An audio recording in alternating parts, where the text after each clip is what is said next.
No microphone. There's no microphone tonight. I will be in command of all ears here. Blah, blah, blah, blah, blah. Hey, everybody. It's nice. Thanks so much for tuning in. It's always better when you're here. My name's Mike. This is my YouTube page, Mox News.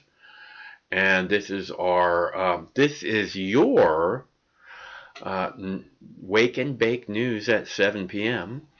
I'm your host, Moxie, and we are doing this every Monday through Friday at 7 p.m. So thank you for tuning in. It's always better when you're here, as I have said. Tonight I have a bunch of clips for you. Clips. But the big point is that, if you're a Bernie Sanders supporter, you're probably a Russian agent, in case you didn't know it. So we need to get that right. We need to get that clear right up front. If you are a Bernie Sanders supporter, you are probably a Russian agent. And I bet you didn't even know it, huh? You're helping the Russians.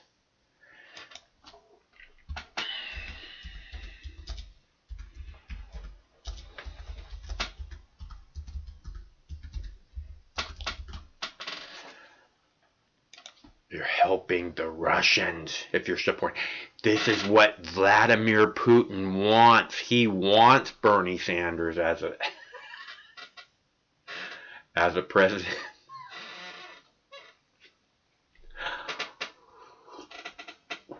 You're helping Russia. Stop helping Russia. Why you keep helping Russia all the time? These people are just so desperate, man. You know, I don't know how they can look themselves in the mirror and say this crap about, the Russians are trying to help Bernie Sanders. Oh my God. Can you give me a break? I'm in the...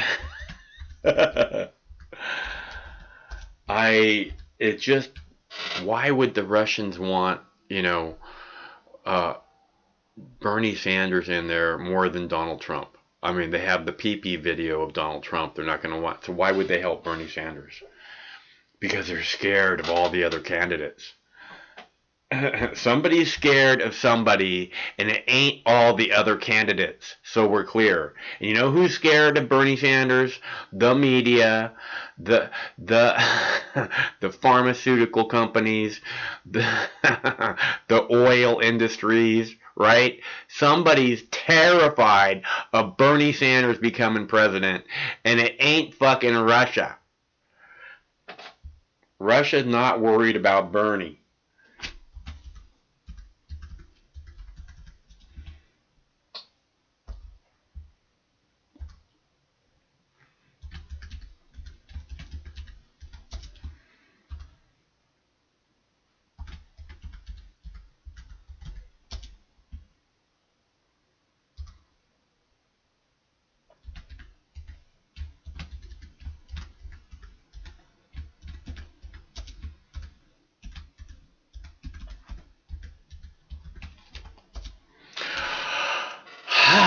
Okay, I'm almost ready. Just a minute.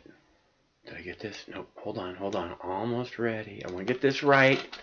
I get it right. Hold on. Alright. There we go. Now we're ready.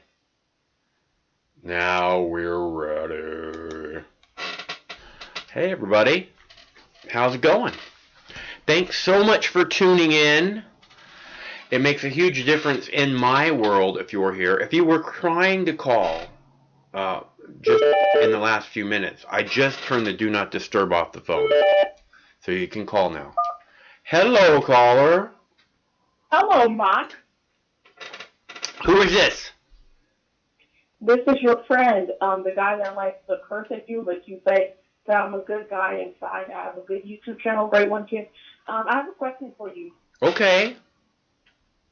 Do you like how Mike Bloomberg wasted a lot of money, but he's knowing that he's not going to win?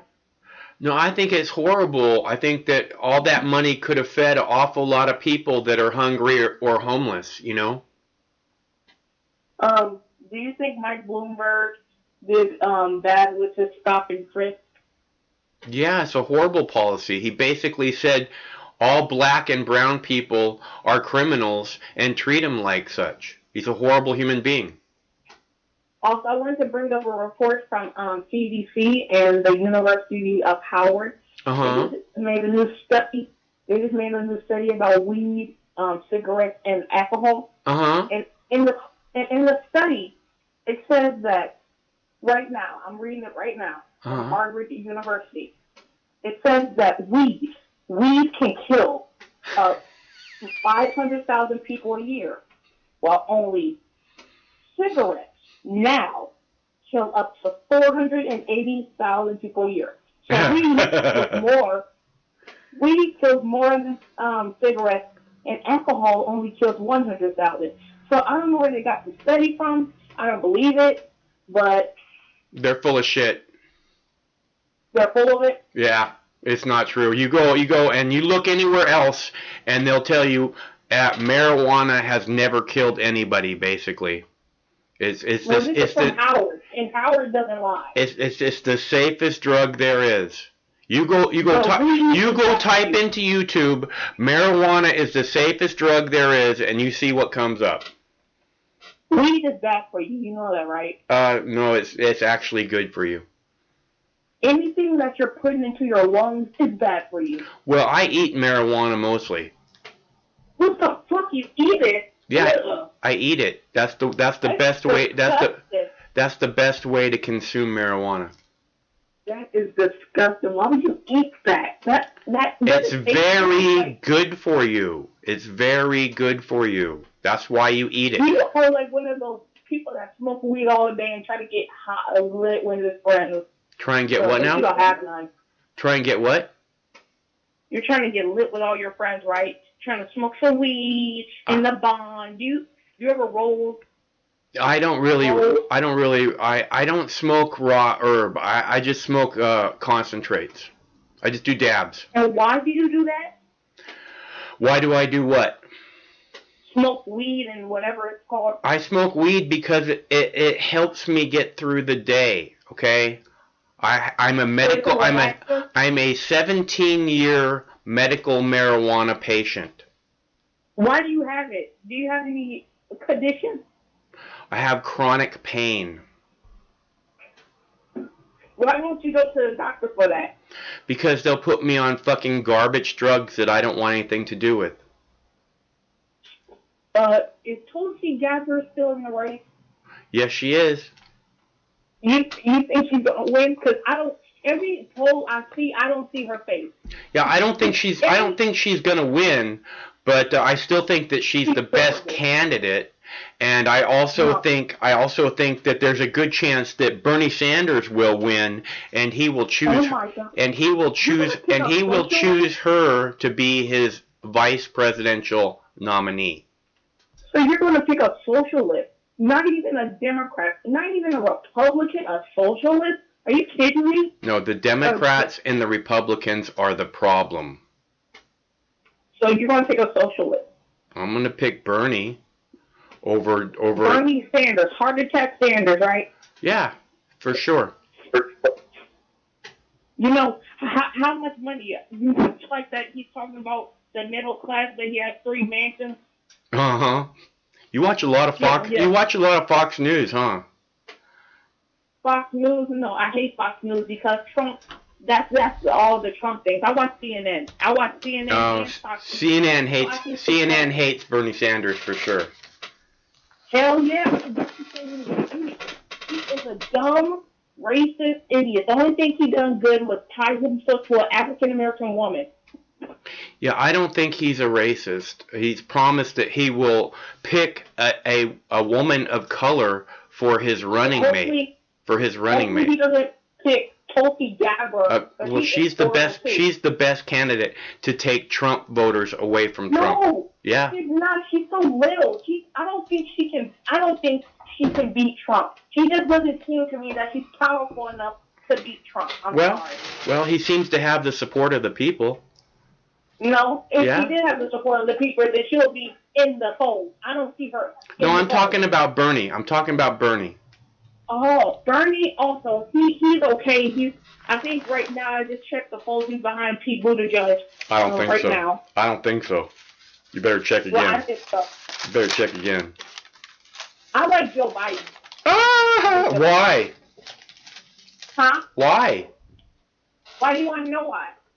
Because you said you pick. Because that's your pick. I can tell you why I like the people I like. Why? I like Joe Biden. I like Joe Biden not only because he has experience, because he also shows he is the only person. Listen, he's the only person on the stage that has made bills, that has passed legislators, that has gave people rights.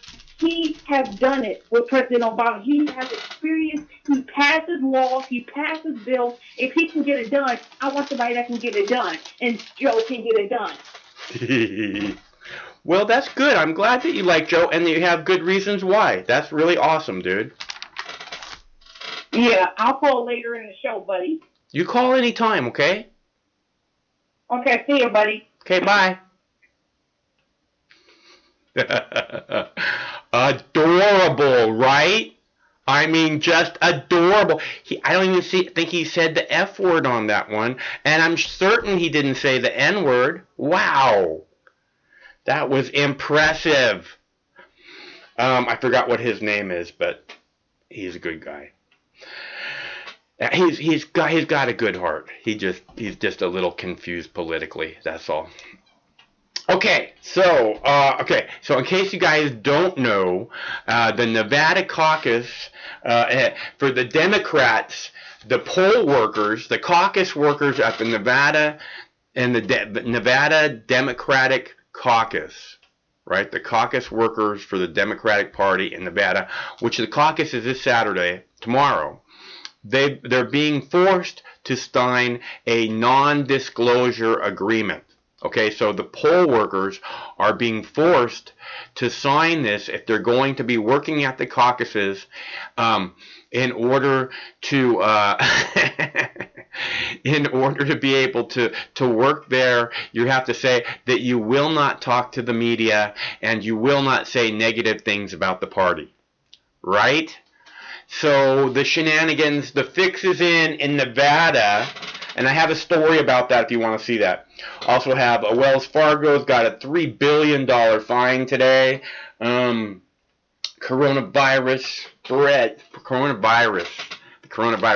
The American mainstream media news and apparently the CDC, the Center for Disease Control, is trying to hype up fear about the coronavirus. Why do you want to hype up fear about the coronavirus? Like, there's not enough fear about it already. We have to have this fucking, the coronavirus will spread in the United States. What the fuck is wrong with you? Then you're not doing your motherfucking job, are you? CDC. You know, get on the fucking job and make sure it doesn't. Instead of fucking telling us how you can't do your motherfucking job, and everybody's gonna die. Fucking assholes. This media, this government is horrible pieces of shit, and you know that they're tied together and working hand in hand. And for whatever reason, they want you terrified. You guys have heard me say again and again, don't be afraid. The fear, paranoia strikes deep into your heart. It will creep. Starts when you're always afraid. You step out of line, the man come and take you away. Right? That's where it starts. It starts with the government. Instead of protecting our freedom, it starts with the government threatening to ruin our lives if we step out of line. That's the government. That's the land of the free government. And all I'm saying is that the good people of this country deserve better. and I know that we can make better. Okay, so we have that story. I have coronavirus update from Korea, where one woman now has 9,000 people in quarantine. One woman that went to church or whatever now has 9,000 people. The government asking 9,000 people to self-quarantine. That's going to work out real well for them. Of course it is. Russia, I have Russia's helping Bernie Sanders. Russia's helping. If you're a Bernie Sanders supporter, you are helping Russia. You are giving Putin just what he wants. Don't you forget it. I'm surprised that last caller didn't bring that up. The Greyhound bus company is no longer going to allow ICE agents onto the buses. They're no longer going to allow ICE agents to pull people off of their Greyhound buses, which I have a clip of that. I have a homeless guy, some asshole. I have like a video of some homeless people. It looks like they're cooking meth in their tent or something, because there's like a video of their tent, and all of a sudden you see like a fireball just go poof inside this tent. I have a video of that. Bed bugs in Paris. Doesn't that sound romantic? Bed bugs in Paris. I have that video. And the Taliban writes an op-ed for the New York Times. Wow, huh? Whose side are those guys on, right? Okay, so again, if you want to call, the number is 805-669-6397, 805-669-6397, 805 Mox News, and we can do a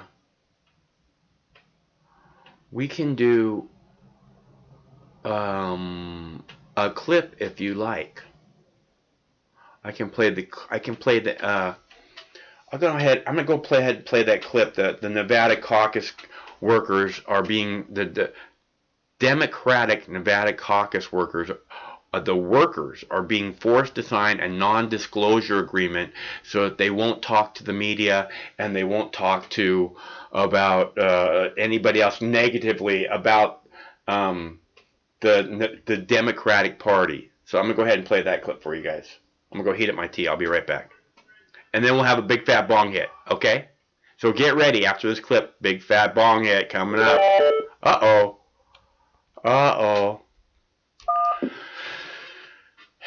Hello, caller. Joe Biden promised Ukraine $1 billion.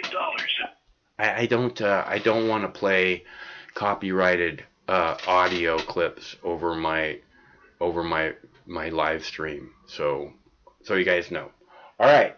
But thanks for calling. Okay, Nevada caucus workers forced to sign NDAA, not NDAA, that's National Defense Authorization Act. NDA, which is non-disclosure agreements. Can't talk bad about the Democratic Party, and you can't talk to the media. How fucked up is that? Ready? Here we go. Clip 1. This hour's breaking news. U.S. officials have told Senator Bernie Sanders that Russia is trying to help his presidential campaign as well. This comes right on the eve of the Nevada caucuses. CNN national correspondent Diane Gallagher is in Las Vegas for us. Diane, we've learned that site leaders for tomorrow's caucuses are being asked to sign, what, confidentiality agreements? That's right, Wolf. The site leads who are in charge of the different sites that have multiple precincts inside are being asked to sign non-disclosure agreements that prohibit them from speaking with the media or making disparaging comments about the party. Now, Wolf, the Nevada Democratic Party tells me that this is standard practice to have volunteers and staffers sign these NDAs because they're privy to strategic information. But at least one of those site leads said that he felt that the language was too broad and that he simply could not comply. He had been raising flags all along, hoping that his state was going to be ready come tomorrow. Tonight, it looks like Nevada's first ever early voting in a caucus is paying off with huge numbers. But will it make getting results more complicated? The Nevada Democratic Party says nearly 75,000 participated in the first ever early caucusing, nearly the total number of voters in the 2016 caucus, when roughly 84,000 people participated on caucus day. In 2008, 118,000 Nevadans caucused in the Democratic race. And while the party celebrated the high turnout, it adds to the uncertainty of whether Nevada is ready for Saturday, or if it will be a repeat of the Iowa fiasco, where final results are still pending. Our goal is to have a successful caucus, and we provide multiple sets of eyes and ears and wisdom and observations and lessons learned from Iowa so that we can be successful here in Nevada. Volunteer Seth Morrison raised a red flag early in the training process. Now he's more optimistic, saying things are getting better, but worried about lingering issues. One is we still don't know any details of the back office, of how all the early votes were tabulated, how this tool works. Second of all, there's a massive shortage of volunteers. The Democrats are scrambling to train caucus volunteers, having added 55 additional training sessions. Volunteers can now also try out the much talked about caucus calculator, which Morrison says is user-friendly. The tool is very well designed. It's very intuitive. But he does see potential problems for people who aren't familiar with iPads. Somebody who has not used that kind of technology would find it challenging. These slides replicate what CNN saw during a party-hosted. They did not allow our cameras to film the demo. The calculator will have preloaded early vote information, which will be combined with the choices of the people there on Saturday to determine the winners and losers through 2 rounds of eliminations. The backup, if the calculator doesn't work and those early vote totals aren't available, is tedious, a likely lengthy process of manually searching a paper list of early voters' ranked choices. Still, the chair of the Democratic National Committee says he believes everything will be smooth sailing come Saturday. I am very confident that we have thought of every contingency. Now, Seth Morrison, the slight lead that you just heard from right there, says that the Democratic Party did try to offer him a lesser position that did not require an NDA. But Wolf, Seth tells me that he said no thanks and he quit. So he's no longer going to be a site lead on caucus day tomorrow. Interesting. All right, Diane, thank you very much. Diane Gallagher reporting. There's breaking news next. Senator Bernie Sanders told by U.S. officials that Russia is trying to help his presidential campaign as part of its effort to meddle with the upcoming U.S. presidential election.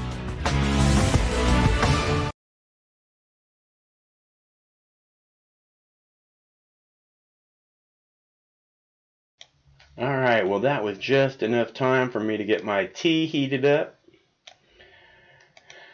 And my Boo Bear's not on the couch at the moment. He is messing around. So we'll get that video going for you in a sec here too. Okay, so the Do Not Disturb is not on the phone. It's off the phone, I should say. If anyone wants to call, it's 805-669-6397. As always on Fridays, we're doing dabs for donations. So if anybody wants to kick down for a dab, I will get one ready. And if we get $40 in donations, we'll give away a Mox News t-shirt. Right? Look how cool that is. And actually, we are in the process of working on some new Mox News t-shirts right now. So you guys know, there's only 3 of these embroidered t-shirts left. If anybody wants one, just contact Craig. He will hook you up.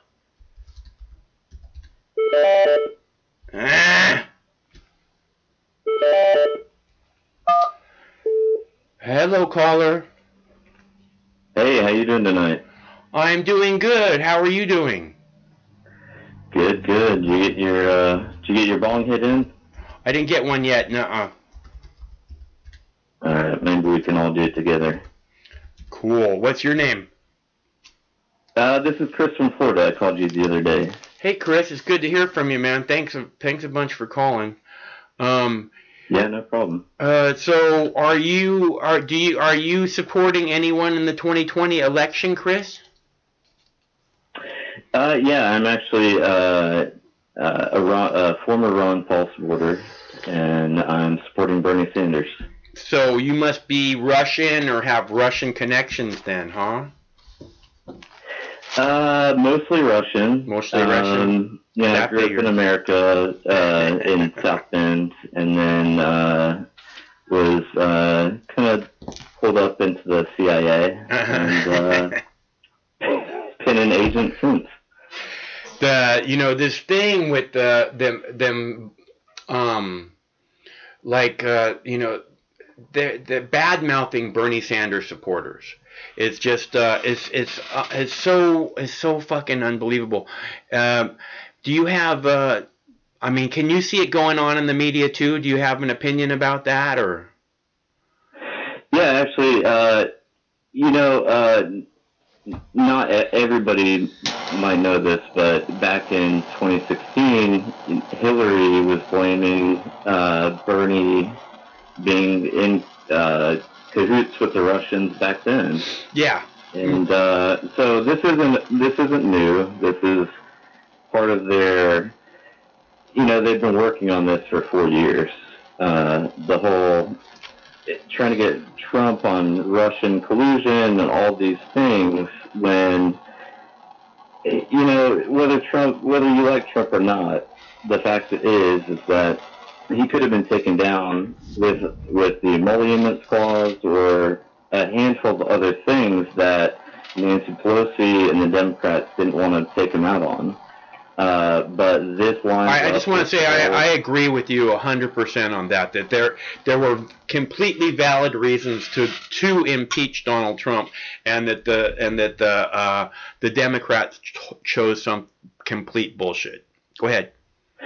Yeah, and what they chose also helped promote their chosen candidate, which was Biden, because it fed the narrative, Trump hates Biden because he's the most electable, and he is just, picking on him because of that.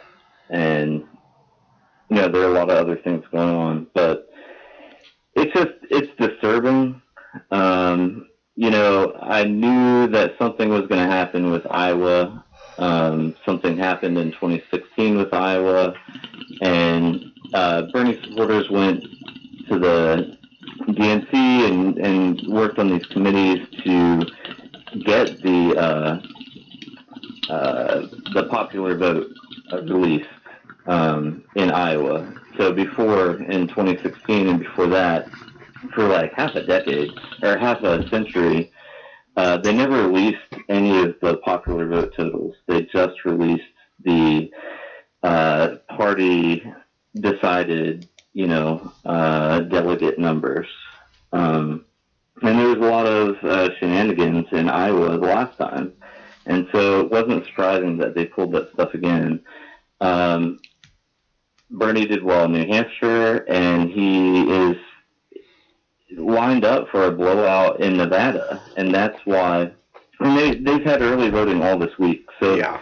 They already know, who's voting for who. Right. And they know it's going to be a blowout. And so, of course, they're going to pull in some other thing they can't use the same shenanigans that they used in Iowa. They've got to pull out something completely different, and they're going to pull out the Russian thing again, which we all seen that they've done. And it worked so well for them last time. I don't understand why, they want to. Of course Russia meddles in the elections. The U.S. meddles in their election. Why wouldn't they meddle in ours? They're on a budget, though. They're like, hey, okay, here's $10 million. Go meddle in their election. Whatever, that's the way it works. The CIA is like, okay, we have this much to meddle in this election and this much to meddle in this election and this much. You know what I'm saying? It's not, it's just ridiculous to try and act like this is a thing, like this is some kind of new thing that we're not, and for the only quote air quotes, the only superpower in the world not to be able to have a fucking election where they feel like it's actual secure. Because they can. They're just choosing not to. They're choosing not to give you a paper receipt for your election. They're choosing not to do paper ballots. They're making all these shitty choices because they don't want the elections to be secure. They don't want you to be confident in the outcome of the elections. This is all a giant psychological operation, and it's pretty fucked up of the people involved. And this is why I keep saying, you don't want to call these assholes in the mainstream media fake news, because you're letting them get away with some serious motherfucking crimes by calling them fake news. Go ahead. Absolutely, because just get real quick the fake news part. It discredits anybody that says fake news. It's just like anybody that discusses a quote unquote conspiracy, that's easily brushed off by, whoever. Just once they hear conspiracy or something along those lines, they're like, oh, you're a kook. Right. And there's a lot of shady stuff going on, and the fact that the United States doesn't allow UN election monitors into our elections. Yeah. Yet we are sending U.S. government election monitors to nearly every other country across the globe. We use exit polls in other countries to decide whether those elections were corrupted or not. But we quit using exit polls after 2000, when Bush got inserted into the presidency, and then in 2004 there's an issue in Ohio which was covered in an HBO documentary. What's the name of the documentary? It's okay if you don't know it. I don't mean to put you on the spot. Yeah, I don't mean to put you, because that election was really fucked. So many of our fucking elections are just completely fucked. I don't know how we're supposed to, there should be no confidence for the American people. I think that there's not. And the last thing that we should be worried about is fucking Russians, messing with our election, because like I said, they're on a budget. They're only going to do so much, and it's not going to really touch the election in any way. And Russia is not a rich superpower. Yeah. We've been propping them up ever since World War II ended to fuel the Cold War. You've got the propaganda on our side telling us how dangerous they are, how big they are. When at the end of the day, you look at their military budget, it's minuscule compared to ours. Right. And then you look at their GDP, you look at all the other metrics that we use to, quote unquote, decide whether a country is successful or not, or a superpower, and they don't meet those metrics. Well, this is what I'm saying, is they're on a budget. There's no doubt about that. I don't want to say, whether they're superpower or not, because if we're the only fucking superpower, then, being a superpower is a pretty big fucking joke, because we're not, the only thing unless the only thing being a superpower means is that you dominate everything militarily, then okay, we're a superpower. But otherwise, we're a fucking kangaroo fucking court nation. It's a joke. This government's a fucking joke, and it doesn't represent anybody in the working class. And I'm so tired of it. I just want better for the American people. Absolutely. I could just fucking walk away from all this aggravation. I think this is what people do. It's like, I'm just done with it. It'll just be so much less aggravating not to have to deal with these fucking Democrats and these fucking Republicans. I'm just done. Right? Well, I don't know. It's a big country. I think there are a lot of people that are suffering. There are a lot of workers that are doing their best to, quote unquote, pull themselves up by the bootstraps, and they are behind the eight ball no matter what they do. And whether it's rent or healthcare or food, anything, like, we're getting pinched. There's no doubt about it. And there's nobody out there coming up with solutions or even talking about the issues that workers and people that struggle have to deal with, except for Bernie Sanders. And the other ones are starting to talk about it, but it's just talk with them, and they're just starting to talk about it because they see how well it worked with Bernie Sanders, right? Yeah, it's all calculated. All the other Democrats are really calculated, and hopefully something bad won't happen, and hopefully they'll let Bernie get his wins, and we can try to make it work with the system we have. But I really hope that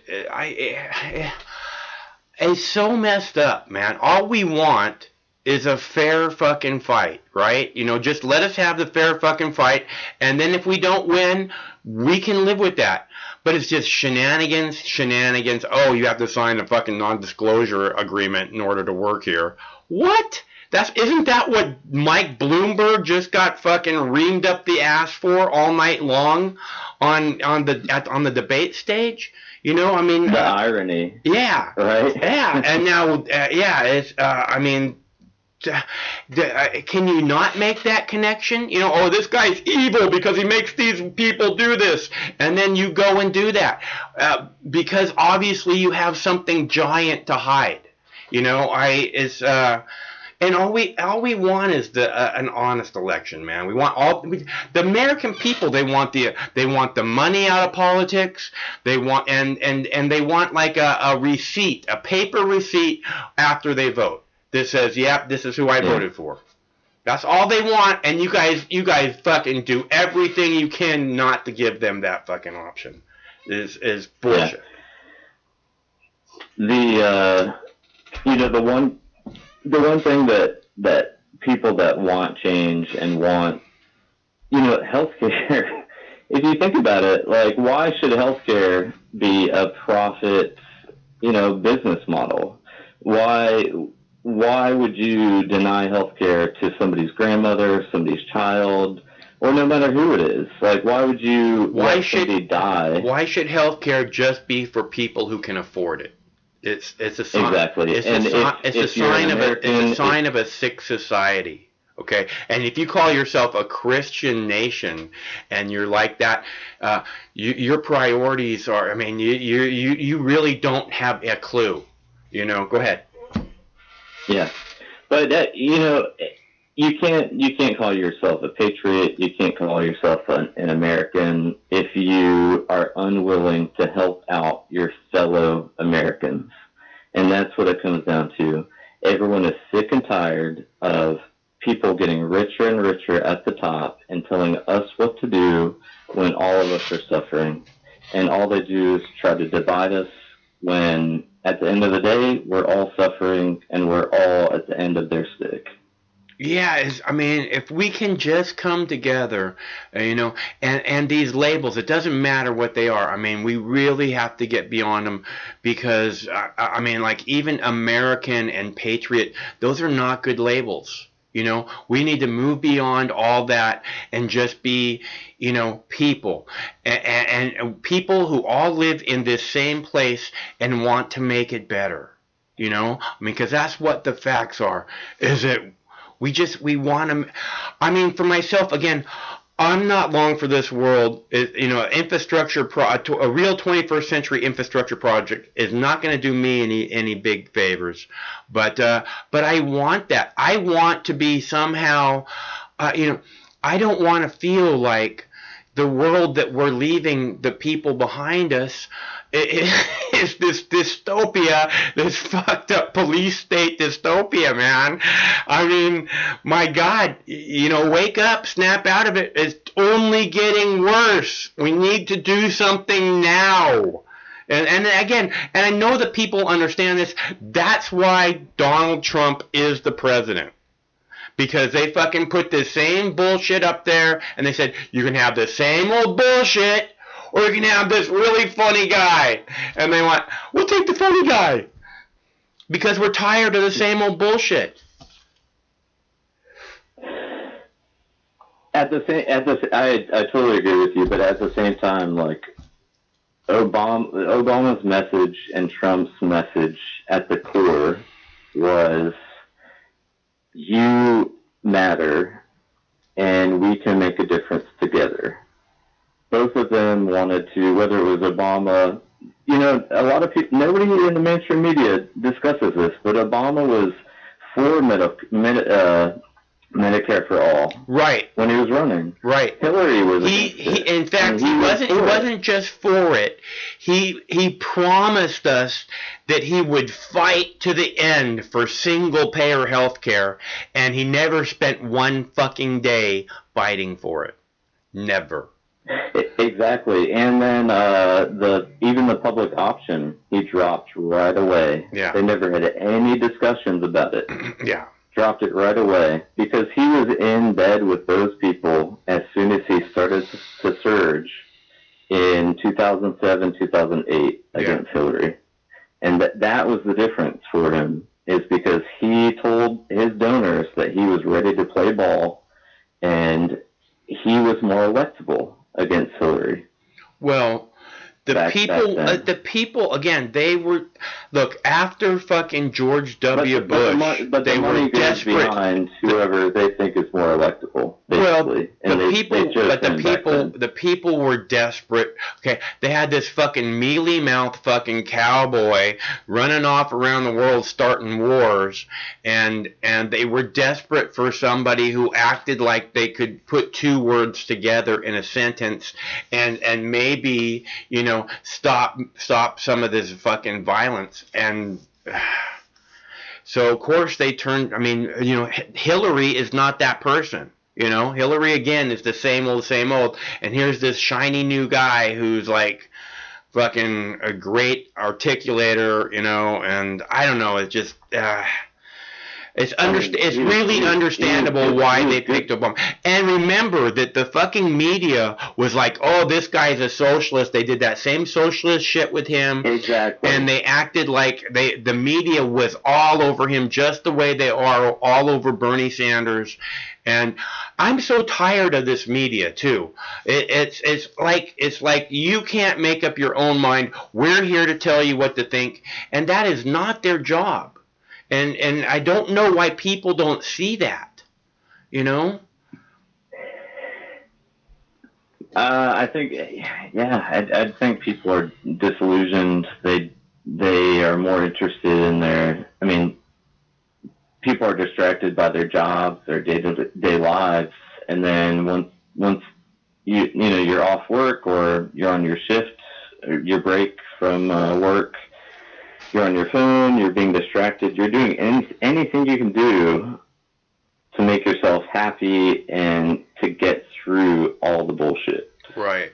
And just get a minute of me time, whatever it is. Yeah, and so people aren't paying attention to, you know, the stuff we are. And, you know,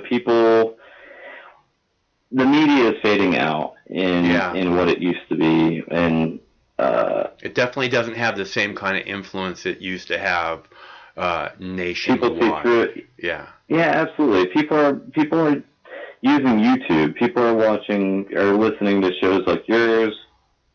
There's so many resources out on YouTube, and if you look at the statistics of people that watch CNN, MSNBC, Fox News, I think the average age is like, 65, 70?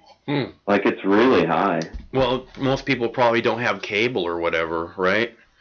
Yeah, that too. Yeah. But, so, what's your name again? Chris. Chris. So, where are you calling from, Chris? Calling from Florida.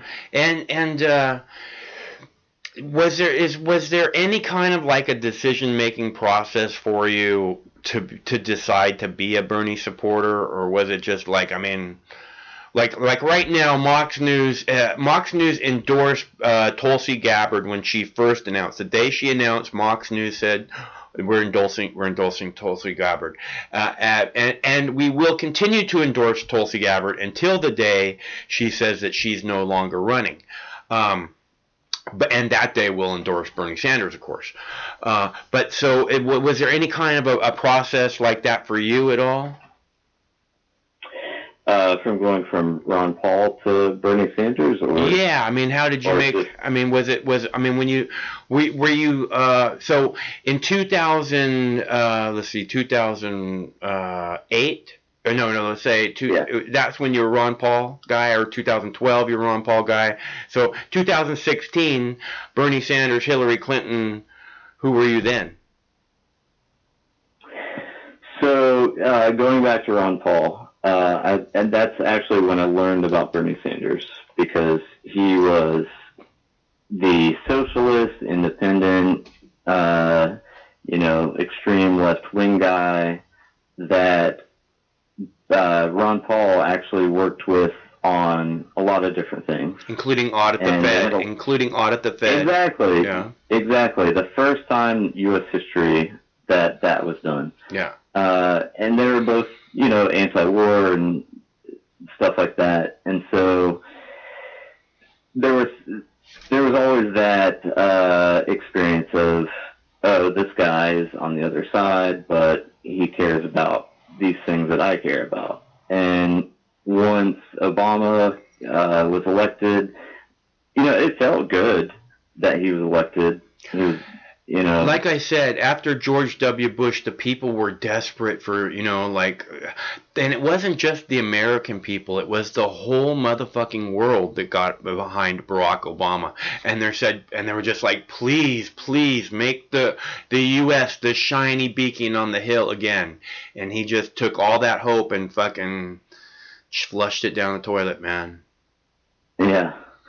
And you've seen that clip where he admits that his policies were basically Republican policies.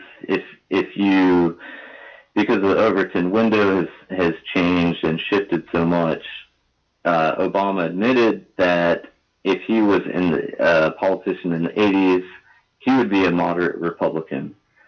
And, all the things that he promised, he didn't. And I wasn't even into him. The things that he was promising and talking about, when he was elected, I wasn't into that stuff. But I didn't believe anything he said, and he didn't follow through on any of it. And I eventually needed healthcare. And, that was a big event in my life.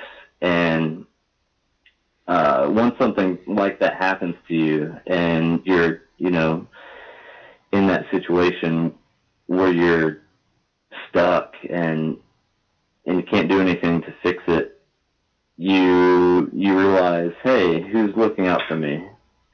And that was during Obama's administration, and he didn't do anything to help people. Yeah. He continued all the policies. He,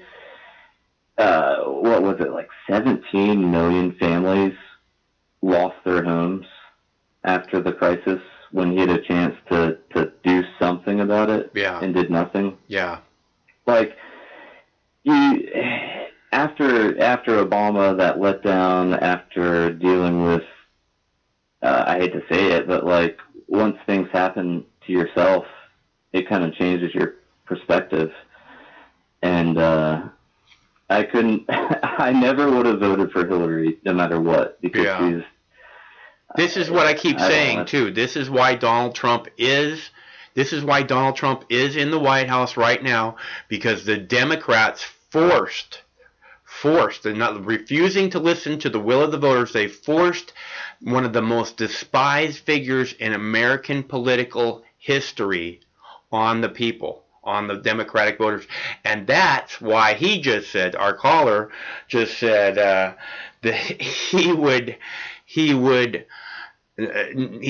you can't vote for Hillary, right? That's what you just said. I could never vote for Hillary. Yeah. Absolutely. And if they put Bloomberg up, I'll vote for Trump. Like, Yeah, when you're I giving- understand. When you're giving these options, what can you do? It's like I said, you put up the status quo against this guy the funny guy, and they're gonna pick the funny guy. Okay, that's why I want fucking Bernie so bad. Is because Bernie's something different. So you actually give the people a choice instead of, again, the status quo against Trump. Because he's not the status quo really, although he is, but he's the people who support him don't believe that he is, so, but he is, Yeah. They've got all the same friends, so it's hard to say that they're not connected, Look, all these billionaires, they know each other, they party together, I mean, literally, they party together. If one of them's having a party, the other one just might show up and hang out and, hey, man, what's going on? Let's go, whatever it is they do. I have no idea what they do.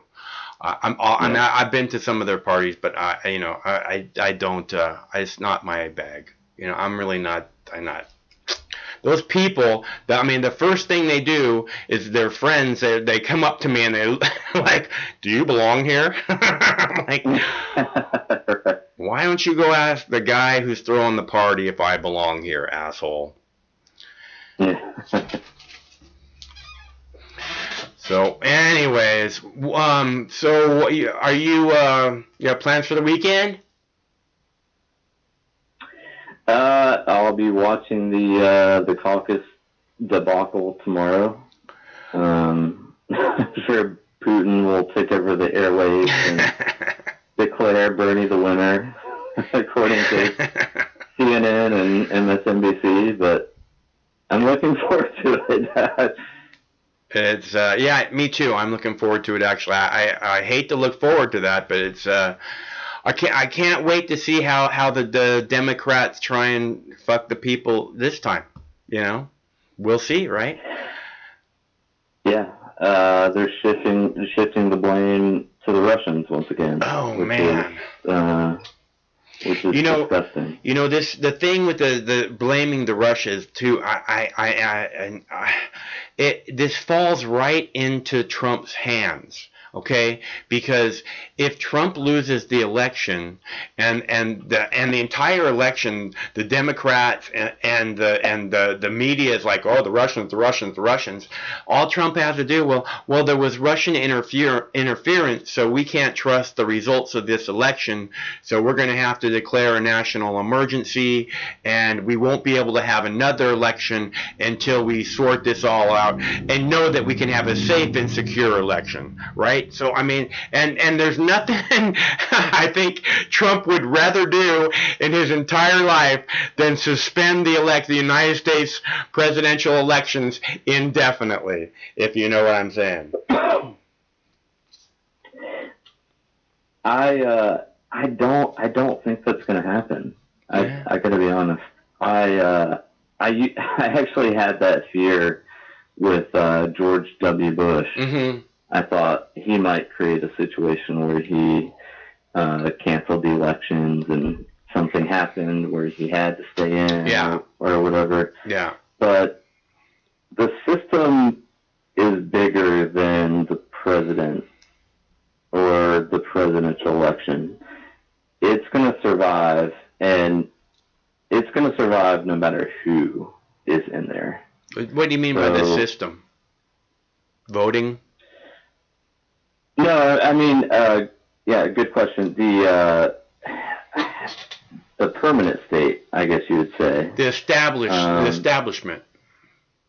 Yeah, whether it's the bureaucrats or intelligence community, there's a lot stuck and entrenched. Nothing is going to change any of that. I really want to see this end of this drug war thing, because it's so horrible for the people, and it does absolutely, it's just fucking communities over for generations now. and it's just a war on your children, basically. And it gives us the exact opposite results that the people were looking for when it began. So it needs to end. There's no reason to continue funding it. There's no reason to continue to pretend like there's any reason to continue.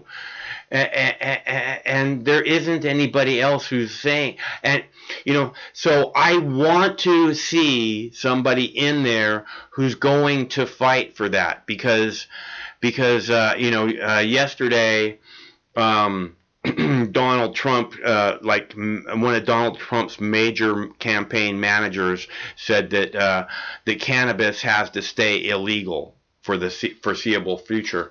And I mean, it's just it's not okay. It's not.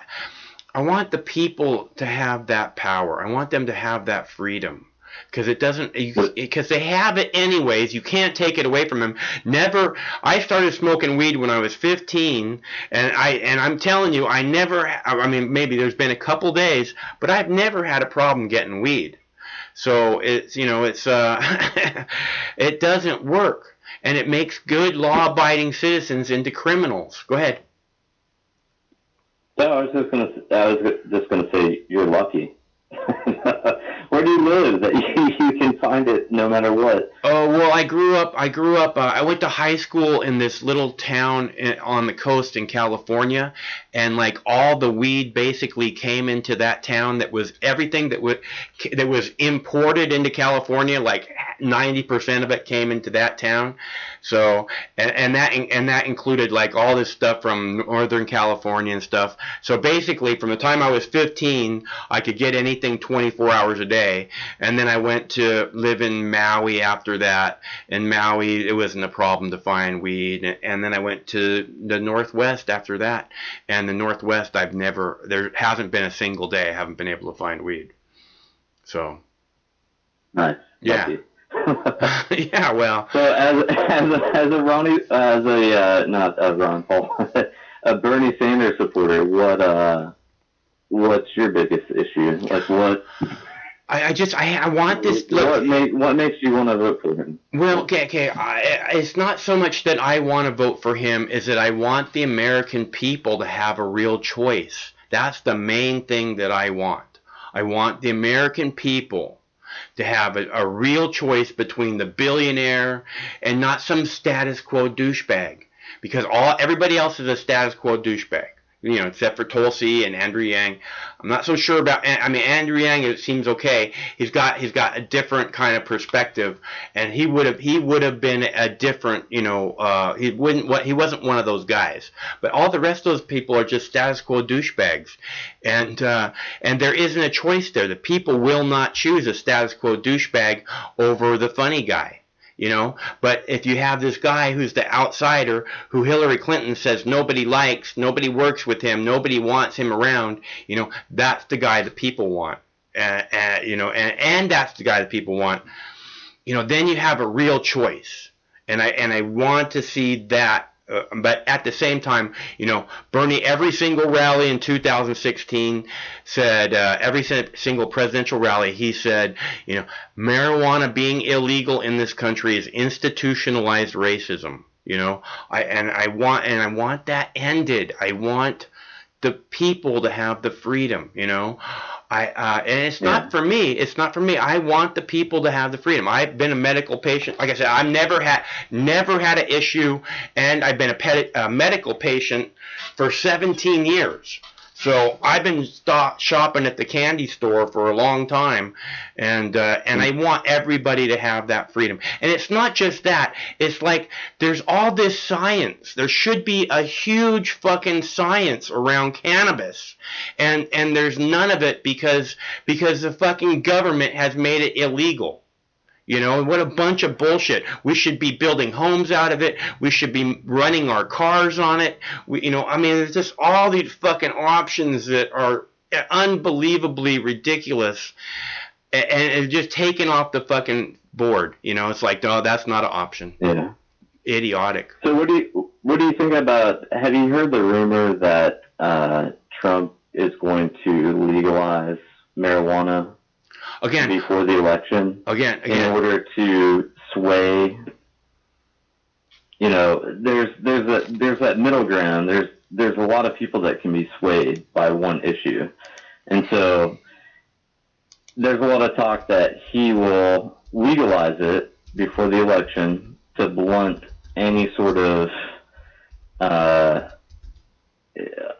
Democrat, whoever he runs against. Let's see here now. Sorry to put you on the spot. It's okay. Here's the deal. Okay. There's a big movement to get it legalized.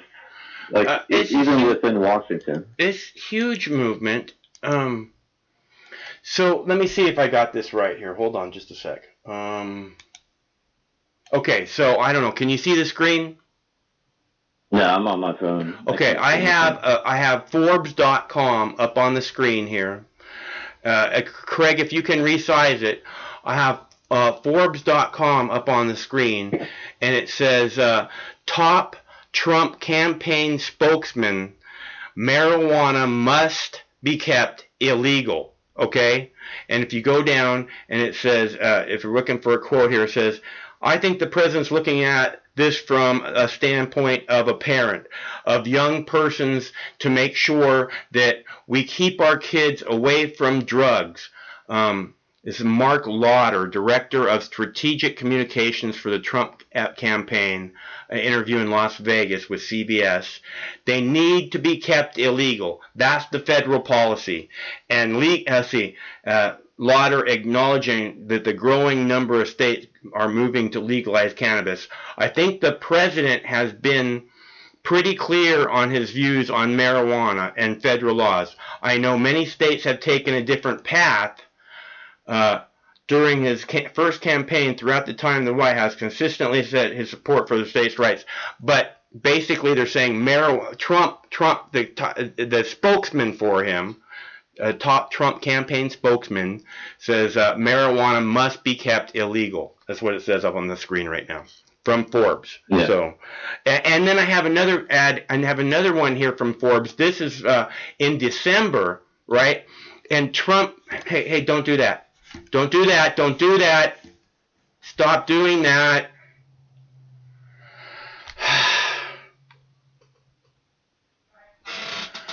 Fuck.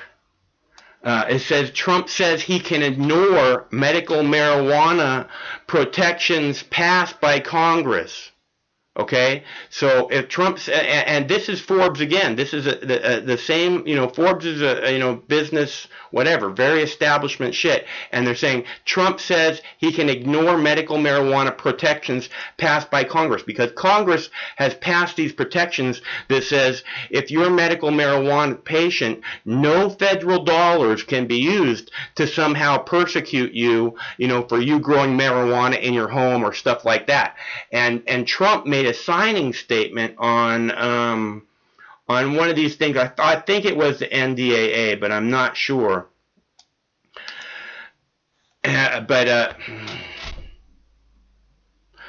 So he's making it clear that he not only isn't going to legalize marijuana. He doesn't feel like laws protecting people who have, federal laws passed by Congress protecting them. He doesn't feel like he has to acknowledge, act like those laws exist. So, just so I don't think there's much of a chance of him, legalizing marijuana, is the way it looks to me. Yeah. I wouldn't put it past him. He'll say what he needs to say to the certain groups that he talks to, and he's on record being very anti marijuana or cannabis or any drug whatsoever. His brother was actually, he OD'd on drugs or alcohol, and Trump actually doesn't drink or do any drugs He drinks like what, a 12-pack of Diet Coke according to CNN, but each day. But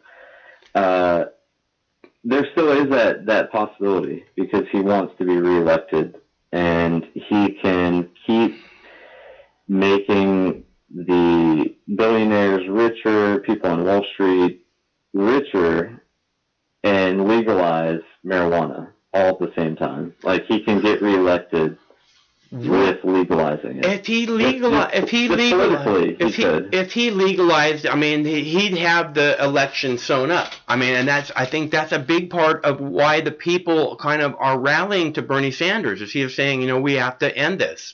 So, and the people want that freedom. The people want that boot off their neck. But according to the people around him, he's not going. Trump is not going to do that. That's not where Trump is coming from. And I know this history that he has with substances in his family. But you know what? That's again, in my opinion, it sounds like to me his brother was a victim of the drug war. You know what I'm saying?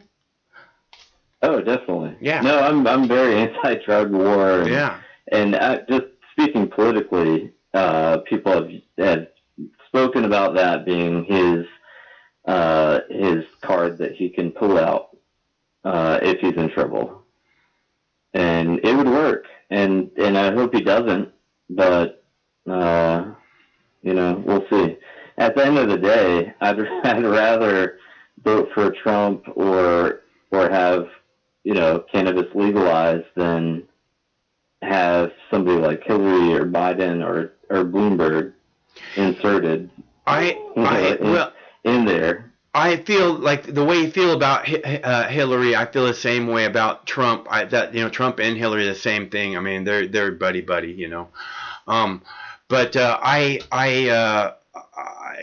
and again, that's the reason why when you say Biden, when you say these people, I hear you, and that's the reason why I'm like, I really want Bernie to be the nominee, because he's not Biden, he's not Buttigieg, he's not Klobuchar, he's not those people. Those people will not stand a chance against Donald Trump, even though they probably could do a pretty good job of destroying him, because he's not a decent human being, and they're all smart people. I don't think they could destroy him, though. Yeah. I don't. Well, not with any of those candidates are strong enough to destroy him, except for Bernie. Yeah, I don't think they have the support they need to destroy him, for sure. Exactly, that too, and that's huge, and that's being not covered by the mainstream media. I think the more these people, the more blatant the Democrats are about their shenanigans, the more blatant the media is about, the Russians are, if you vote for Bernie, it's a vote for Putin. Oh my God, can you believe this shit, right? The more blatant the media becomes like that, it just, the people aren't buying it. It's like, like you said, like I've been saying all along, the people aren't buying it, and they recognize that somehow the media, the main establishment is genuinely threatened by Bernie Sanders. So maybe that is the guy we're looking for, Yeah. Did you see that clip of the lady? I don't know if it was Morning Joe or what, but she was at I think it was Iowa or New Hampshire, and you know how they have those morning shows and different shows in those primary states. Yeah. So they had the live audience there, and they went around. I think it was anyway. It doesn't matter. Whoever the host was, they went around like and Mika, said, like Mika in Scarborough. Mika Brzezinski? No. I want to say it was Chris Hayes, but okay. But it could have been one of the associates of Mika and Joe. Joe. Okay, I thought you said it was the host. Go ahead. So yeah. Anyway, the woman said that basically if it weren't for MSNBC, that was the station that the woman watched like constantly. Yeah. She didn't watch any other station, and she said that because of your negativity towards Bernie Sanders, that's who I'm voting for, because you people. I hope you can find the clip. It shouldn't be too hard to find, but she said she was voting for Bernie Sanders because of the way MSNBC has treated him. Yeah. And, you know, she was an older woman. Yeah. If she was saying that, there are hundreds of thousands of other people. Like That's what I'm saying. This trick, you know, a vote for Bernie is a vote for Putin. It's not going to work, man. I mean, you guys can dish this out day and night, and it's, you know, you can. The people aren't buying it anymore. You know, if they ever did, it didn't work last time you tried to use it.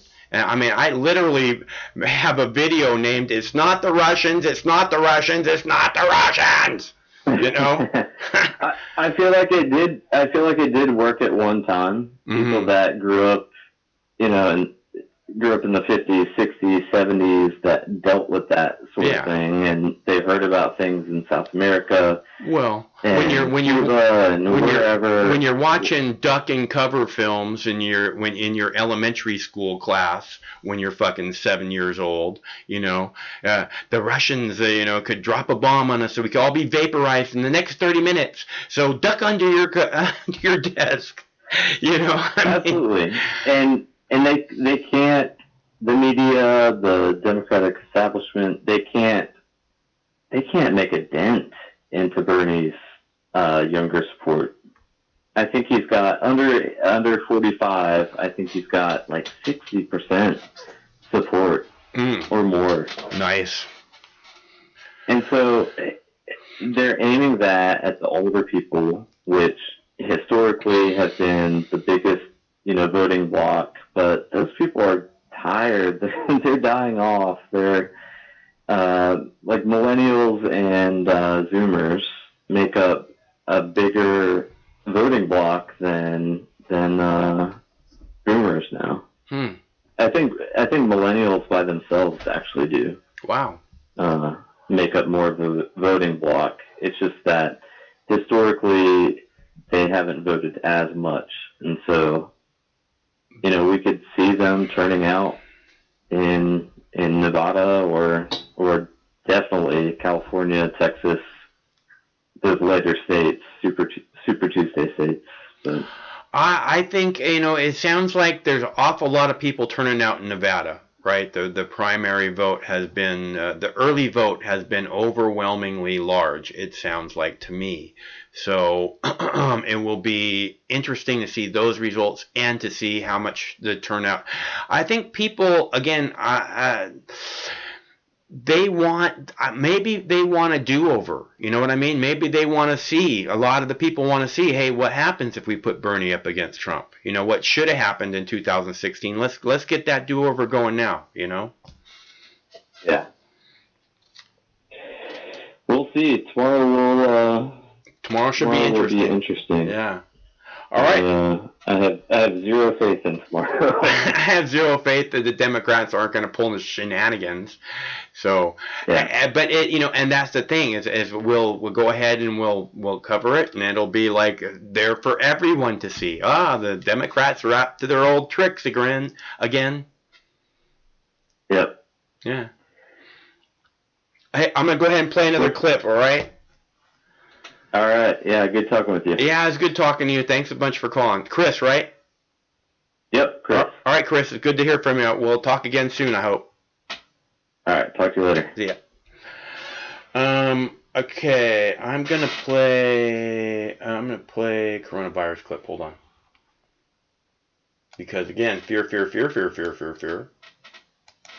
And next to the alarming new headline on the coronavirus here in the U.S., the CDC saying just today that they are now preparing for the, quote, possible, even likely spread of the virus right here in the United States.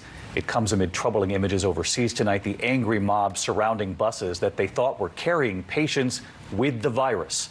ABC's Ian Pannell again tonight.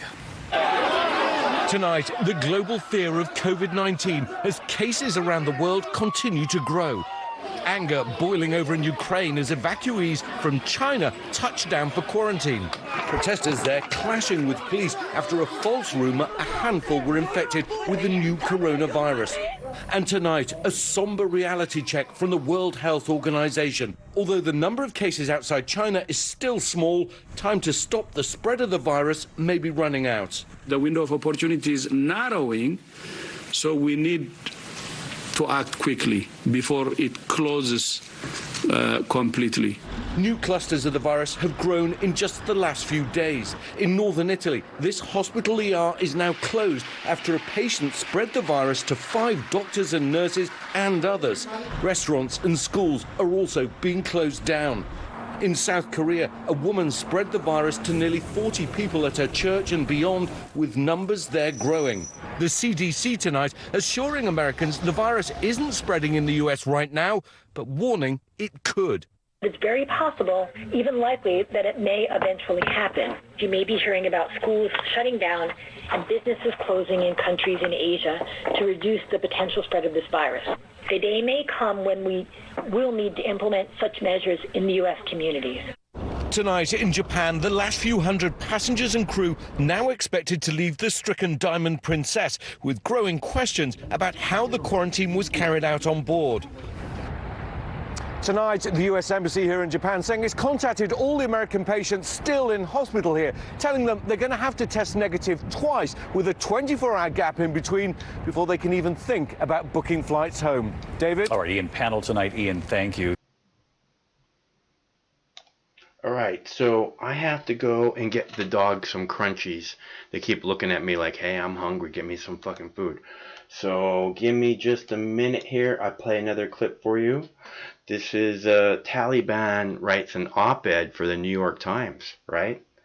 That should be fun. A top Taliban leader says his group is about to sign a peace agreement with the United States.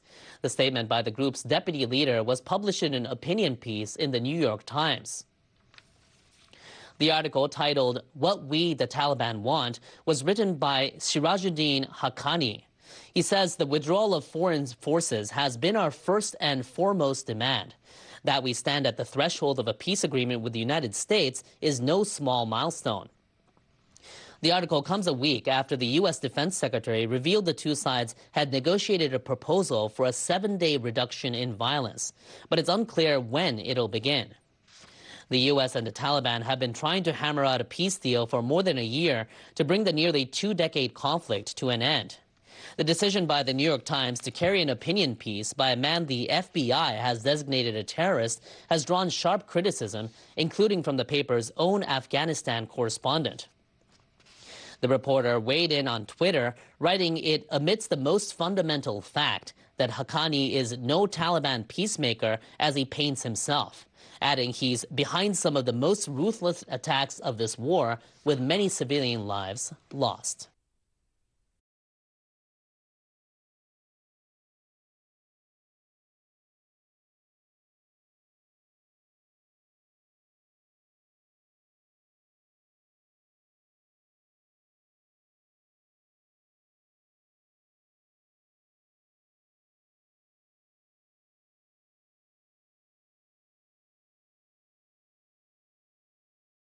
Sorry. I would have been back in time, but the girl needed water besides crunchies. So I had to get her water too. So that's where we're at now. The Do Not Disturb is off the phone. If anybody wants to call, the number is 805-669-6397. I have another clip about bed bugs in Paris, because you know how romantic bed bugs in Paris are. And let's see, let's put a different background up. I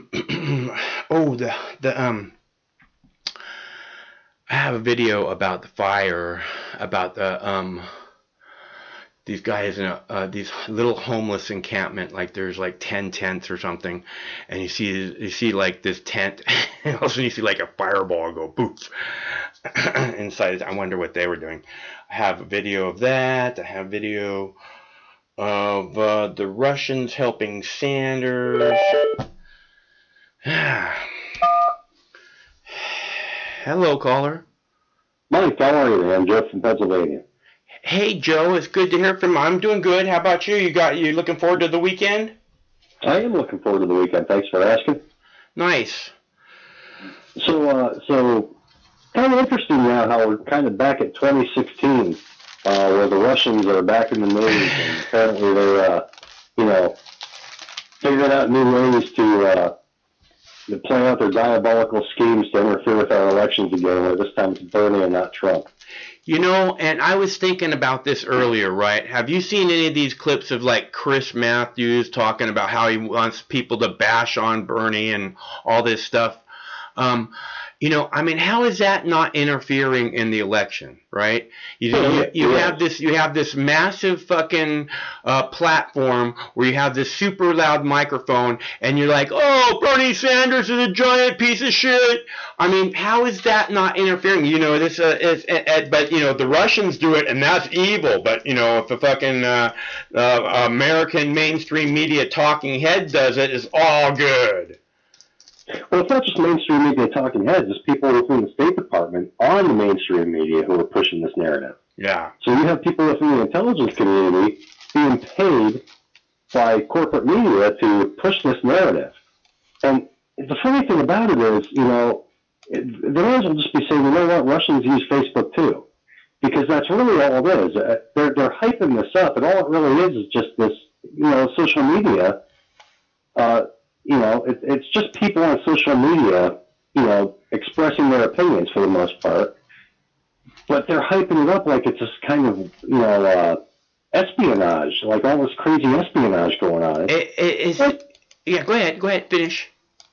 Well, I'm just saying that, any foreign agency or any foreign government has always tried to interfere with our elections, and we have always interfered with other nations' elections. This is just a commonly understood system. Yeah, I agree. Go ahead. But now it's being so blown out of proportion that it's causing this crazy hysteria, because now the mainstream media is promoting it through agents in the State Department that they're paying to push it. Who's paying them to push it? The State Department's paying them to push it, or?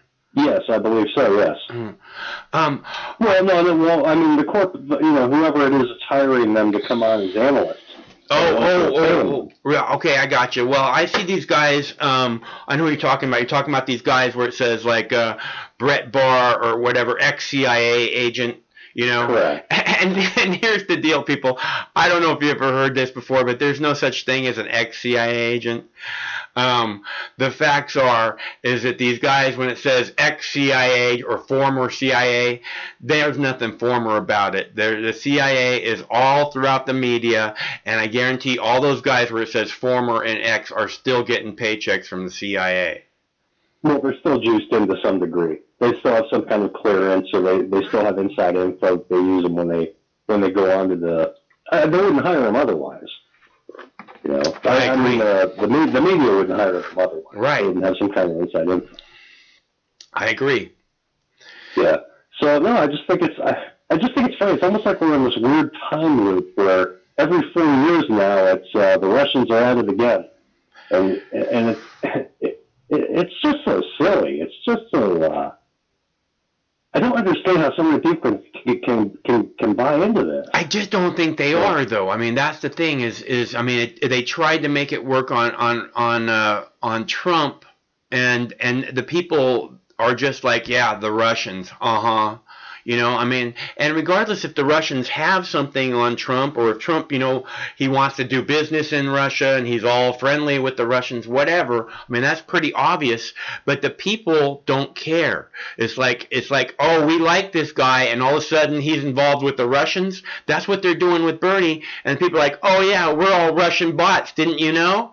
I mean, we want to vote for Putin. Fuck you, because this is this fucking massive psychological operation that somehow now voting for Bernie Sanders is voting for Vladimir Putin. Well, yeah, it's same song, second verse, really. I mean, this is what they did with Trump in 2016, leading up to 2016, and now they're trying the same formula again with Bernie Sanders, because Bernie Sanders is now the opposition, and he's popular. He's a popular opposition, so they're going to try the same formula with him, and it's going to backfire spectacularly because there's nothing to substantiate any of these claims. It's going to backfire because it didn't work last time. This is what I don't understand, is that it didn't work. It didn't work last time, and so how in the world is it they think it's going to work better with Bernie Sanders? I mean, he's not dirty like Donald Trump, billionaire, travel, playboy guy, you know what I mean? He's not like that, so why would they on earth think it's going to work on Bernie? Well, I'm not talking about Bernie himself. I'm talking about his supporters, because they're saying his supporters are these people.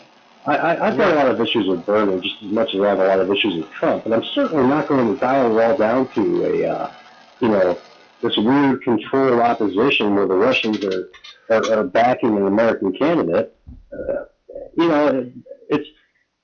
It's sowing discord, is what it is. It's the media sowing discord, and but it's the same shit. It's gonna fall even more flat than it did last time, because it's the same kind of, it's like Mad Magazine, honestly. It's like Spy versus Spy. It's a bizarre route for them to go. Hey, this one is for Wilco, and the next one is for Michelle. Thanks, you guys. We're doing dabs for donations tonight.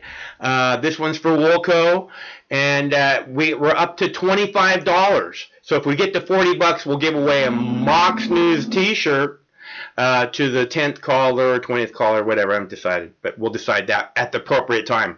So we're $15 away from giving away a T-shirt if anybody cares.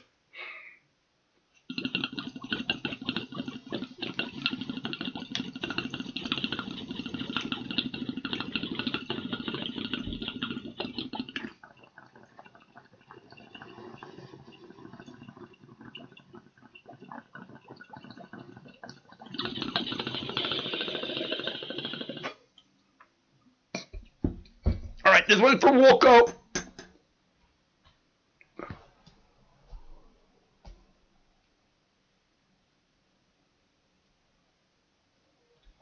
Woo! That was a good one. Thanks, Wilco. Woo! All right, the next one's for Michelle. I'll have one ready for you in a minute, Michelle. Go ahead, Joe. What are you saying? No, I was just waiting for you to finish. I'm about finished.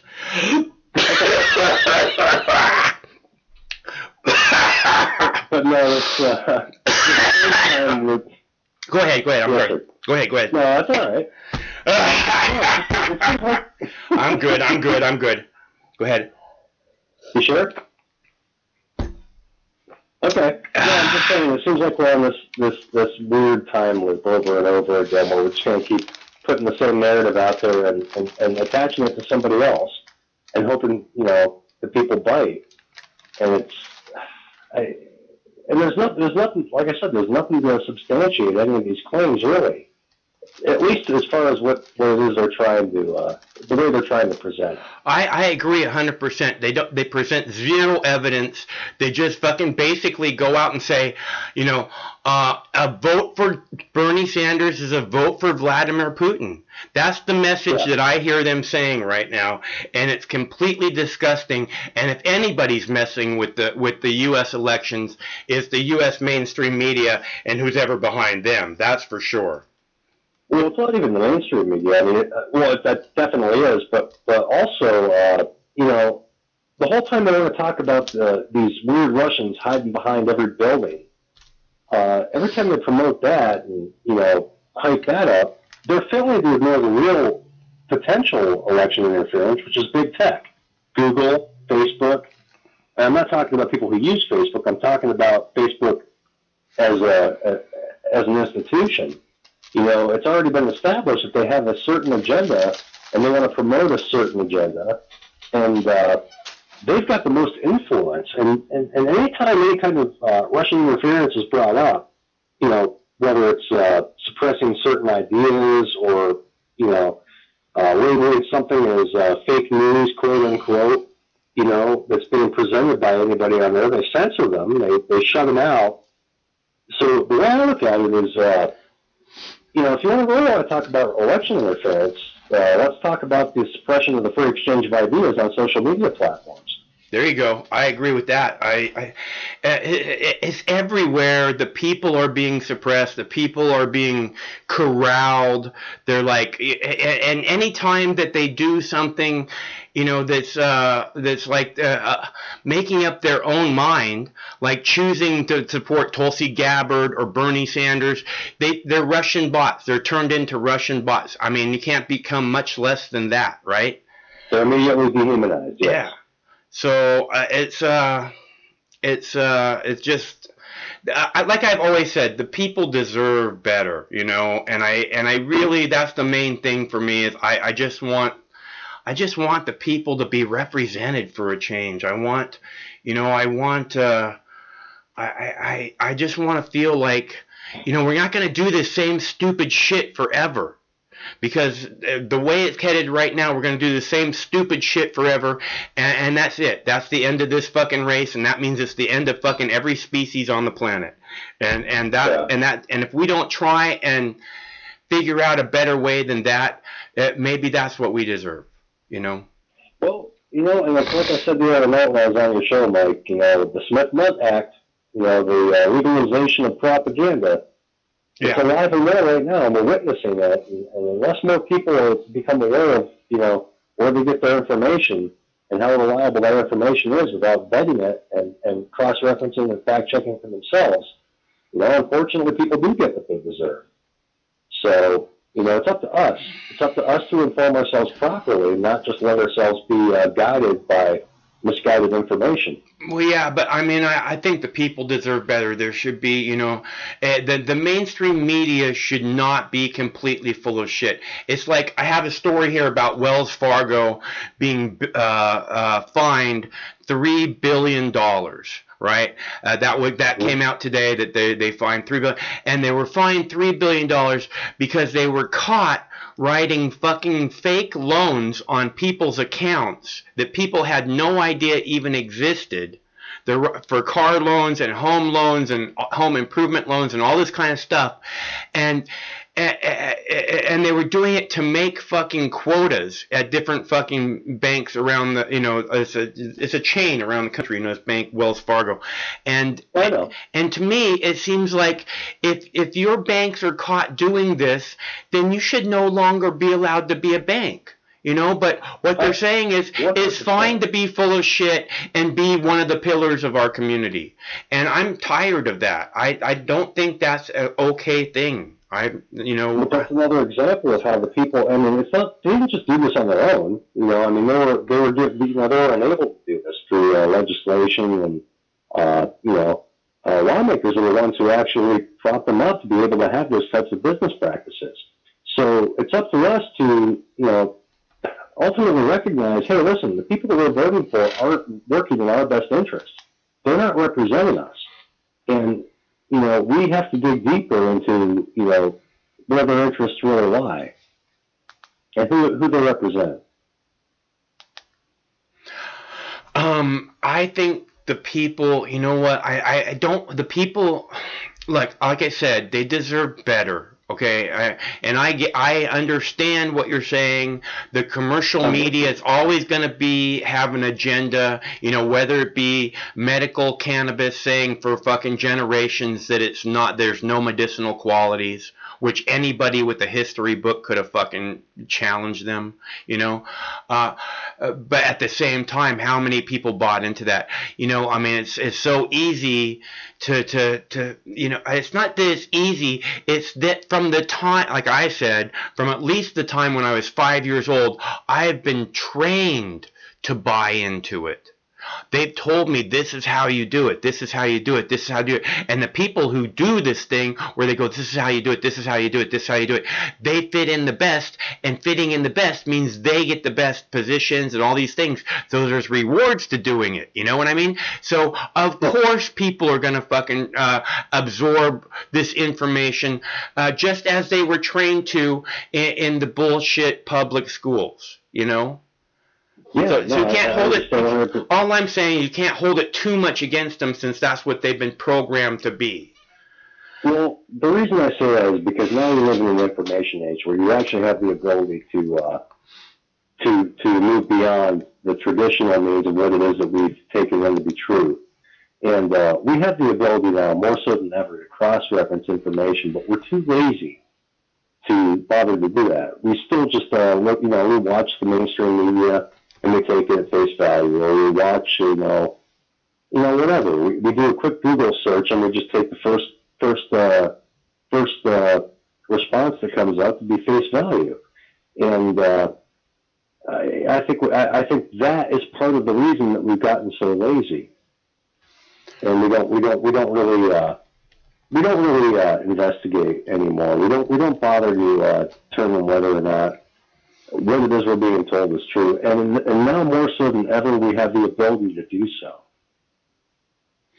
I hear what you're saying, and I think that there is a certain level of responsibility. The thing is that if you're programmed again to where like this, the earlier caller was saying, Chris was saying, Chris from Florida was saying, shit, I lost my train of thought. Go ahead, Joe, go ahead. Oh, no, I already said what I was going to say. I was waiting for you to respond, but no, I mean, that's really what I'm saying is it's up to us to inform ourselves because we have the ability to do so. Well, and this information. Okay, well, what I was trying to say is, I mean, if what you're trained to do is, Chris from Florida brought up the conspiracy theory and how you're supposed to immediately, if you hear anything that's conspiracy, fake news, all these terms, these trigger terminologies now, you hear anything like that and it's like, oh, well, that's obviously not real. You're being programmed that if it doesn't come from these sources, that are fucking obviously full of shit, that it's obviously full of shit. And I must have come in later on the show then, because I missed that part. And it's funny you said that because, I've been called a conspiracy theorist on a daily basis to the point where now I embrace the term. Yeah. Well, because, I mean, in all seriousness, because when I present facts, instead of refuting those facts, people will just come back at me and say, we're a conspiracy theorist and dismiss it entirely. And it's like, okay, right. Well, if you didn't bother to research this information that I'm presenting to you right now that I'm telling you, and you're going to simply dismiss it, then I guess a conspiracy theorist is the proper term I should be adopting if it's backed by facts. I personally, I like thought criminal a lot more. That's one of those labels that I have attached to myself. But this is why, conspiracy theorists, this is why these labels are so bad, because people just use them to, again, as I said a million times, attach liberal, conservative, right-wing, alt, whatever, label to whoever that they want to ignore whatever it is they're saying. Okay? These labels are horrible. And I mean, don't put them on yourself and don't put them on other people. Although, again, the thought criminal one is the one that I prefer. So if you're good with conspiracy theorists, I would highly recommend thought criminal as a much better way to go. Go ahead. Well, if that's how they want to define me, then that's how I'm going to be defined. Hey, Joe, I just want to point something out here. Here is the latest Nevada poll or the average of Nevada polls, I guess, poll average, from MSNBC. You can see down there in the corner, it says 1032. You probably can't see it, but 1032. So it's just the last few minutes now, and I just want to point out that Mike Bloomberg is nowhere on their fucking list. And you know, three days ago, Mike Bloomberg was right behind Bernie Sanders and going to be, you know, the guy to take Bernie Sanders on, and now he's not even on their fucking list. So Yeah, just in Joe case. Biden's jumped back up into second place now too, after fifth place. Yeah, like with half the amount of fucking support percentage as Bernie Sanders. It says Bernie Sanders 29, Joe Biden 16. So. Yeah. It's to show you, man. Tom Steyer. Strange fucking world we're living in. It looks like to me Tom Steyer got the big bump because they have them here at 11%, right? And 11% for Tom Steyer is probably like his biggest number. So like all the people who love fucking people with money, all the people who love the billionaires went, oh, we can't do Mike Bloomberg anymore because he's a freaking idiot. So I guess we'll have to run to Tom Steyer. Isn't that fucking hilarious? Yeah. It is hilarious. It's kind of fucked up though too, because that's one of the things that's being ignored in the media for the most part is you know, how Mike Bloomberg just, you know, bought his whole fucking campaign. He just bought this whole campaign right. He just threw a shitload of money at it and decided to bum rush the entire DNC. You know, he donated what, a couple $100,000 before to the DNC before he actually entered into the campaign, and then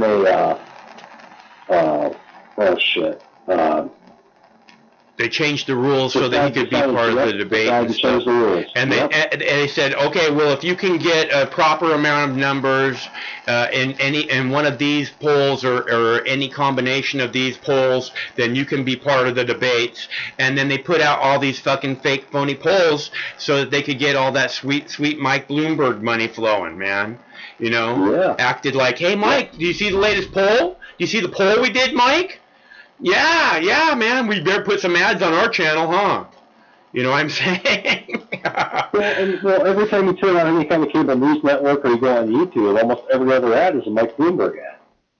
And it's like, how transparent can you be? How can you not see this absolute corruption within the Democratic, the system of the DNC? Yeah. I mean, DNC really needs to be completely restructured. That's why so many people are leaving, Mike. That's why so many people are leaving the DNC. They're leaving the Democratic Party. They're just saying, you know what? We're tired of getting played.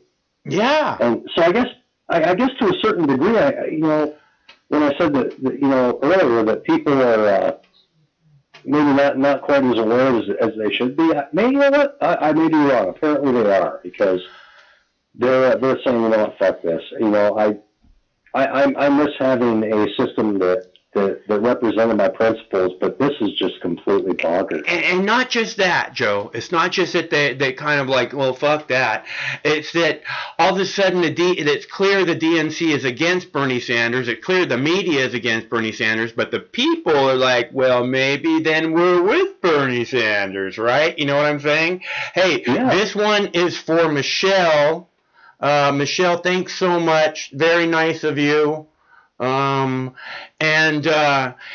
Michelle brought our grand total up to $25. If we get to $40, we will give away a Mox News t-shirt.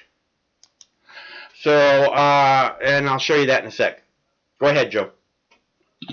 I was also going to say, just in the full disclosure, I am not a Bernie Sanders supporter, but I empathize with the people who are, because they really have been screwed over. And you know what?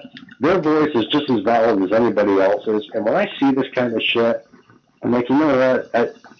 Whether or not I agree with a certain agenda, you know, you have a right to support who it is you want to support for whatever reason. And if I see corruption, I'm going to call it out. I don't care on what side it is.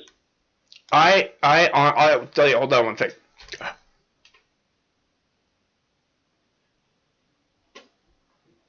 Okay, so we're doing dabs for donations tonight, and every Friday night, because it seems to work out pretty good. And if we get to $40, right now we're at $25. we will give away a Mox News t-shirt, heavyweight tee, heavyweight, good stuff. It's got embroidered patch here, and it's a very nice t-shirt. Everyone who's got one has loved it. You will get multiple Mox News business cards, so you have a couple to pass out to your buddies, and a couple of Mike Hawk for President postcards. So I agree. I think it's incredibly despicable. I don't know if you saw last night's show. You called last night, didn't you? No, it was 2 nights ago. Okay. Last night's show was Bernie Sanders supporters are the new despicables, or new deplorables, right? Oh, I did call. I did call on that one, yeah. And it's as I was saying, I just think it's incredibly despicable for the mainstream media to treat proud Americans who want to go out and participate in the scam fucking elections, who still have the audacity to think, hey, maybe I can go out and make a difference, and be a Bernie supporter or whoever they want to support, and the media acts like they're Russian agents, they're Russian bots, they're deplorables, they're the Bernie bros, and Bernie needs to have a talk with those people, right? I mean, it's how can they talk about Americans that way and act as if it's not because already the participation is so down, you know what I mean, of potential voters. There's like a third of potential voters actually even participate in elections anymore. So I mean, so it's by design. They want to alienate people. They don't want you voting.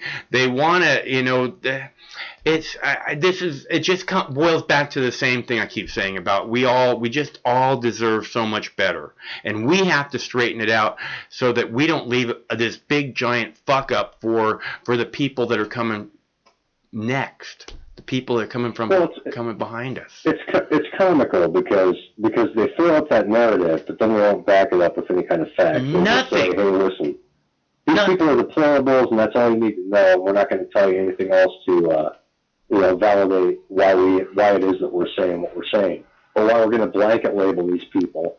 We're the authority. You need to accept it, and that's just how it is. Right, yeah. Even though we've shown that we have zero credibility.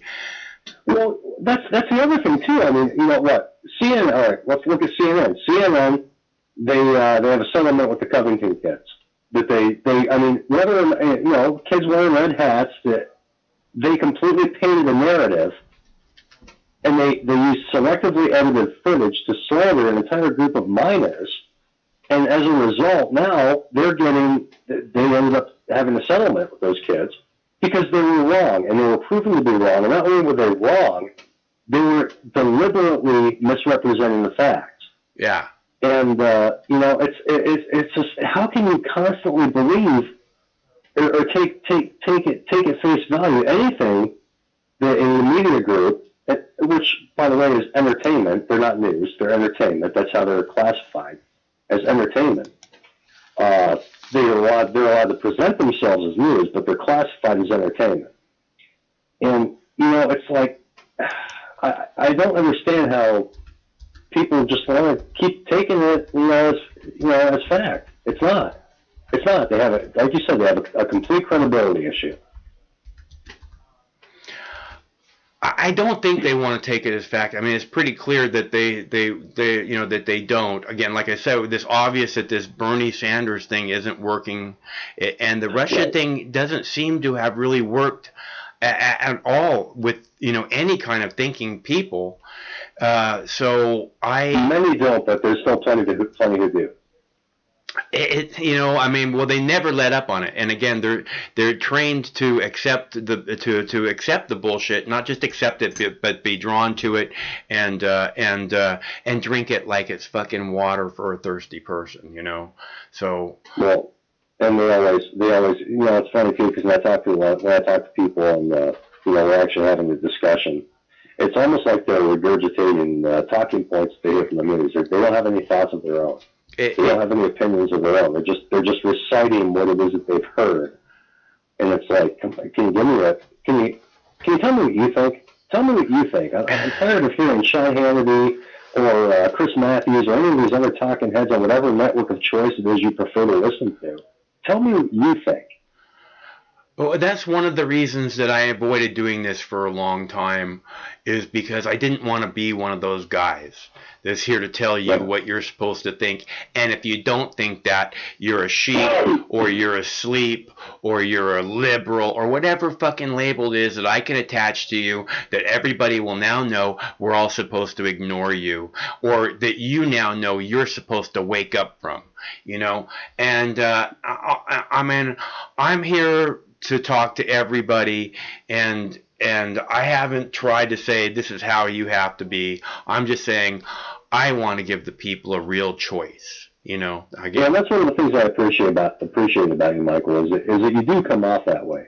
You do present yourself that way, and you know, like you and I'm telling you right now, you and I disagree politically on a lot of different things, but I can call in and know I can talk to you, and there's not going to be a judgment call. Well, there was a couple of times and a few shows back, and I actually feel kind of bad about that. But again, I was heavily drunk that night. That's an excuse, but no. I mean, generally for the most part, we can talk, and we can agree on certain points. There are things that, you know, when it comes to civil liberties and all of that sort of thing and foreign policy, you and I are 100% on the same page, and.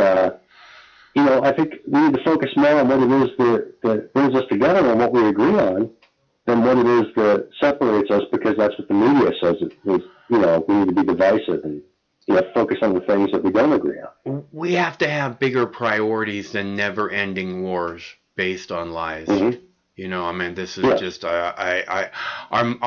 of our fucking wealth is being used up in a bullshit lie. You know, I mean, and how. Who the fuck does that benefit? Every one of us is suffering except for those at the top. Every one of us is hurting from it. So, well, you know, we all have, you know, for the most part, we all really want to have the same desired outcome. We just all disagree on how we go about getting there. I think so. I think we all just want to live our lives, you know, and not have, you know, other people. This is the whole foundation of this country, is that you're supposed to be able to live your life the way you want to live your life. You know, not under this religion or under that religion or under any religion. It's up to you, you know, and do as you see fit. And as long as you're not causing a big hoopla, you know, making, you know, killing a bunch of people or, you know, poisoning wells or whatever, you know, nobody's going to fuck with you. But this government sees your freedom as a threat. And I understand why. I am a very dangerous individual, and I'm a really nice guy. So, you know. Hey, I'm with you, man. I'm with you, man. But so long as we do what it is that's in our own best interest without, you know, being a detriment to anybody else. I mean, that's really what anybody wants. Don't hurt anybody else. Get to where you want to be without, you know. It's stomping on other people's heads. And in the 70s, there was this, you know, there was like a philosophy or a saying or whatever. I've said it before. It's like, I'm okay, you're okay. You know, it's like, you do your thing, I'll do my thing. And it's fine. You do your thing. As long as it's not messing with my thing, it's fine, dude. Do what you want. Marry your brother, I'm sorry, not your brother. Marry your boyfriend. I don't care. You know, I don't care what you do. And again, I don't even care if you marry your brother, right? And in Utah, they're making polygamy, they're decriminalizing polygamy in Utah, okay? I don't care. That's all what you do in your home, what you make happen. And as long as it's not messing with what I do in my home, why on earth would I care? You know? No, that's exactly it, too. You know, I mean, whether or not I think it's weird or unusual, you know, but hey, you know what, fuck it, man. It doesn't hurt me in any way, so I don't care.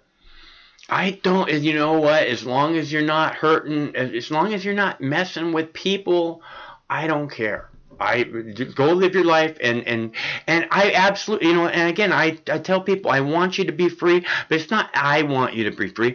God wants you to be free. God made you, if there's a creator God, God made you top of this fucking planet, and there's a reason why, and it's been programmed out of you. It's a very clear reason. Again, we are here to protect every other living being on this planet, and we're failing horribly.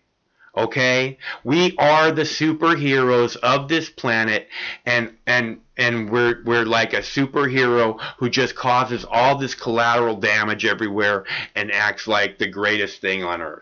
And it ain't gonna pass the sniff test, man.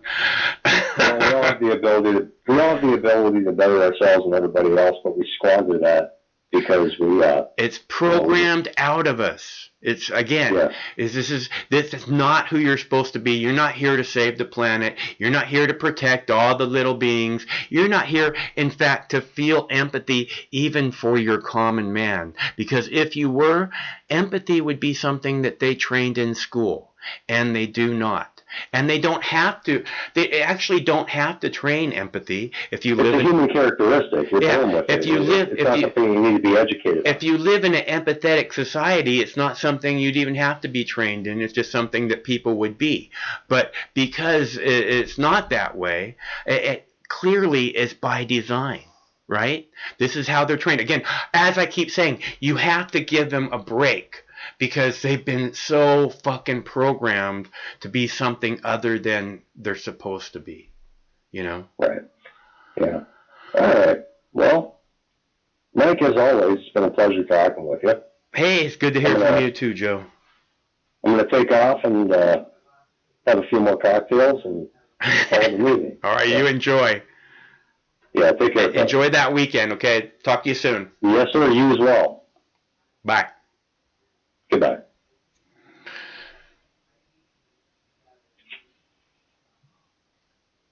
That's Joe from Pennsylvania, I believe. Okay, so again, Michelle, thank you so much for that fat dab and your generous donations. You are always very generous. Always, always. It's so kind, so generous, so nice, so sweet of you. Anyways. Blah, blah, blah, blah. And that was a damn good dab, too. Okay, so should we play another video?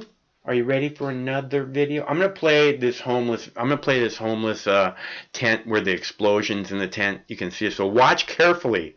Okay. So what happens is they show the tent, and then you can see like an explosion happen in the tent, and then people come running out of the tent, and then a whole bunch of fucking mayhem happens. So check this out. I think it's a pretty good video, and I will be right back. A fiery fight is caught on camera. A man shoves a woman into a burning tent in Ballard.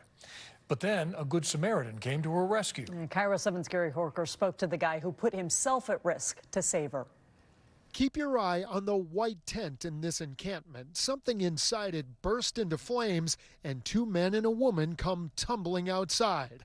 Now let's jump ahead 3 minutes later while some try to help put the fire out, and one of the men suddenly confronts the woman and he shoves her right into the fire, but that's just the beginning. He shouts at the woman and then starts choking her, pushing her back into the burning tent. Now this was all happening while Verley Pitts was installing tires at the Les Schwab across the street. When he shoved her into the tent that was on fire and then straddled her and started strangling her, that's a really good sign that somebody needs to actually do something instead of watch. Now that's Verley walking up to stop the man from assaulting the woman, and right away the assailant goes after Verley. Grabbed him by the back of the shirt collar and pulled him off and told him that it's not okay to hit women. The man takes wild swings at Verley, and one of those swings knocks his glasses off. But Verley is the calm model of restraint and composure, and he never swings back. I don't need to hurt anybody. And Verley says he never even considered being violent to stop the violence. There's what's needed and what's excessive. there's no reason to be excessive. With police on their way, the man abuses the woman again. He shoves her down the street, and look at the upper right-hand corner. At one point, he knocks her down. But SPD arrested the man for felony domestic violence and assault after Verley identified him. Verley says he's no more courageous than anyone else, but he does believe this. Maybe people should start acting instead of watching. And a little positive postscript for you about that story. That woman who you saw being assaulted, by the way, she was injured and she had her hair singed in the fire. She did get help, reportedly from city outreach workers, and we understand she is safe and getting help. And another postscript, while we were interviewing Verley, a couple of tech workers from down the street who saw his story on YouTube came over to shake his hand and just say thank you. Reporting outside the Les Schwab in Ballard, I'm Gary Horker, KIRO 7 News. Because he is.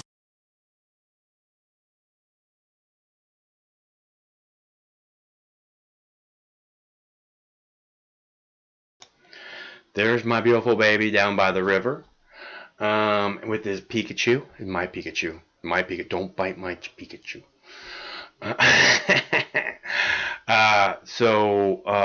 Let's see.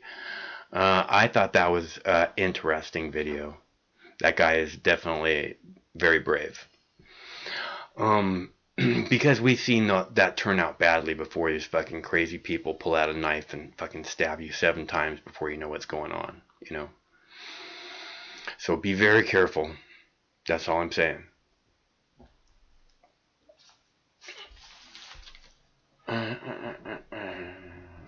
Okay, so let's see. The Do Not Disturb is not on the phone. If anybody wants to call, it's 805-669-6397. And that's 805 Mox News, if anyone's wondering. I need a drink of water. Those are some pretty big dabs, man.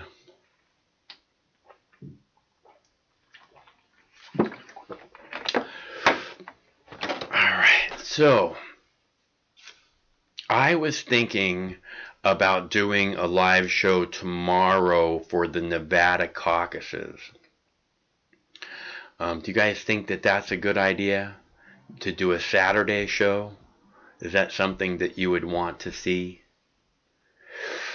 Because the Nevada caucuses are going to start going tomorrow, you know, fairly early in the day. I'm not sure how early we're going to get. I'm not sure. Yeah. Okay, Michelle. Settle down, Beavis.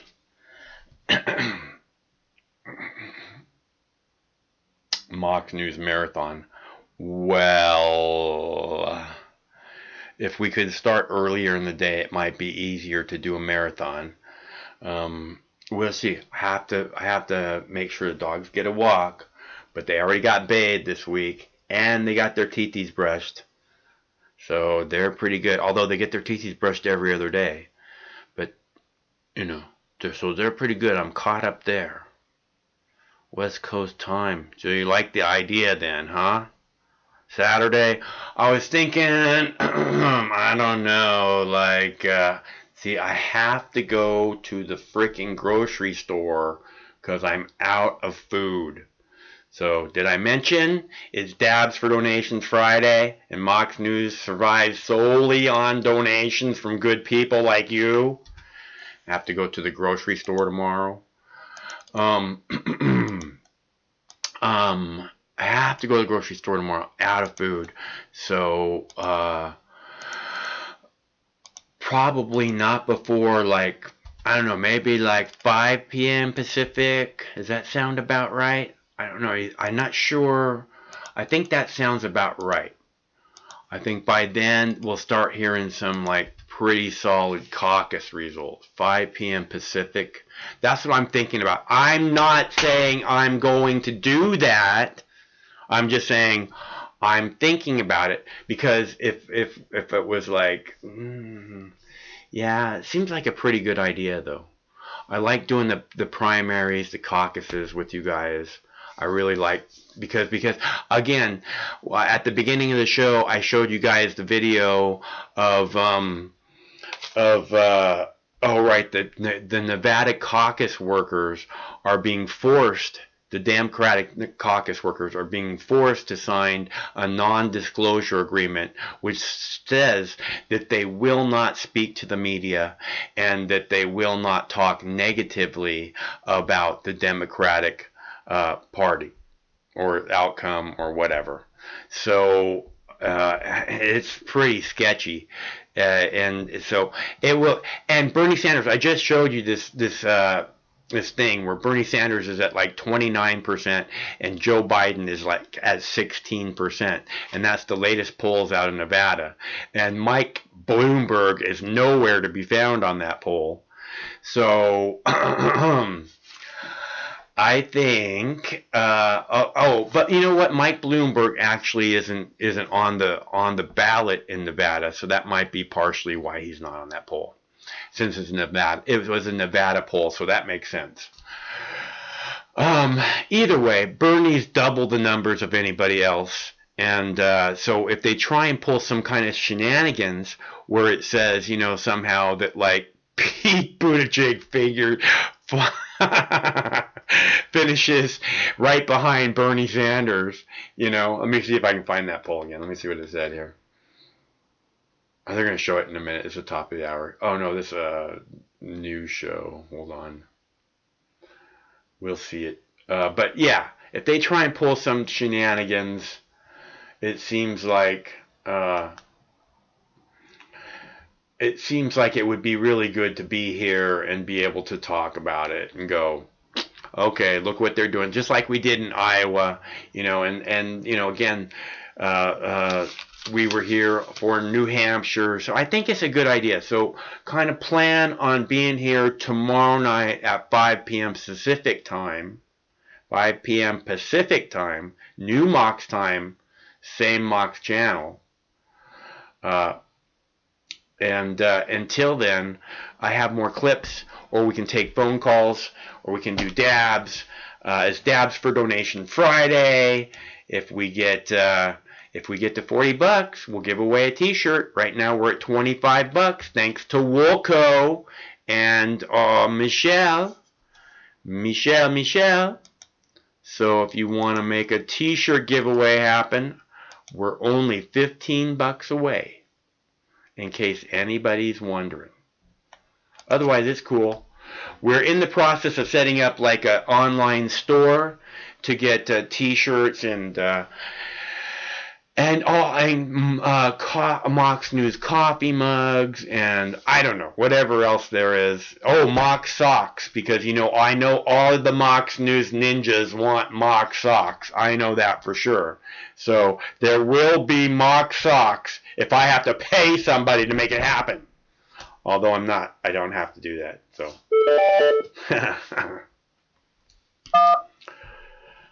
hello, caller. Hey, Mike, how are you doing tonight? I'm good, Chris. How are you? I'm doing all right.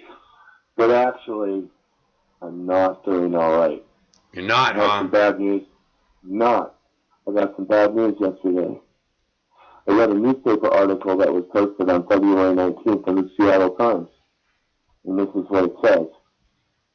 Olympia woman being treated in California for new coronavirus. One of my neighbors has coronavirus, Mark. Well, good. Well, that's good. An Olympia woman who was a passenger on the quarantine Diamond Princess cruise ship in Japan has been confirmed to have COVID-19 is being treated under isolation in a California hospital. While Marianne Obenchain, 59, was admitted to the Queen Valley Medical Center in Napa, California, on Monday, according to news reports. She and another patient was run to the hospital from Japan after being in the quarantine on the Diamond Princess cruise ship. Great advertising for going on a cruise ship, by the way, for about 2 weeks. The cruises are finished, man. The travel industry is really fucked right now. They're desperate. Probably a great time, like you were talking about your friend who wanted to go to Thailand. I thought you could get an awesome deal on a cruise ship right now in Thailand or Vietnam. Yeah, no problem. I mean, like, 2 weeks accommodations, as cheap as like a low budget hotel. $99. 2 weeks, all you can. 2 weeks, all you can eat, all you can drink, $99. Come on board and enjoy the view. $10, anything you want. Anything. Feels like that. So anyway, apparently my neighbor, Miss Obenchain, is the second Washingtonian confirmed to have COVID-19, the new virus caused by coronavirus, blah, blah, blah. The other person was a 35-year-old Snohomish County man diagnosed a month ago. So she's the second Washingtonian. About this coronavirus, I don't know. I know your opinion about it. I got it. You think that it's just being overplayed and that it's been exaggerated relative to other diseases, but I think here's the deal. Here's the deal: is I think that it was contained in a certain area, pretty much, and that now, for whatever stupid reasoning, it's being spread all over the world. And that seems to be by design. So, obviously they must have their COVID-19 virus, antivirus vaccine ready to go. But the thing is, why do you think so? Because why do you think they have it? Because as soon as it starts to spread other places, they won't be able to keep it on the shelf, and that means money. All right, so people will have an incentive to make money because people will be desperate, and that's going to cause the researchers and developers to go into overdrive and give them an incentive to cure this thing. This is the kind of thing. This illness, any type of illness, is terrifying. It's the kind of thing that people are incredibly terrified of. Okay, so that's the main reason that I say don't worry. And again, the reason I say that it's good that your neighbor. When I said good, the reason that I said good is because you said she's in quarantine, which means in California. So, I would think is good, number one, that it was identified that she has it. Number two, that she's not being your neighbor right at the moment. And number three, that she's, in basically an airtight container. Because she was in a very public place on this cruise ship where she probably obviously caught the illness, and that's the reason why it was monitored. But there's some other information that's been coming out in the last few days. Well, first of all, the rate, the spike, how it spiked up rapidly in the last week. How what spiked up? Also, how what spiked up? Well, the amount of people who are being infected plateaued, and then it increased again. This is just kind of what I've observed. I have lots of sites, but I'm giving a general of that's what I've heard, is that the numbers have gone up. I kind of this link here from Reuters that says it's spreading in prisons in China, which is something they hadn't thought about before. And then also this city of 2.5 million people in South Korea is like a ghost town now. And it's starting to affect the economies of other countries. Yeah, I have a video. I have a video about a woman in Korea who has now had 9,000. The government, this one woman, has made it so that the government has asked 9,000 people to self-quarantine. So. Yeah, well, the reason why. Now you said, why would they let her go there, or how could this happen, right? Well, what happened is, from what I understand, is that initially they thought that there was a 14-day period where the virus could remain dormant in a person and they could continue to spread the virus as they interact with other people. But now they've discovered that amount of time is 24 days. It's an extra 10 days longer than what they initially thought. Mm-hmm. And therefore, they have to push the numbers backwards. So when they first contained it at X point in time, it means that that may have been 3 weeks into that person, first being exposing other people to it. So it pushes the timeline back all the way to November of 2019, the first people who were maybe exposed to this virus. And there's still a lot of question about whether it was from a military lab, whether it was from a Chinese lab, whether it was some kind of, counter-espionage, or whether it was humans interacting with animals, and and although that seems kind of unlikely, that seems much more like a kind of a cover story for something else.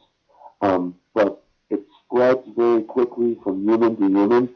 Another article I read today said that it spreads more easily contracted than SARS, because of the way it's like made up and it spreads from human to human.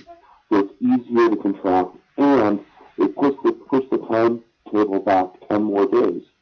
So that means that all of these people on the cruise ships, like in Hong Kong or in Thailand or in Japan or in South Korea, all of these people getting off these boats who want to go back to their homes were only detained for 14 days because they thought that was the maximum amount of time that they could be contained. But they just found out that it could be an additional 10 days. And they just sent all of those people to Belgium, Holland, United States, Canada, all over the world, under the presumption that they were clean. So, I mean, I don't know. I mean, I'm not trying to be an alarmist, Mike, but I'm at the same time just informing you and other listeners that there have been new developments.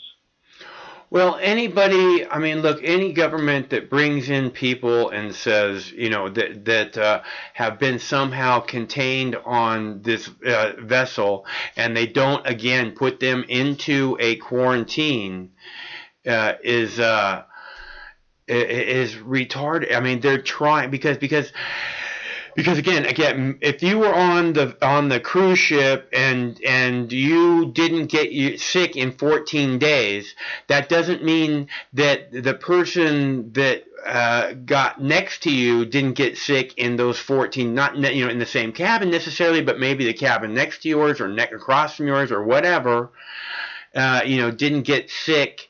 And that somehow then, 10 days later, it's got you, you know what I mean? And so there's still like, you have to quarantine those people off of the fucking boat because that's not good enough. It clearly did not work. I guess what I'm saying is that there could have been people who were infected with this virus on those cruise ships who did not demonstrate symptoms of the disease because it was in them, it was latent in them. And they got checked off of all of the lists because they didn't seem to be sick at all. And, 5 days later, once they get off of the airplane, wherever they're going, they can start to demonstrate symptoms of the disease. That's what I'm saying. The other thing that I found out is that people can get reinfected with the disease, and that the mortality rate is much higher for a second infection. So if a person gets it once, they get it a second time, it's much more deadly because their immune system was compromised the first time. The second thing I found out in the last couple of days is that it's men mostly. It's mostly men. And this sucks because I am a smoker, Mox. I'm not proud of it or anything, I don't like brag or shit on your program about my habits, but it's true. And in fact, people who smoke tobacco have a higher probability of, like a higher mortality rate associated with this illness as well. So it tends to target older people, tends to target people who have respiratory problems, in particular smokers. So I think it's been like 2,300 people have died since January, whenever the first person was diagnosed, and over 70-some thousand people are infected. But now it's spreading across international borders. So, I mean, it is like a problem that is still kind of contained in Northeast Asia, but I don't know.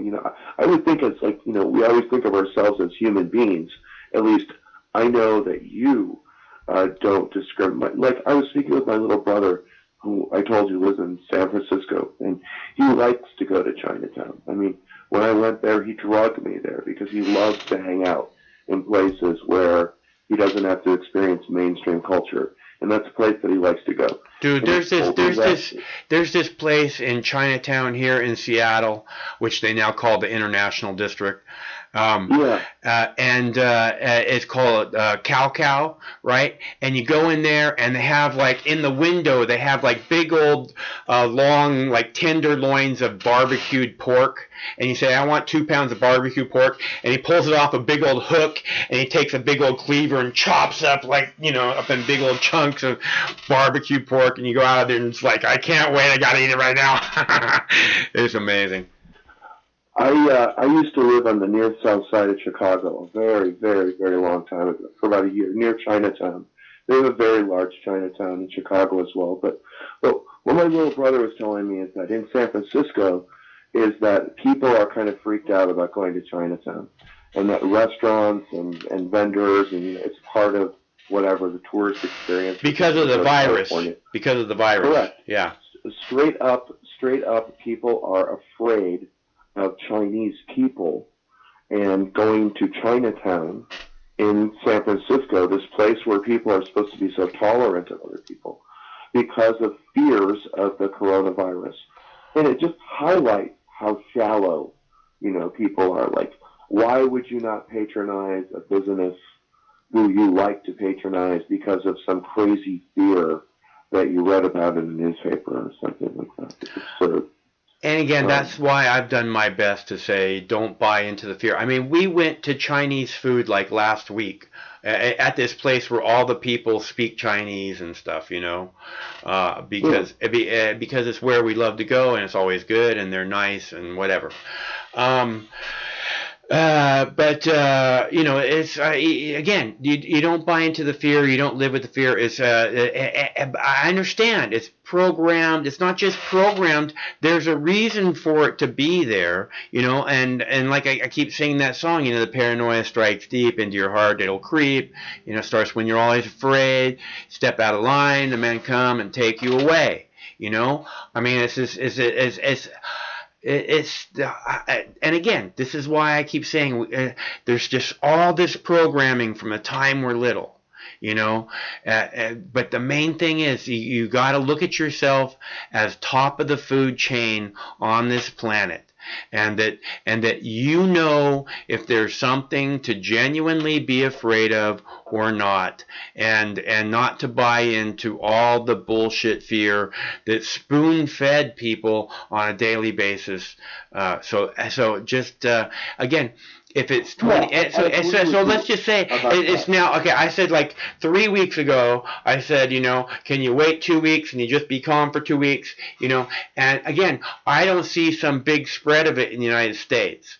Now, you said it's not 2 weeks anymore. Now it's 24 days. So all I'm saying is, okay, so can you wait another 2 weeks, and then there's maybe, if there's a reason to be afraid, we'll know. But right now, I'm not expressing fear at this point.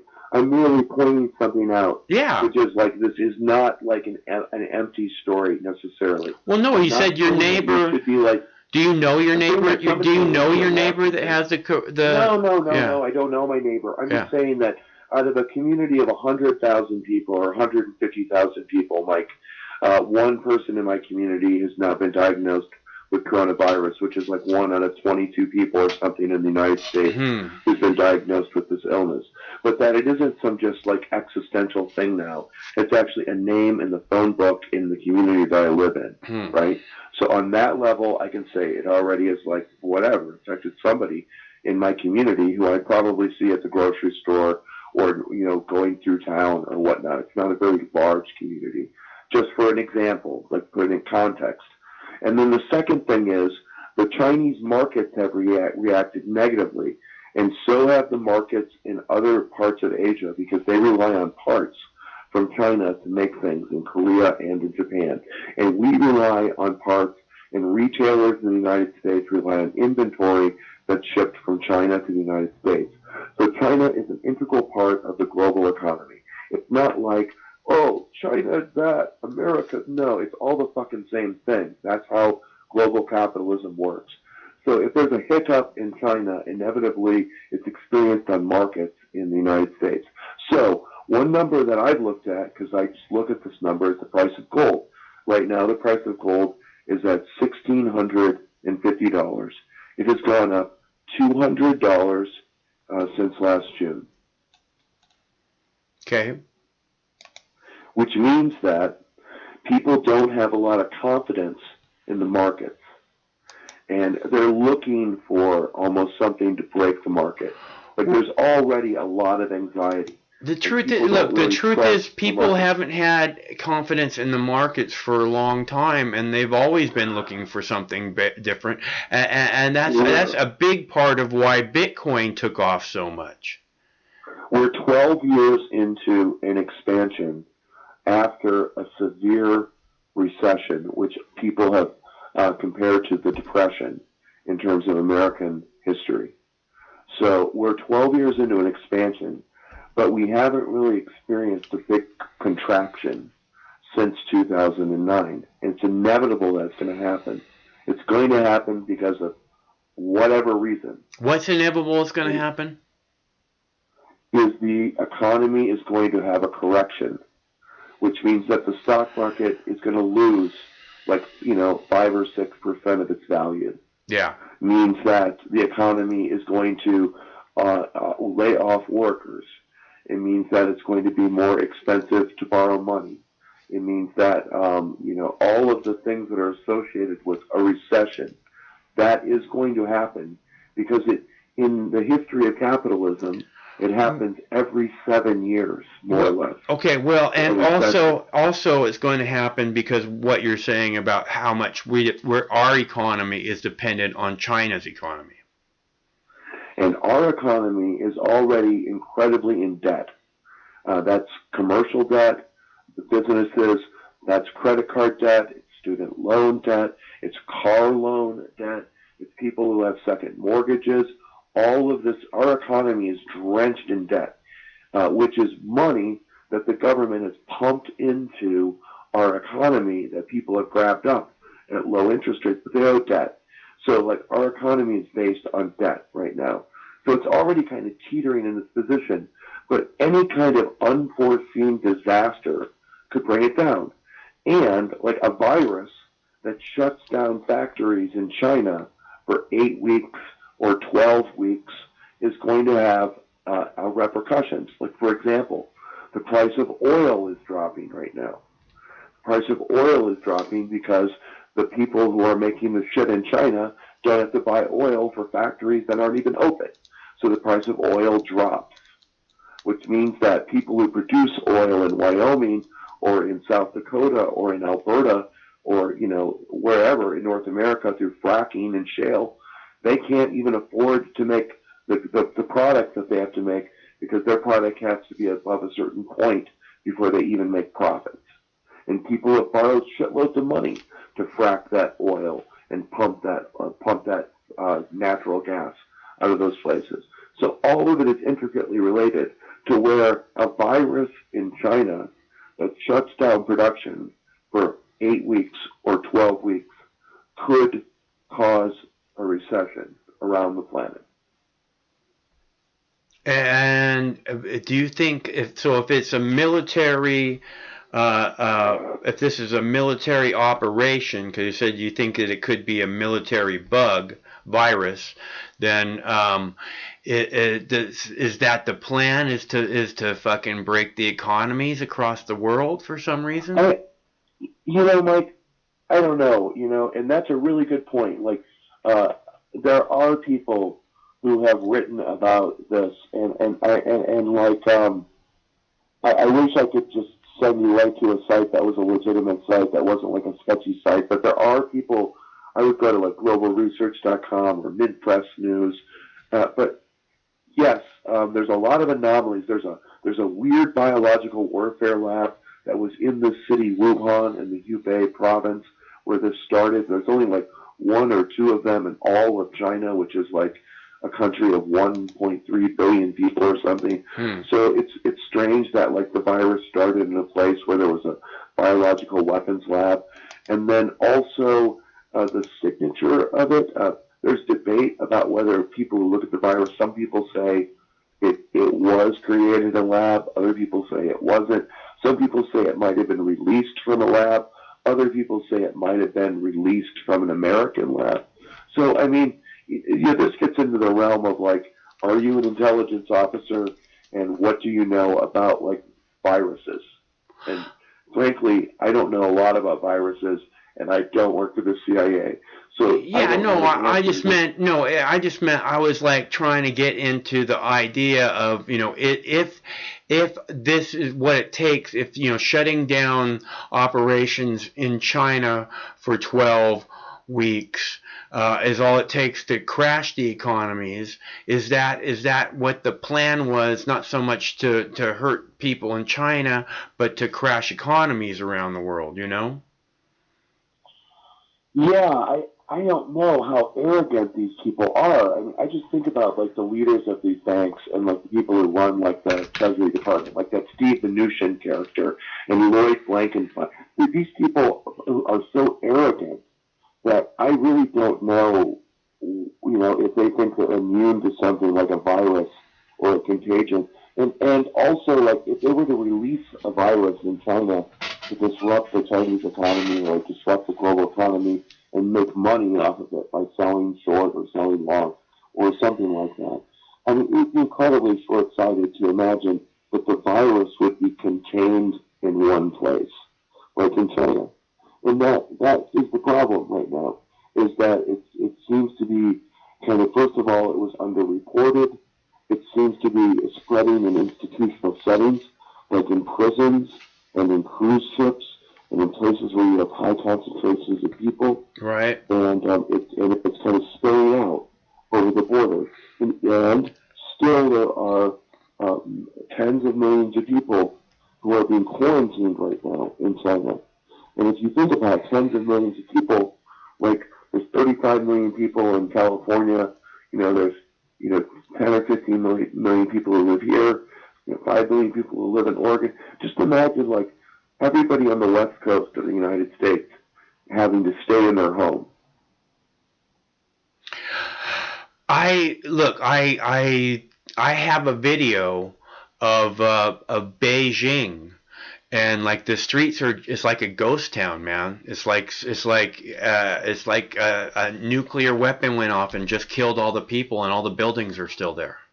You know, the equivalent of Washington D.C.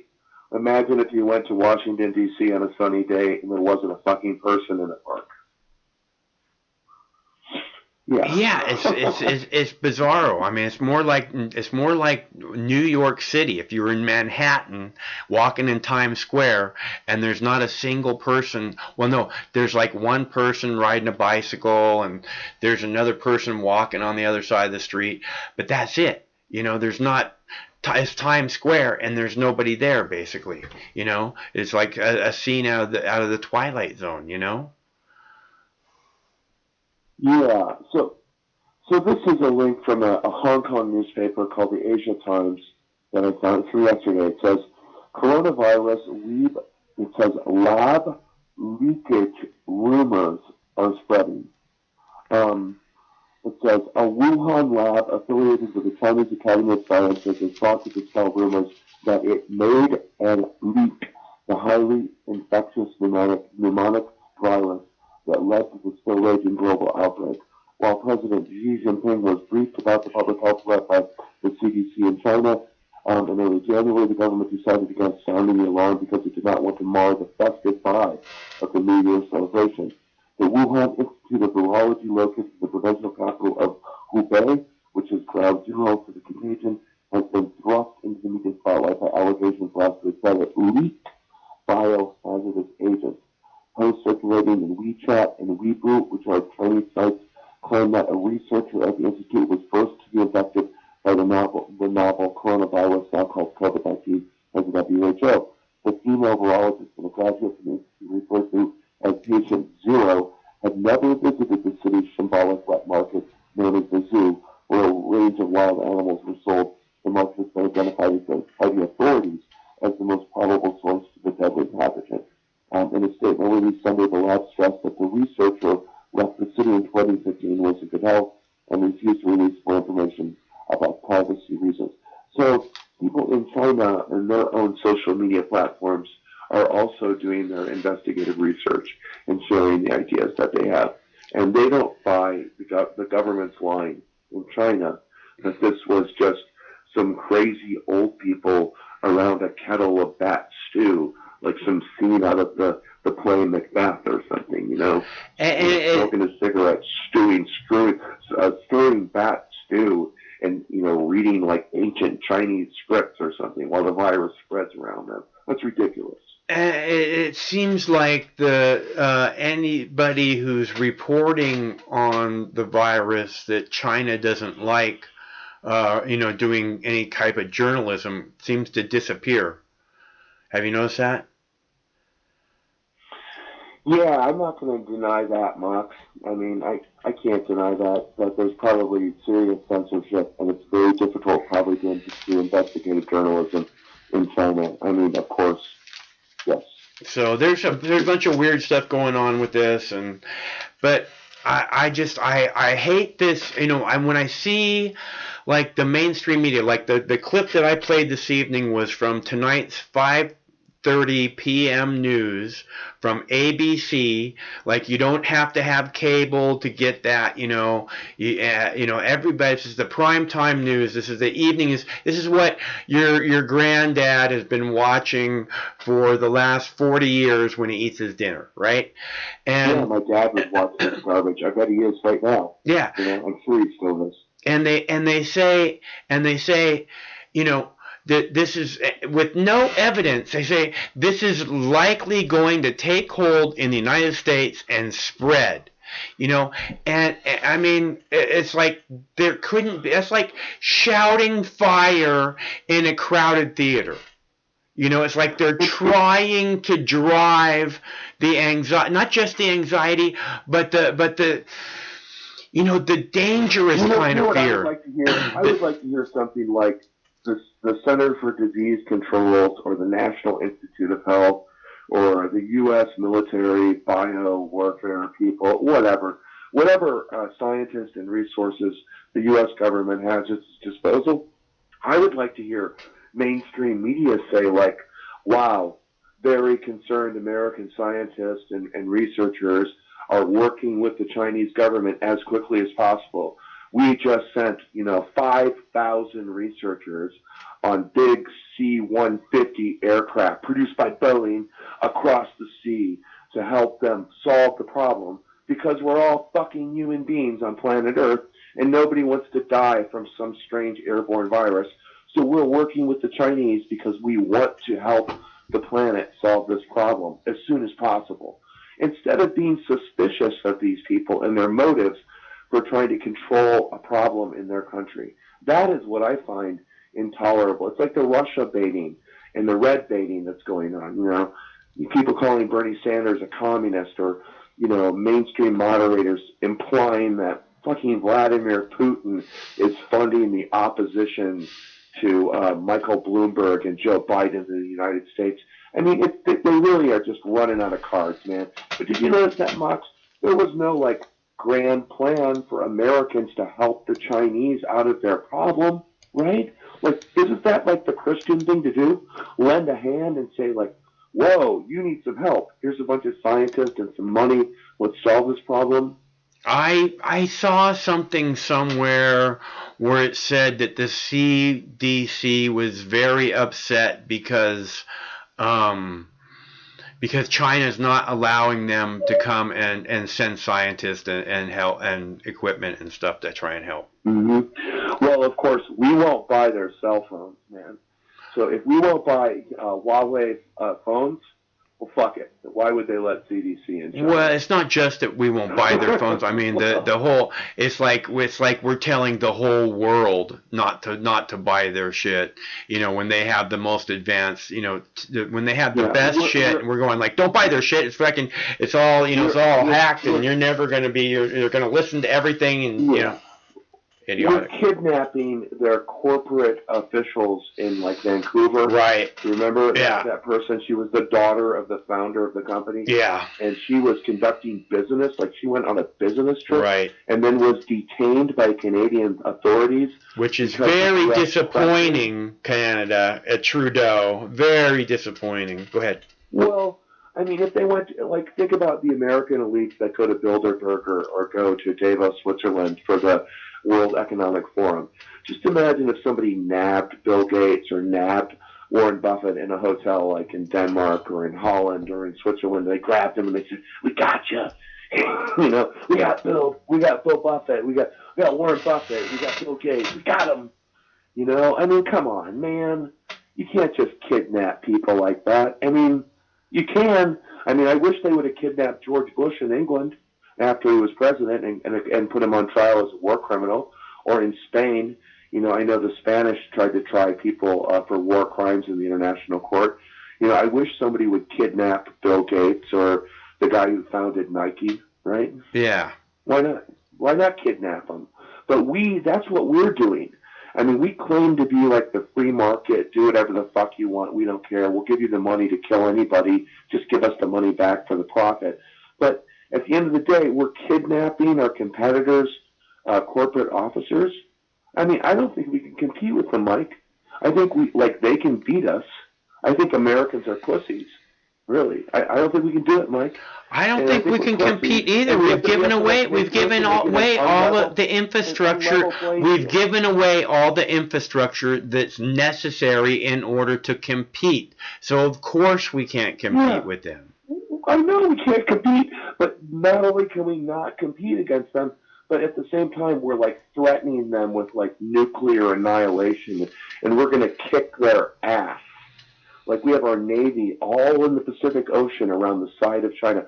We have 500 military bases surrounding Iran and China, all every single day, every moment, saying, we're going to kick your ass. Like, there aren't any Chinese military bases in Mexico or in fucking Cuba, or there's no Chinese military base in, like, the Bahamas. What the fuck?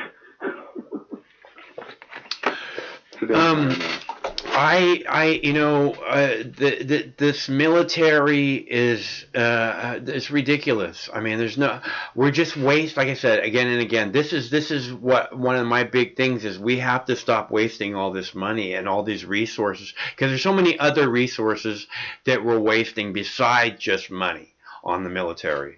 And we could do so many things, and instead all we're doing is working on making more and more war around the world. Well, I don't know what a soldier makes, like when a soldier starts, and a soldier works for like whatever 2 or 4 years. The investment that it takes to train the soldier, and the amount of money they make, and the benefits they receive after they're doing their service. But frankly, I would much rather train that person to be an engineer, a skilled laborer, a person who, is able to contribute to society in a positive way, like Pete, Let's just give a bunch of people a great education so they can participate in the economy without pretending that they have to kill somebody for it in order to receive it. It seems pretty simple to me that the more educated you make your society, the better the society should be. The more, the better infrastructure you have your society, the more productive your society can be. These things are just blatantly obvious, and for whatever reason, you try and put forth any kind of but the arguments are never framed this way. I mean, the same way, Mike. Like 2 million people in prisons at $50,000 or $50,000 a pop. Yeah. Right? To keep them in jail. Yeah. Now just imagine if we spent $50,000 on every one of those 2 million people doing like a life program, turnaround for you, a new design, a makeover. Yeah. Give them some new clothes. Teach them how to speak properly. We could even make a little job training. We could even make like the most popular reality show of all time out of it. Yeah, they could sell it on TV. Yeah. The most popular reform project gets the most airtime on CNN, whatever. But I mean, it's absurd that instead of spending $50,000 a year to rehabilitate, re-educate, and give a person job training and an incentive to participate in the government. Like, look, you do this program and you can vote again. You can hang out with your family again. There's 1 year, $50,000, you're through it. It's done. Why keep that person in a cage? Who the fuck does that benefit? And why feel good about punishing people like that? And why the fuck do we have to pay $50,000 a year to keep them in a fucking cage and feed them bologna sandwiches? I mean, come on, and then man. when they get out of the cage, they go back to the cage anyway because they don't have the skills, and they lose the skills the moment they go in the cage. So we're just setting them up to spend the rest of their life in jail. Yeah, I mean, I had a boss when I was living in the last time I was living in California. I had a boss who was a great guy, but he was a prison guard, right? And he was a prison guard at the prison where Charlie Manson was kept all that time. I can't remember the name of it, but anyways. It's in there somewhere. But anyways, his job most of the time was just to listen in when they would get on the phone. Like they each get so much phone time, right? So his job was to listen when they would make their phone calls. You know, make sure they're not plotting bullshit or, you know. Eavesdrop. Yeah. He would just listen. And paid by the state to eavesdrop. And I would sometimes, he would call me when he was at his job because I was he owned a business and I was a manager at his business. So he would call me. Did he like to smoke? Did he smoke, Mike? Weed? Yes. Yeah, he smoked weed, but we never smoked weed together. I understand. So he would call me from his job at this place where he would hand out people's phone calls, and sometimes he'd be like, okay, hang on a second, I need to listen to this, and the person's talking, and he's talking from prison to his mom, and he's like, oh mom, don't cry, it's cool, man, all my friends are here, they feed me, I have clean clothes, don't even worry about it. It's like that's where they want to be, Wow. Well,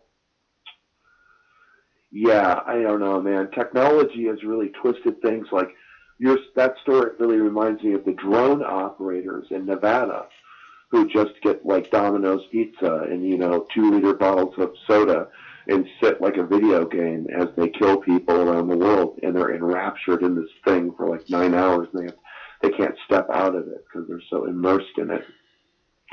Like our relationship with technology, pretty intense. Yeah, I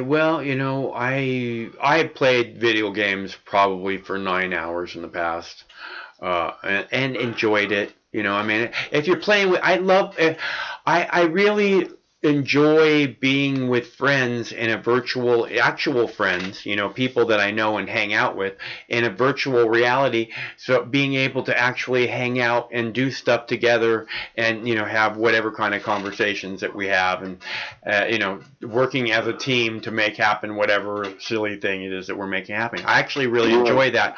Although I haven't done it now for probably 3 or 4 years.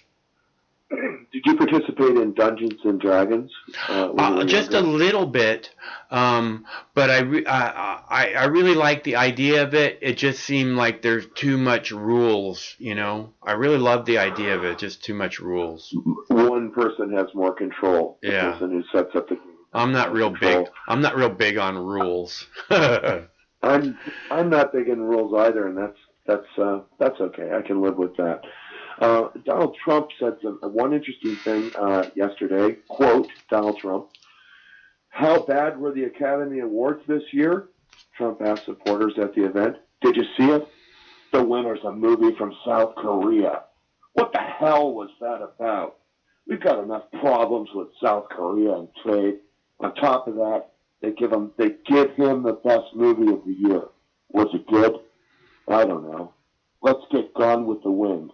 Can we get Gone with the Wind back, please? End quote, Donald Trump. Didn't he say something about Brad Pitt, too? He did. He did say something about Brad Pitt as well. He said that he was a wise guy, like Donald Trump would know. I mean, Donald Trump knows about wise guys because he's a mobster, but he called Brad Pitt a wise guy.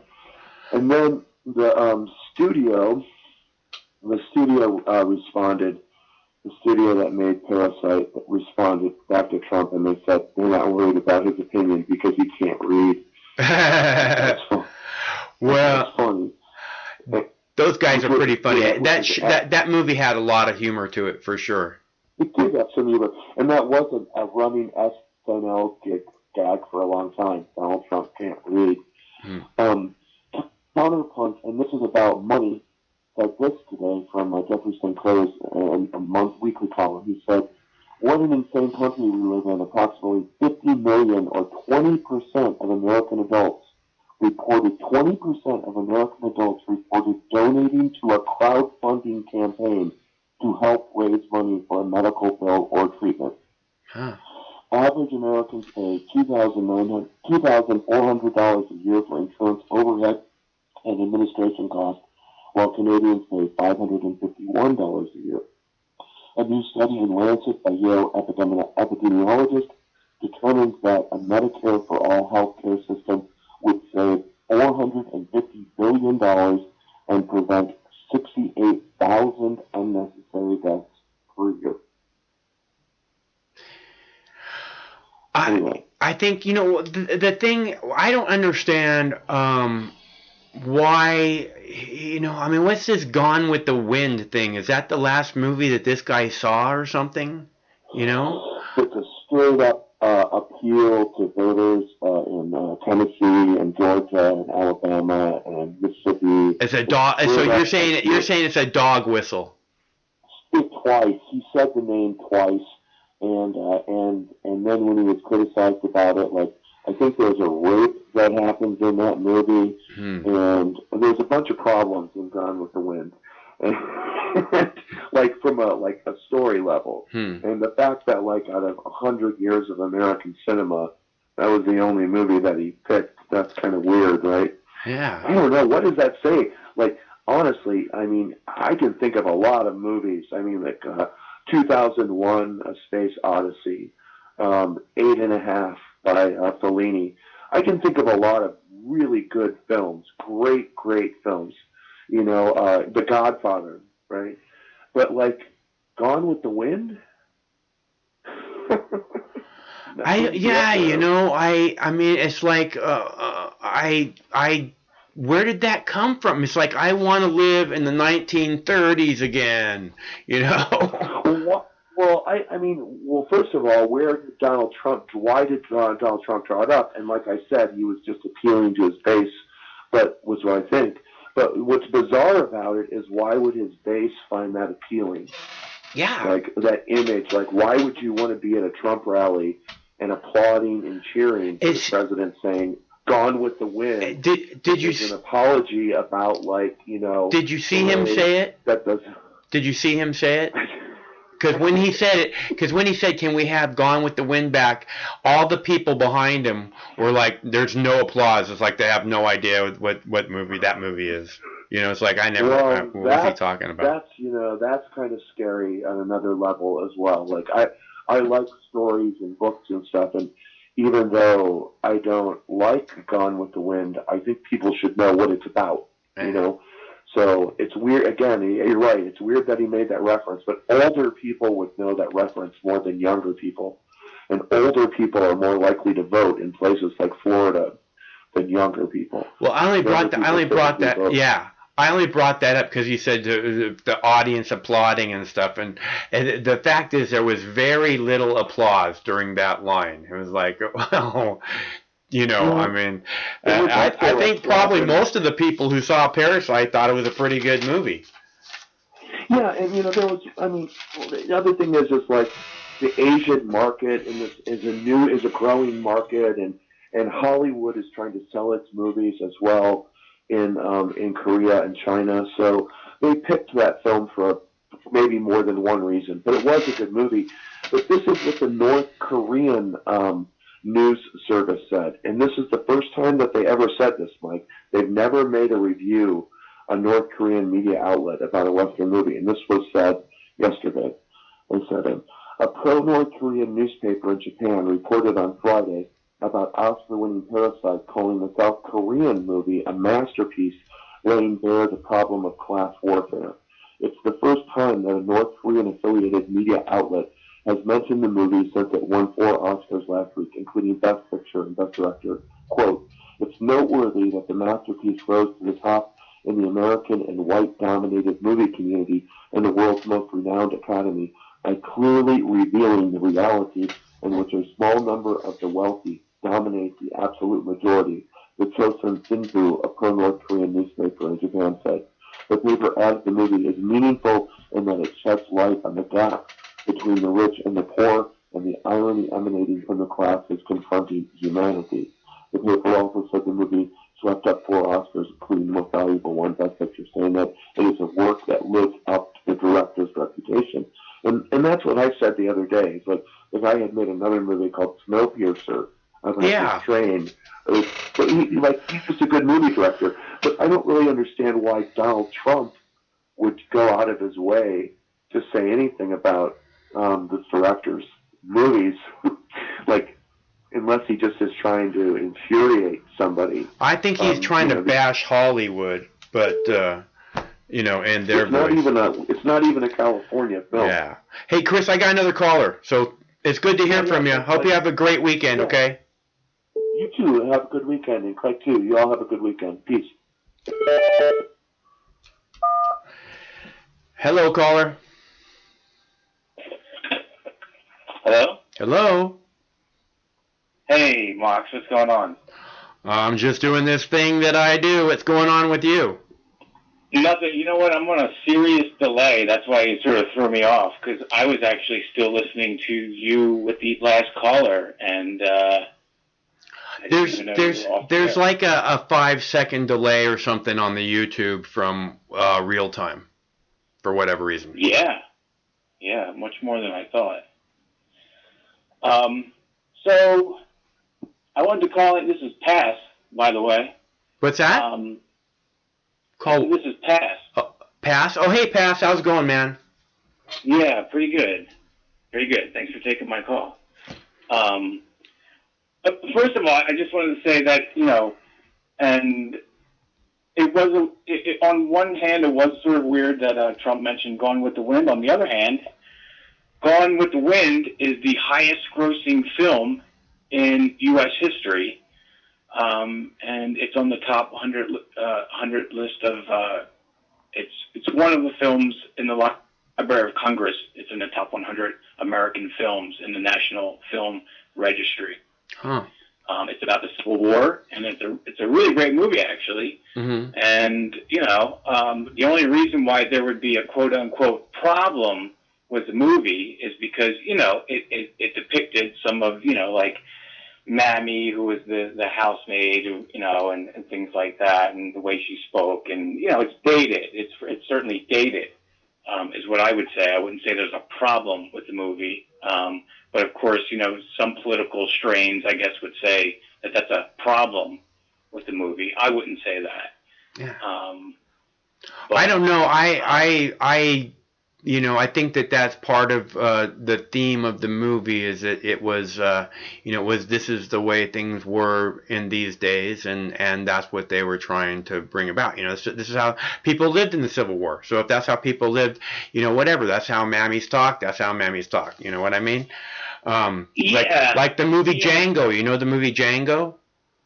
Mm-hmm. Yeah. I know. I mean, no? I know of it. I didn't see it, though. Oh, it's a good movie. You should watch it. I really like it. It's a good Christmas movie. Watch it with the kids.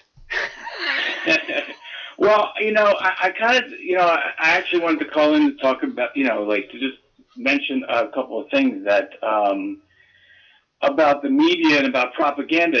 Like you was talking about that Academy Awards giving it to a foreign film. I think that is outrageous and stupid. I think traditionally it's to honor the people who in America have done well over the years and over the past year, and to honor their films and the work of their films. Yeah, but British filmmakers have always been honored there too. Like, all the Star Wars stuff was all out of Britain. back in the day. Yeah, I mean, sometimes they will. Sometimes the Academy will recognize foreign films. There is a foreign film category, and during the history of the Academy Awards, at different times they recognize great European movies or movies of the world, for that matter. But to give it the best picture to a foreign film sort of defeats the whole purpose of the Academy Award. But like I said, I mean, it's because, you know, they've run out of ideas except to sort of put forth political propaganda. And this is why people don't like Hollywood anymore, because and TV, everything is political propaganda.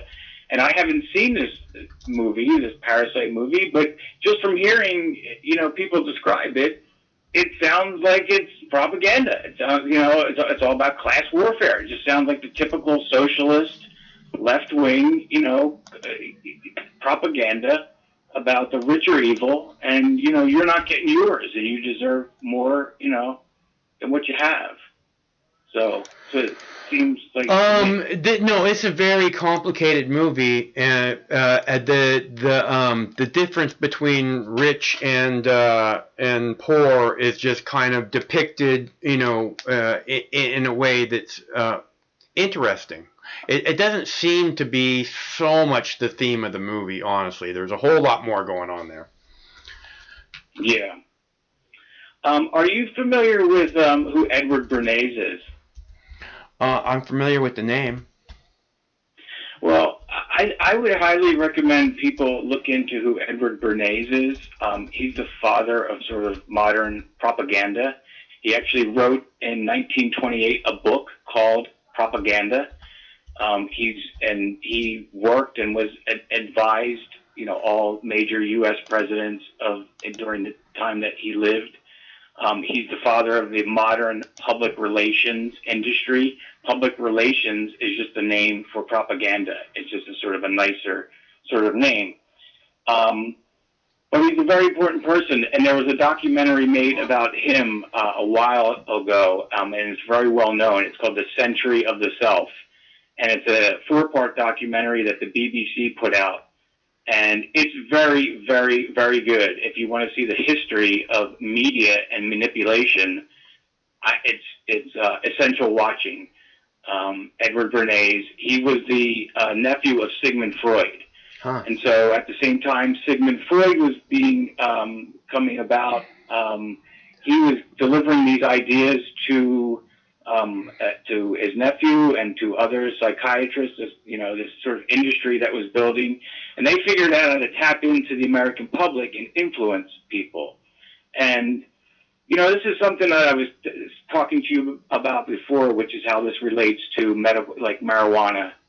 And that is that, you know, originally, once upon a time, women in America didn't smoke, and it was sort of unladylike to smoke, and just women didn't smoke. It wasn't proper for them to smoke.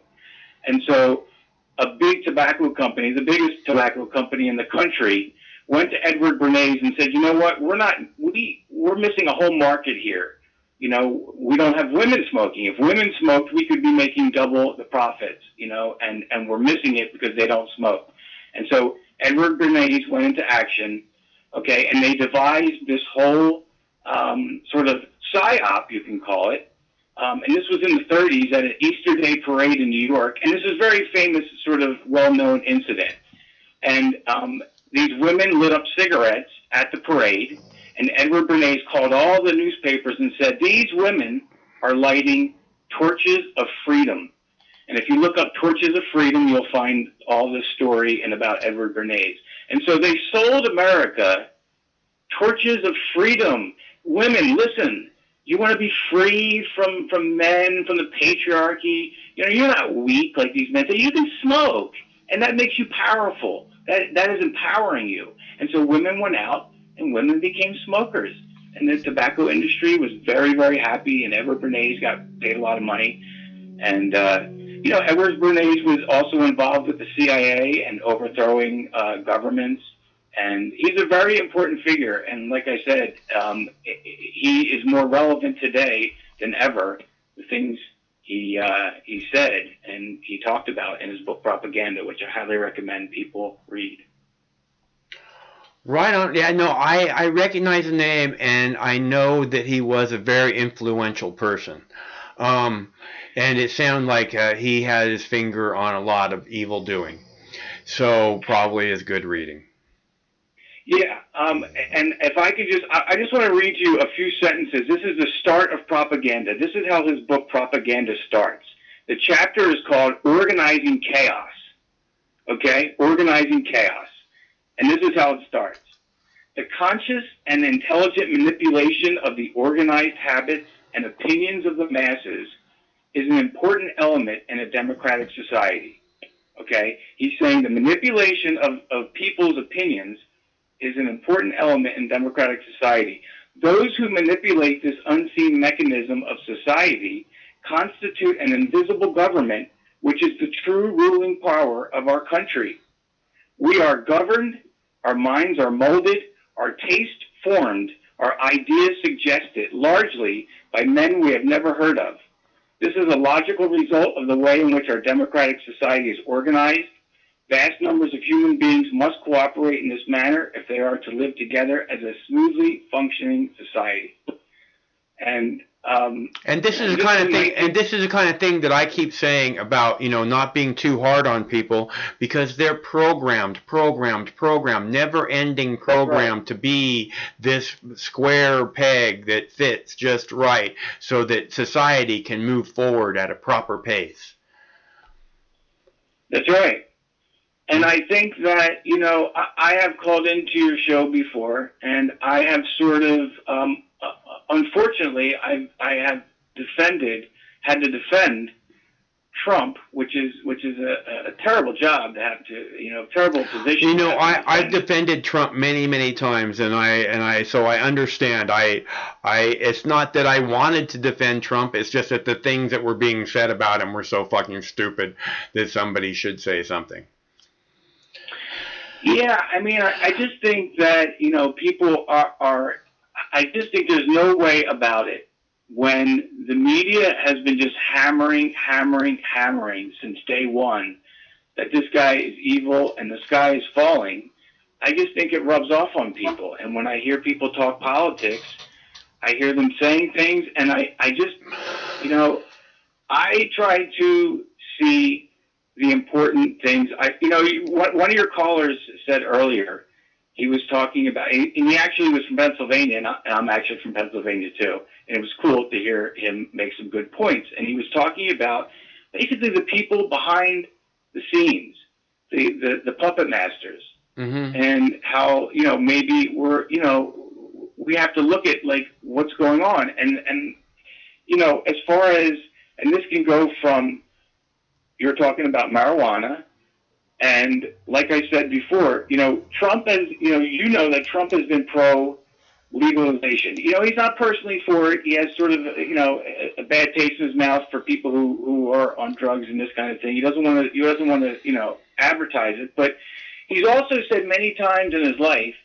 that he's okay with states, leaving it up to the states and everything. And the fact that he's not doing that now, instead of people saying, "Oh, what a dick! He's just a dick. He's just a billionaire and he's a dick." Why not think a little harder about this? Think about this for a second, okay? And when you see that his new budget proposal funds the FDA to study cannabis, and this is not getting no news. Again, I haven't seen any news clips of. I don't really watch mainstream media news, but I haven't really seen anybody talking about this. They're talking about the negative things that he did with not protecting states, but they're not seeing the bigger picture, which is that this is basically Big Pharma dictating that, this is the way it is. The wheels are in the works, and Donald Trump is not going to mess this up. It's not up to Donald Trump. Okay, look, can you see the screen right now? You know what? I can see the screen right now, but there's nothing on it. So let me refresh my page because there's a delay. But what were you going to show? Well, it says top Trump campaign spokesman, marijuana must be kept illegal. Okay, that's from Forbes magazine. Okay, this is and Trump's I think, top mouthpiece. but you have to sort of, not take that, again, like I'm saying, you have to look at the big picture of that, though. It's going to remain illegal. But what does that mean? Does that mean that Trump's going to crack down on the states and stop the states from what they're doing now? No, I don't think so. If he does, then I'll be pissed, and that'll be unfortunate. But I think state by state, they're going to keep doing what they're doing. They're going to keep making it legal. Medical marijuana is going to keep spreading, and recreational marijuana is both going to keep spreading. And the federal government's not going to do anything. They're actually, again, he is allowing the FDA, he is funding the FDA to study it. That is a step forward. But of course, nobody's going to say, "Oh, that's a good step forward that Trump did." No, everybody's going to focus on the bad and not look at the good. Right. Well, Trump's not going to. Saying Trump's not going. We'll baby step your freedom as slow as we can, and make sure you know that it's headed your way, and but not actually give you any of it.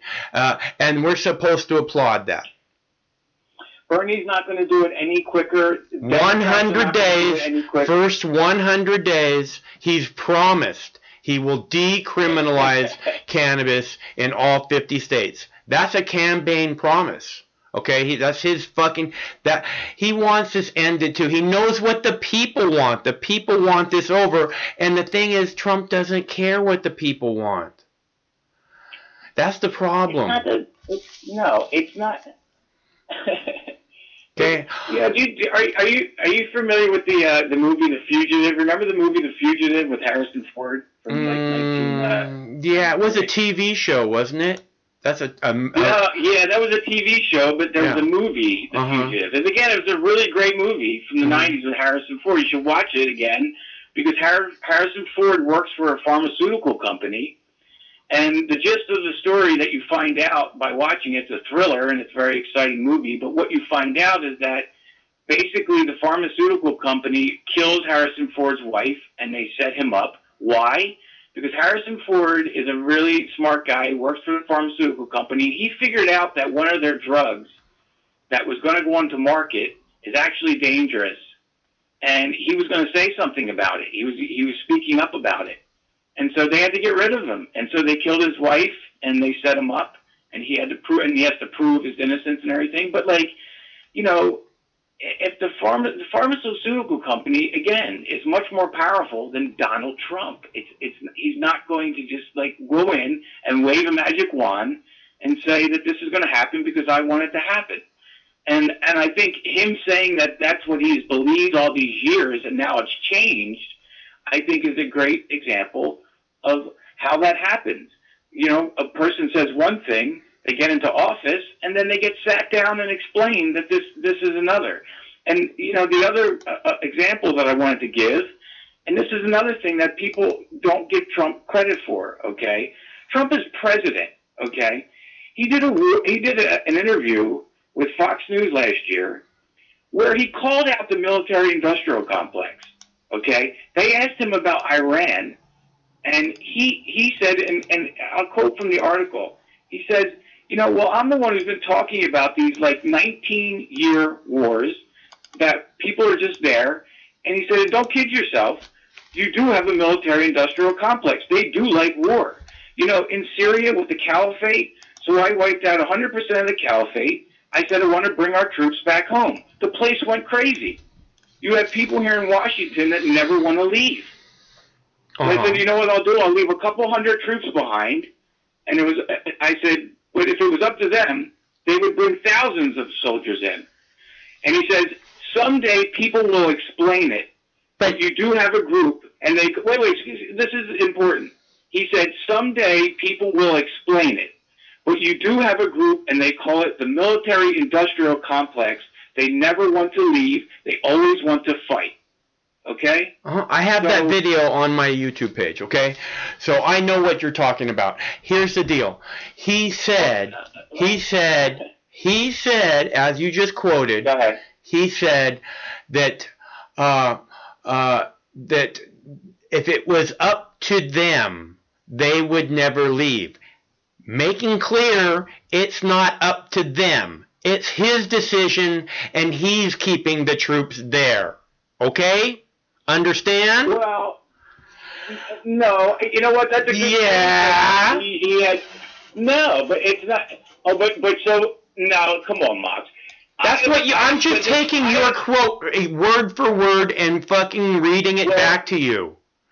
That's right. That's right. And I have said to you before, and I have heard you say, I have watched you enough on here to know that you have said, and you even said it about Bernie Sanders, that the president doesn't have the power over the military-industrial complex. You're not going to just walk into office, Obama, Bernie, Trump, whoever it is, and say, all right, everybody pack it up and come home.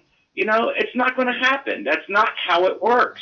Ron Paul said again and again that is how it works. That's how we went into Iraq, and we can come out exactly the same way. Yeah, in theory. And in theory, I agree with Ron Paul, and I agree with that sentiment, and that's why Trump, runs on that. That's why politicians run on that idea of stopping wars, not starting wars. But then they get into office, and then this is what happens. And I think, there's a lot of power that is out of the president's hand. And the question is how many presidents have we had, okay, who have said that during their presidency, called out the military-industrial complex and said these guys are war hawks in Washington and they want to stay there forever? How many presidents have we had to say that? How many presidents have we had say the same thing about the mainstream media, which is that the mainstream media are liars? And, Right, but he only calls the media liars when it's about him. Okay, that's the only time. True. Okay. I mean, but he's been calling the media liars for a long time. I mean, he's been saying, and the thing only is, if it involves him. Only if it involves him. He's not, Okay. That's the truth. Listen. Yeah. Let me tell you, I knew that the media were liars before Donald Trump came along. Well, that's good because that's what Mox News, a big part of what Mox News has been about since day one on YouTube. Yeah, but it seems that all these clips, all this constant, Trump is evil, Trump is Hitler kind of thing. Is that what it says? Is that what it says on my page? I don't think that's what it says on my page. Well, I think that's basically what you're saying, though. A lot of the times, I think you basically just want to sort of focus on the negative. And my thing is this, okay? Because in the end, especially for all the crybabies and all the little millennial little crybabies in your chat room, I'm drinking your tears, okay? Believe me, I love it. I love how you get upset because this is the perfect time to mention that I am a lifelong Democrat, okay? And I voted for Barack Obama twice, and I voted for Democrats my whole life, okay? And so, I'm no and I believe you said, party, and I believe you said, and I believe you said, and I never will again, right? Not that I never will again. I certainly won't right now. No. I mean, it's the way that they're imploding. I mean, it's amazing. The whole party is completely imploding, and I sort of am enjoying it, to tell you the truth, because they've embraced all identity politics. They've completely thrown out economics. They don't talk about jobs plan. They just talk about free stuff. I'm going to give you free stuff. No, I'm going to give you more free stuff. Hey. There's a racist bad guy after you. No, I'll double down. There's even more racist bad guys after you than you even think. And, you got to vote for us if you want us to protect you from that because, we're the saviors. We're your knight in shining armors. So, I mean, they've completely lost their way. Bernie Sanders said that white people don't know what it's like to be poor. That is extremely offensive and out of touch. I can't think of as a person who has been because Donald Trump never said anything offensive or out of touch, right? Listen, man. Come on, dude. He said he can grab women by the pussy because he's rich. Okay, give me a break. Give me a break. Please. Okay, wait a minute. Okay. So, you brought this up before, and I said, I mean, everybody, that if you're going to be honest, guys talk like that. I Okay? never And- have said I can grab women by the pussy because I'm rich, or any way else. I don't do that. And you can ask my No, friend. he I'll said- bring Craig up here he right now, said- and he'll tell you Mike can grab women by the pussy, and he doesn't ever talk like that. He said women let rich men grab them by the pussy is what he was talking about. He said women are so enamored with rich men that rich men can walk up to them and just grab them by the pussy, and they are okay with it. And that's what he was saying. He didn't say I do that. He said guys He said do that. I can grab them by the pussy. That's what he said. They let me do it. Actually, he said they let you do it. They let you do it. That's right. That's right. And you know what? If the liberals, the people on the left, are now going to be the moral, police, when it comes to this. Again, this wasn't when he was president. This was years ago, before he was president. Okay, this is when he was, and so he made a locker room joke, and they recorded him.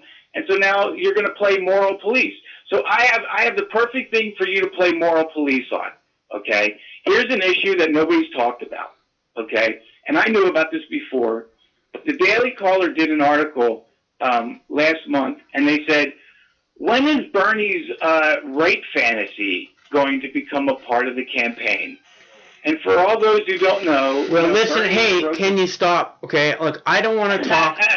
Look, this is gutter garbage. You want to silence me, Mike? Is that what it is? This is gutter garbage that you're talking about. Everybody has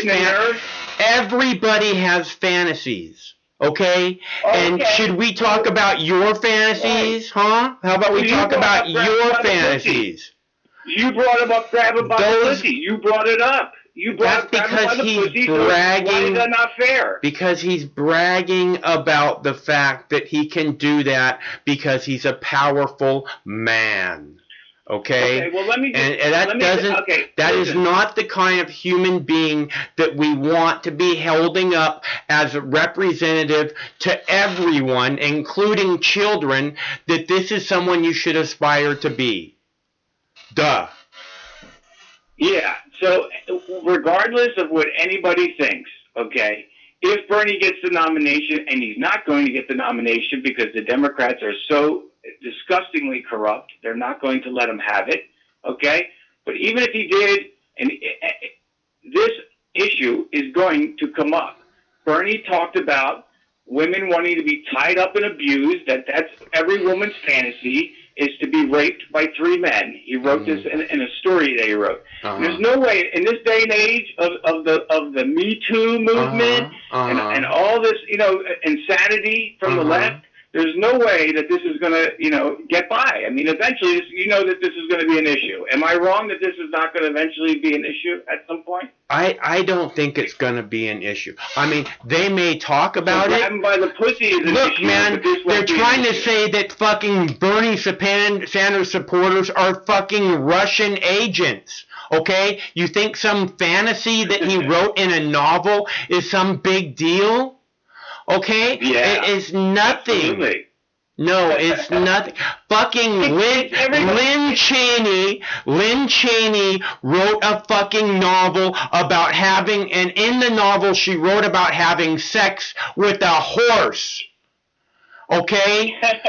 Okay, so don't give me some shit about people don't have fantasies and they can't... I don't care about Lynn Cheney. Right, of course you don't. You only care about this one issue that's, that you think you're going to score points on. It's ridiculous. Again, people have fantasies. It's okay. And we shouldn't make people feel bad about their sexuality, whatever it is. It's like I keep saying, it's not fair that, I have this caveman sexuality, so it's not fair that I don't get to express my sexuality, but everybody else does, So stop, because someone has some fantasy that they wrote down somewhere, sometime, and probably in a fiction-filled novel.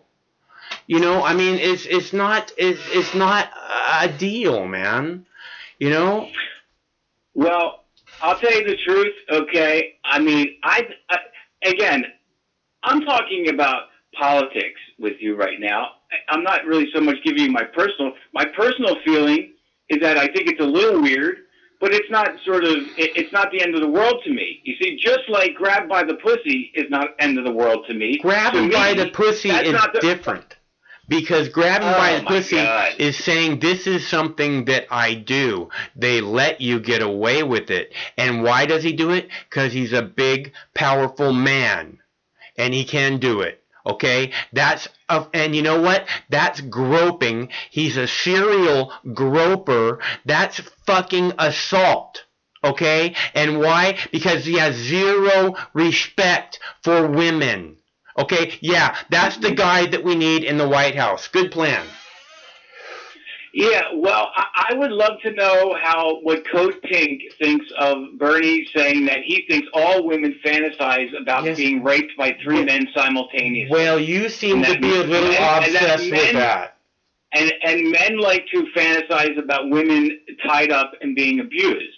Women like to fantasize about lots of things. So do men. This is what I keep saying. It's okay to have your fantasies. It's another thing. It's another thing to go around groping women because you're a rich, powerful guy. See, I agree with you, okay, but the thing of it is the left, these crazy, Bernie bots, these socialists and communists, okay, that's not how they look at things. That's not how they look at it. I mean, people are going back in their Twitter, they're going back years, 10, 20, 30 years in people's past and dredging up their past. Oh, look what you once said this, you once said that. They do this all the time.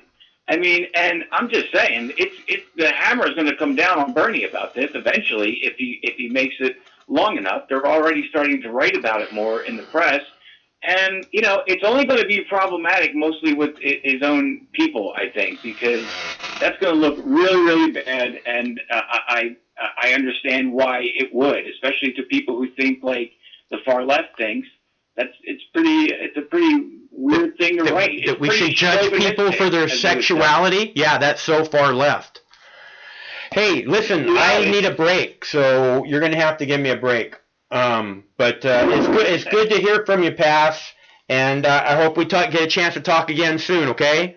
Have a great weekend. Right, we're talking about doing a show tomorrow night at 5 p.m. Pacific, so you're more than welcome to come in that one, okay? I appreciate that, Mox. I do. All right, we'll talk to you soon. Have a good night. You too. Bye. All righty. All right, so that's Pass. I'm not sure where he's calling from. I want to show you this Wells Fargo video real quick here. Let's see. I think that works. No, I don't think that one works. Let me see. Oh no, let's do a coronavirus update. Number 6. We start with the coronavirus outbreak, which is spreading in South Korea now, where the number of confirmed cases has nearly quadrupled in just 3 days. Officials confirmed a further 104 cases on Friday. Now, the majority of cases are connected to this church in the southern city of, this church in the southern city of Daegu. It's thought that all the infections there are linked to one woman who developed a fever on the 10th of February, but then attended at least 4 services at the church before being diagnosed with COVID-19. The 9,000-member congregation has been ordered to self-quarantine while officials carry out checks. Well, Daegu's mayor has advised people in the city of almost 2.5 million to stay indoors, and the government has designated the country's 4th largest city a special care zone. Here are the thoughts of some residents of the city. With more confirmed cases here in Daegu than in Seoul, I'm worried that Daegu will become the second Wuhan. I have a slight cold, but I can't differentiate it from the symptoms of the coronavirus. I wish I knew more about what to do. I'm a lot more worried now. I avoid using public transport when I'm outside. We're live to Seoul now, and our correspondent Julie Yoon, who is there live for us. And Julie, how worried are authorities about what's happening in Daegu? They're very concerned. Like you said, the number has quadrupled in the past 3 days, and it has been a rapid development that we have witnessed. And the government officials are very concerned, and they have been called this an unprecedented outbreak in South Korea. Explain exactly how this happened. There was one woman that had the virus, had the fever, and she was part of a congregation in a church. So it couldn't be worse, could it? One woman in an area with so many people. Exactly. Looking at the history and according to the investigation, what we know so far is that this patient was already hospitalized due to a traffic accident, and she didn't think that she would have caught the virus because she has no history of visiting China or have been in contact with someone who has recently visited China. So she has insisted that she does not, there is no chance that she has caught the virus, and has been going to the services 4 times, including during the incubation period. And now there are, 9,000 members of her congregation who have been asked by authorities to self-quarantine. It's quite a big ask, isn't it, of all these people to stay at home for 14 days. Government officials and South Koreans alike are very concerned whether this is a possible self-quarantine way of taking care of things, to ask 9,000 people to self-quarantine. But this church, Shincheonji, has very large service, and it has been reported that the service that the patient zero has attended was approximately with 1,000 people just this last Sunday. So we will have to see how the government tracked down, but it has been out of control, and the number is expected to grow in the next few days. Okay, Julie, thank you very much indeed. Well, the COVID-19 virus continues to spread in China, where it was first discovered in Hubei province.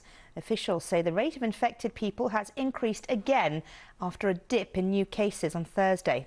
Overall, China has now recorded 2,236 deaths and more than 75,000 confirmed cases.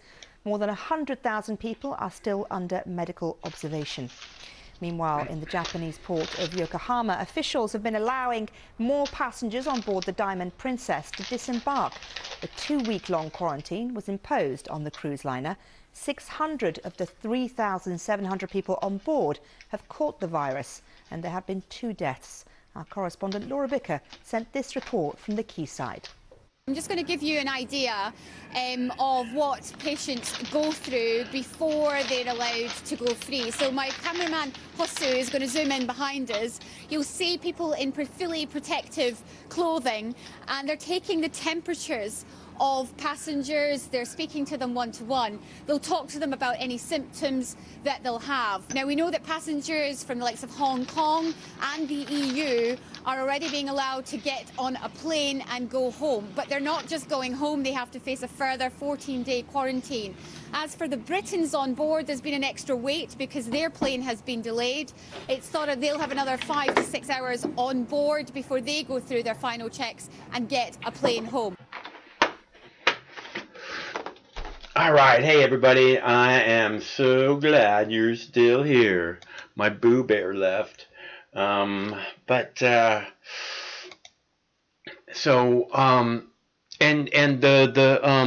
lines are open. So if you want to call, the telephone number is 805-669-6397, and we can talk about whatever. I just, I'm so tired of this media talking about how, the Russians are trying to influence people, and, and basically now a vote for Bernie is a vote for Putin. It's seriously disgusting. Last week it was like, oh, the Bernie bros have to be shut down, and Bernie Sanders should be calling out those Bernie bros right now, if he's a decent human being, because those people are just deplorables, And now if you're a Bernie Sanders supporter, you're a Russian bot, or a vote for Bernie Sanders is a vote for Putin, and the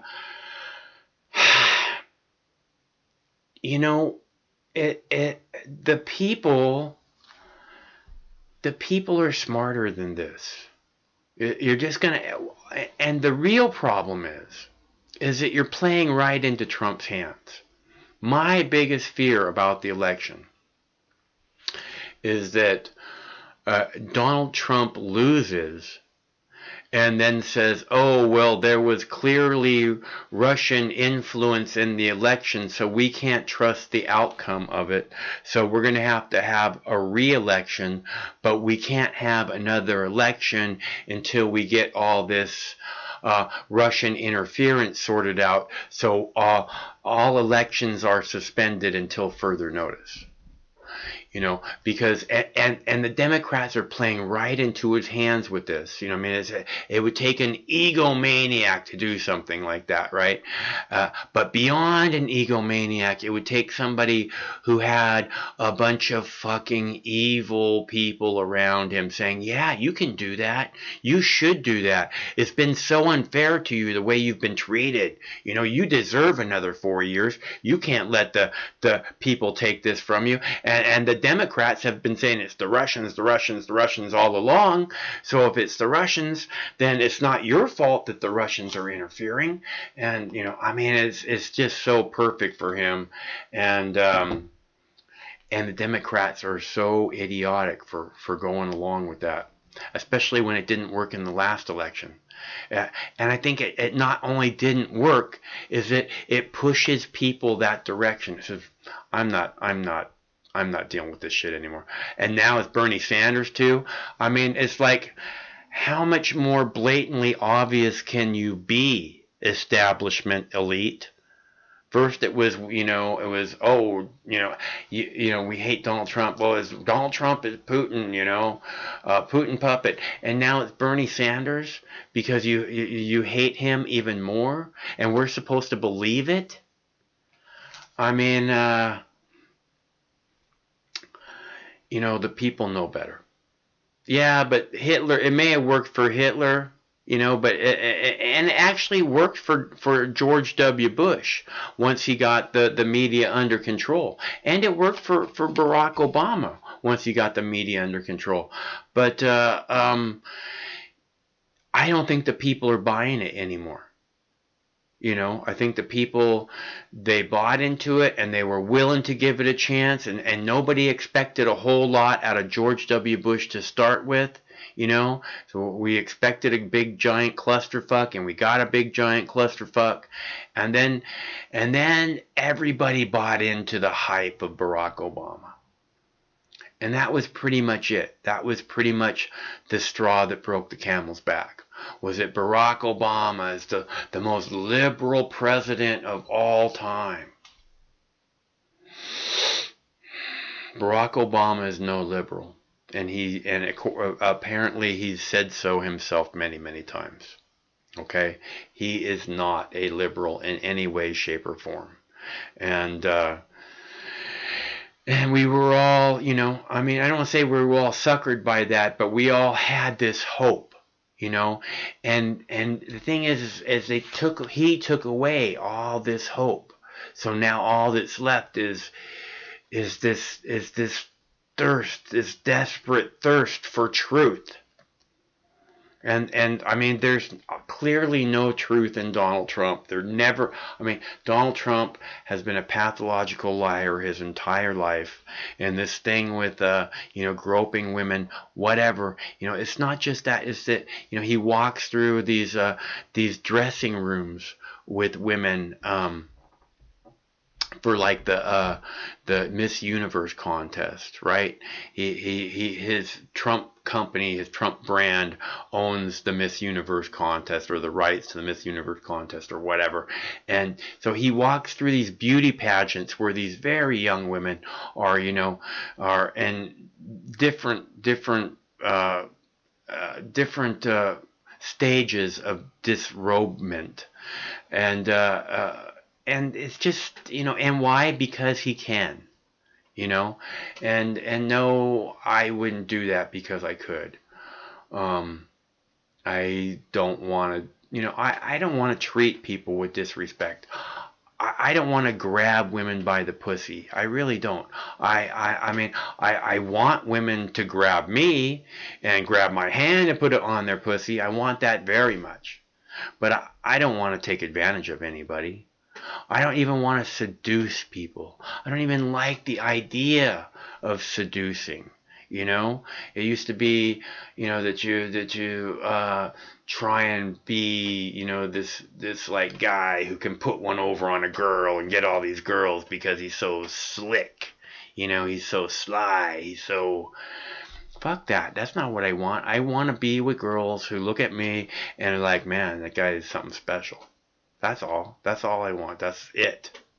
You know, and kind of a little bit crazy, you know. Of course, I guess you kind of have to be. So, and if anybody's out there, you let me know, okay? Anyways, I have more videos to play if you'd like another video. Or, so what do you guys think? Should we do a live show tomorrow night, like 5 p.m. Pacific time? Is that a good idea? 5 p.m. Pacific time tomorrow night. Do the Nevada primary caucus thing. What's up, caller? What's up, Mock? Hey, how's it going, man? Hey, dude. I just want to comment on the last Democratic debate and whether or not you noticed, like, the weak attack. And, like, it was somewhat strange that Mayor Pete tried to use against Bernie. He said he was basically trying to attribute the Twitter attack by Bernie supporters to reflect the image of Bernie, and I thought it was very, like, weak and ineffective. The whole media seemed to have jumped on that bandwagon and said, you know, that not only, you know, I mean, I've seen Elizabeth Warren attacking the Bernie Sanders supporters, and again, this is why it's not going to work. Is because you know, if you don't make Bernie the nominee, those people aren't going to come over to your side. Why should they? You've been attacking him this whole time. You're calling them Russian bots and shit, you know? Right. I think I also want to turn this to Epstein. I think it's still just a totally underreported, misreported story that still has huge, like, future implications. And I think it should, because if you look at different flight records on, you know, Lolita Express or whatnot, you'll see that, like, Kevin Spacey, Bill Clinton, Kevin Tucker, Jeffrey Epstein all took a trip to Africa together. And just that guilt by association, there has to be some, you know, fault attributed to those characters. You know, these people, I don't think highly of any of these people, and I really hope that the Epstein thing goes somewhere. I hope it goes every direction it possibly can, and brings as much light as it can to, you know, that whole circle of evil doers, because, you know, the kind of evil that they're doing, people shouldn't be able to get away with, especially people in power. It's, in my own opinion, this is part of the problem with the world, is that people in power, people with everything, you know, the rich people, the people who can do anything they want to make happen in the world, they should be held to a higher standard, so that when we catch these people fucking up, that should be it. You know, it should be like, we're going to have to make you hurt really bad from this, because clearly you think the rules don't apply to you because of your position of power or status or whatever it is. So, and that never ever happens, you know? So, you know, with Trump and Dershowitz being the one who covered up the initial report on the Florida AG's report, you know, the plea deal. And he actually lied about a few of the flight records. Dershowitz is another horrible human being. I mean, this is the thing. It's what I'm saying, is that they all hang out with each other, and this, like you're saying, the guilt from association.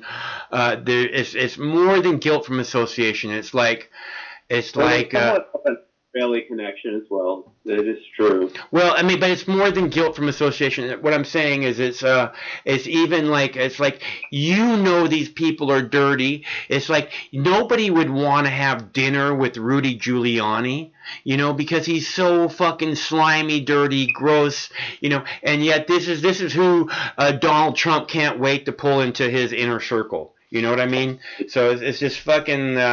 It's worse than just dirty. There's something just disgustingly evil there, and it's like so I watched the 60 Minutes Australia piece on the Jeffrey Epstein scandal, and what I learned was that he preyed upon low-income trailer parks in Florida, and he preyed upon like at-risk preteens, and then he lured them and basically turned massages into sex, and Maxwell also coerces women into sexual acts. Yeah, I understand that's what was going on. I mean, and I get it. I mean, I understand that hasn't really been brought to light in the American media.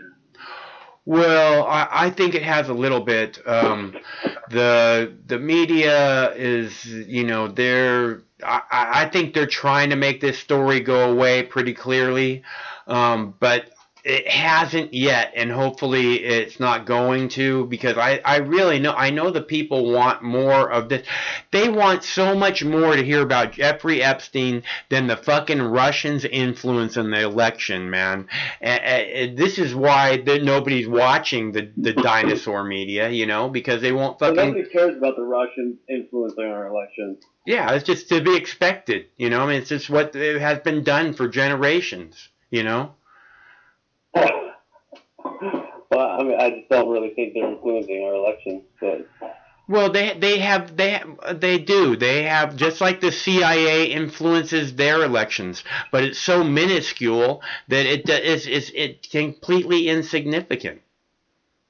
I just the Russians compliment us Americans on our imagination and creativity. So if they were able to control and manipulate us into voting for their preferential candidate, then why would they call us creative and imaginative? So I don't see why they... Well, because we're creative and imaginative? Yeah, how can they control us then if we were so creative and imaginative? Look, this is one of the main things about people, is that we are creative and we are imaginative. It's one of the really special things about being human, is that we imagine things and then we make it happen, It's a very unique thing. So I don't want to sell people short. The reason that we're stuck in this trench that we're in is because we've been programmed into this trance. It's like sleep. That's just consumed by watch television. I mean, it's obvious, but there's hope. There's hope that people are wanting something better. When you see that the influence of the media just doesn't work, and in fact it seems to have the opposite effect, then there's hope for the people, that maybe we can, make something bigger happen than, just paying the rent, Mm-hmm. Yeah, I think a lot of people are, seeing the truth and finding the truth themselves, just because of the freedom of information, the internet has provided people with. Yeah, well, there's the internet is an awesome thing. I think it's it changed the world. Clearly, and that's what I'm saying, is that so many people are waking up, because there is such it's clearly because there's been such an overwhelming sharing of information. That's why YouTube has had to crack down on commenting so much, not because there's all this racist shit going on YouTube, but because there's too much information sharing going on, and people are actually becoming more awake, because they're reaching out and people are explaining things and understanding. Yeah, but here's the thing: where is the the imagination, the creativity in some of these political platforms? Why aren't we speaking upon high-speed rail? Why aren't we talking about creating permaculture systems inside cities that feed our cities with nut trees and fruit trees? Look, man, I am 100% about a 21st century infrastructure. If you've watched this show, you hear me talk about it a lot. Why don't we talk on the debate stage? Like, why can't we have high-speed rail? It's 2020. Why can't we have free internet for all of America? And well, the reason that we number one thing that a human needs in terms of access to information, in terms of growth. You could have an Albert Einstein in an African country who doesn't have access to the internet, so that's never produces their potential. Well, again, the reason, as I've said many times on the show, the reason that we can't have a 21st century infrastructure, which is what I think you're asking for, is because the fossil fuel industry won't allow it. The fossil fuel industry, the rich people who control the politicians won't allow it because they, again, it's all about the fossil fuel industry though, because if there was to be a whole brand new 21st century infrastructure project plan, it would involve all these alternative energy sources, and the fossil fuel industry is just never ever going. They're going to do everything they can to fight tooth and nail from allowing that to become a reality.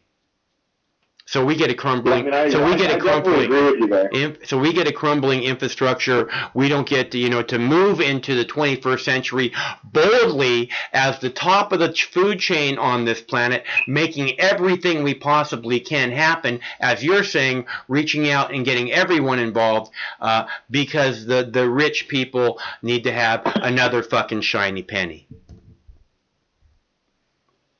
For sure. Yeah. Well said, boss. All right, brother. Good night. All right, well, thanks for calling. It's good to hear from you.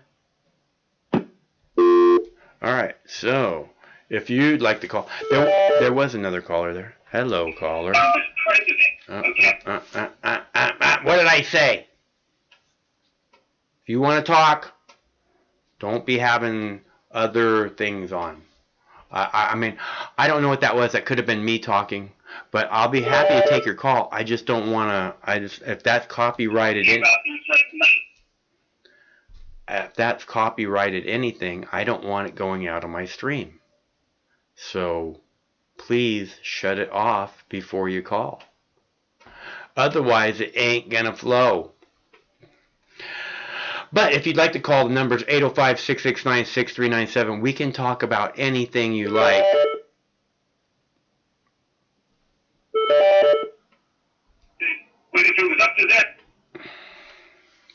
But I'm not going to play somebody else's recorded digital voice. So, that being said, it is Dabs for Donations Friday.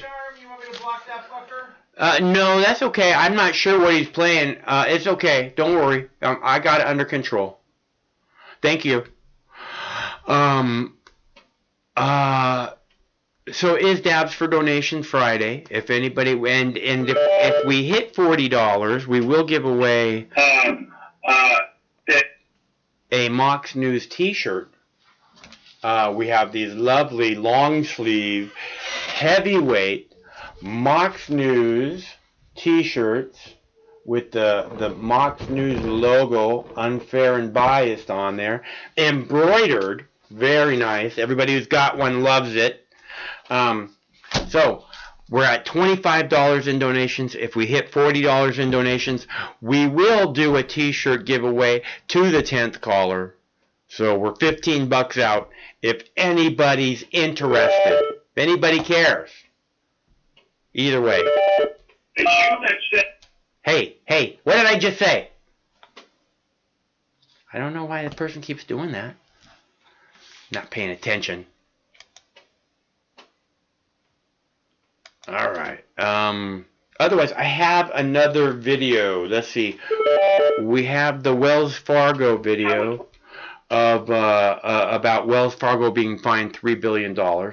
I have a Russia helping Bernie Sanders video, and I have bed bugs in Paris, and Greyhound bus is no longer allowing ICE agents to pull people off of their buses video.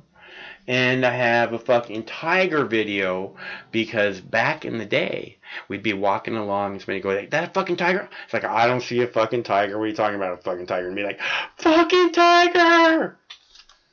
There's no fucking tiger. Fucking tiger! Because I love the fucking tiger video. Gotta cross the fucking tiger video off. Actually, I didn't put it on this list, because I already knew it was on there. Okay, so if you guys want to see another video, we can do that, or we can take another phone call, or we can call it a night and then come back tomorrow if you want. You want to come back tomorrow for a 5 p.m. Saturday show? 5 p.m. That's it, 5 p.m. tomorrow, unless I'm off doing something else. 5 p.m. tomorrow, Saturday, February 22nd, we'll do a special live call-in show early at 5 p.m. Pacific time, so we can do the results from the Nevada caucus.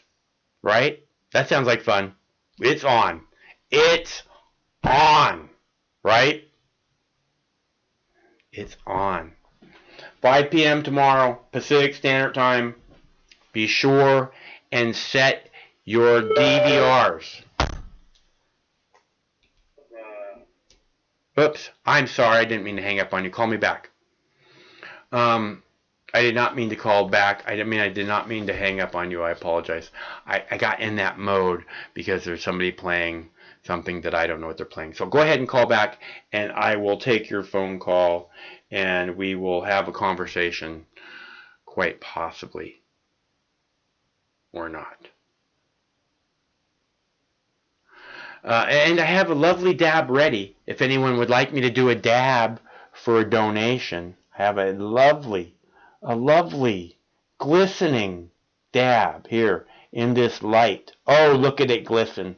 Look at it glisten. I will gladly take that puff in your name for just a hamburger's worth of donations today. If you can kick down for a double cheeseburger or a pizza, I like pizza, that would be super generous of you.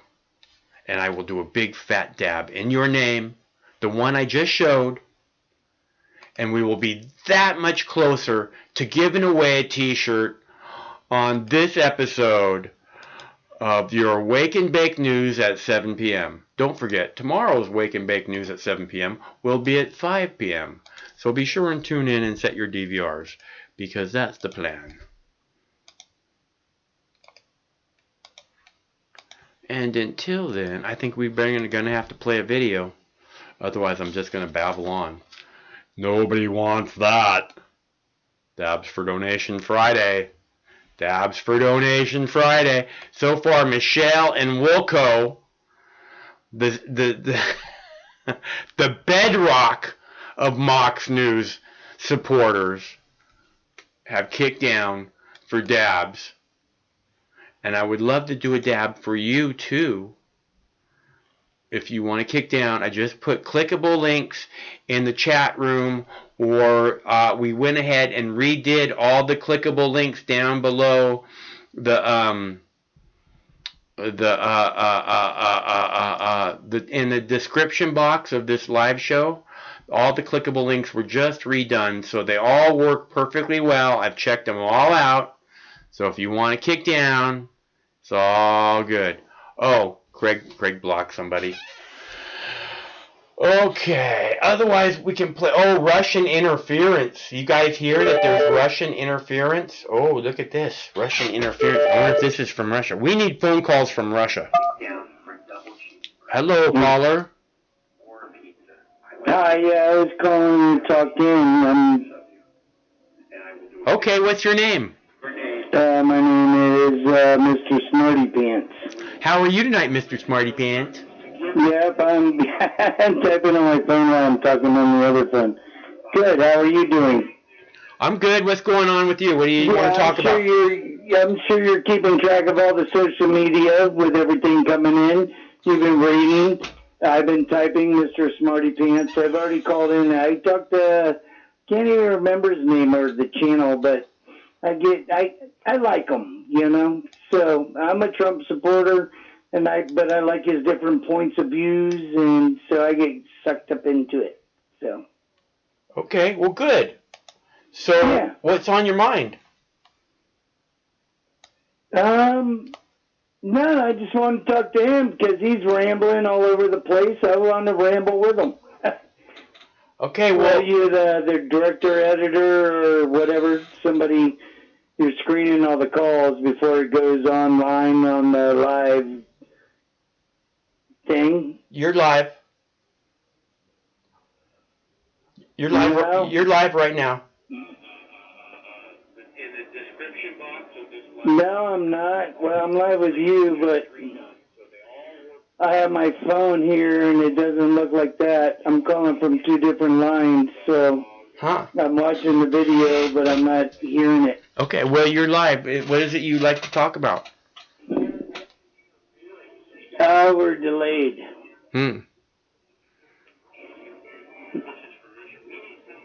Okay, so did you want to talk about something? Yeah. Okay, what's on your mind? You don't even sound like the guy.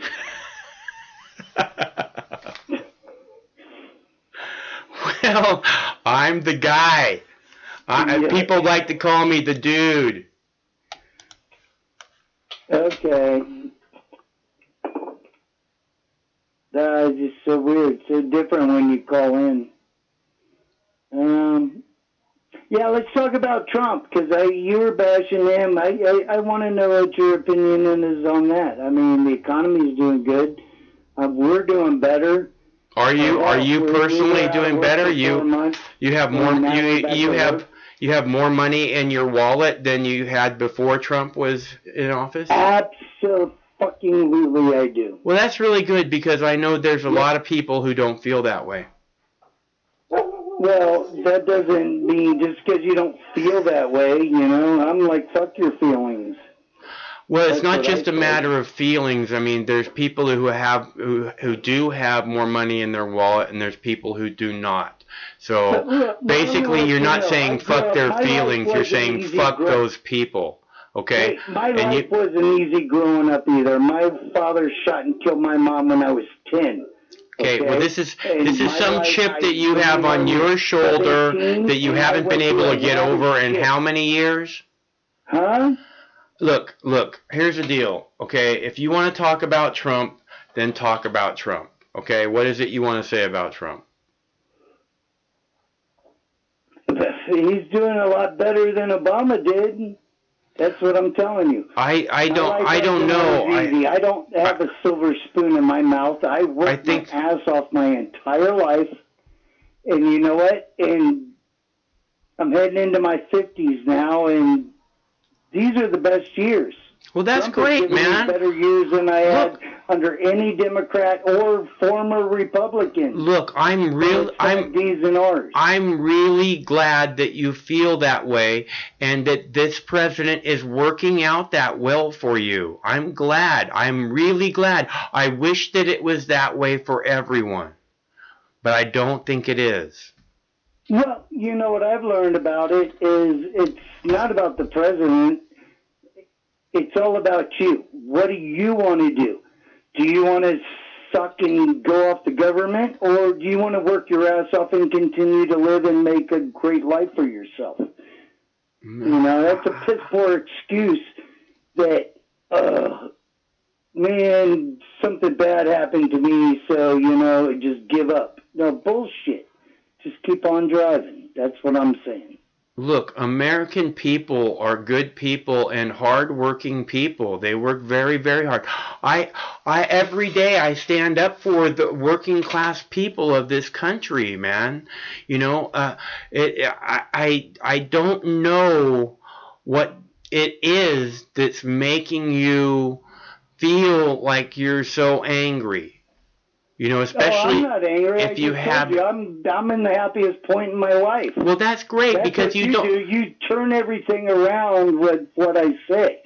I just told you I'm at the happiest point in my life, and you turned it around to like I'm being angry. I'm not being angry. Well, I'm telling you, I didn't turn it around. I said that's great. That's what I called in to say. I said that's great, and I'm very glad for you. I didn't turn it around.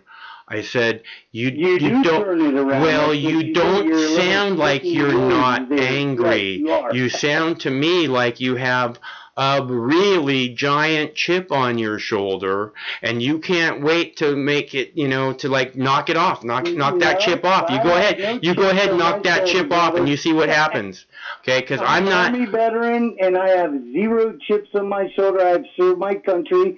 And I've done everything I can, and I've worked my ass off, and you know what? I'm doing See, those are all chips. You know, I worked my ass off. I don't know all these people who want to suck off the tit of the government. You know, I mean, you don't think that those things sound like a happy person to you? Those things sound like somebody who doesn't have a chip on their shoulder? Is that right? I've turned them down my entire life. I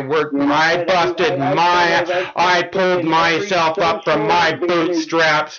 I'm a veteran. I did, you know. Look, man, I'm not trying to make fun of you or put you down. You're the one that's angry. You're the one that's angry. Listen to you, man. You're getting all upset. I am. You're the one that's got the chip on your shoulder. Is that right? You're the one that's angry. You're a towel. Yes. You're a towel. You are the one that's angry. You're a towel. Get the chip off your. You're a towel. Don't worry, I will. Stop telling me what to do. Drugs, dude. I'm telling you, that's what's making you angry. You're the one that's what's angry, doing not it. Me. I live a beautiful life. You don't That's even fantastic, man. I'm really glad for you. Does that sound like I'm angry? And you know what? I worked my ass off in corporatism, not socialism. Gave me this opportunity to do what I do, and those things don't sound like a big old chip on your. Not socialism.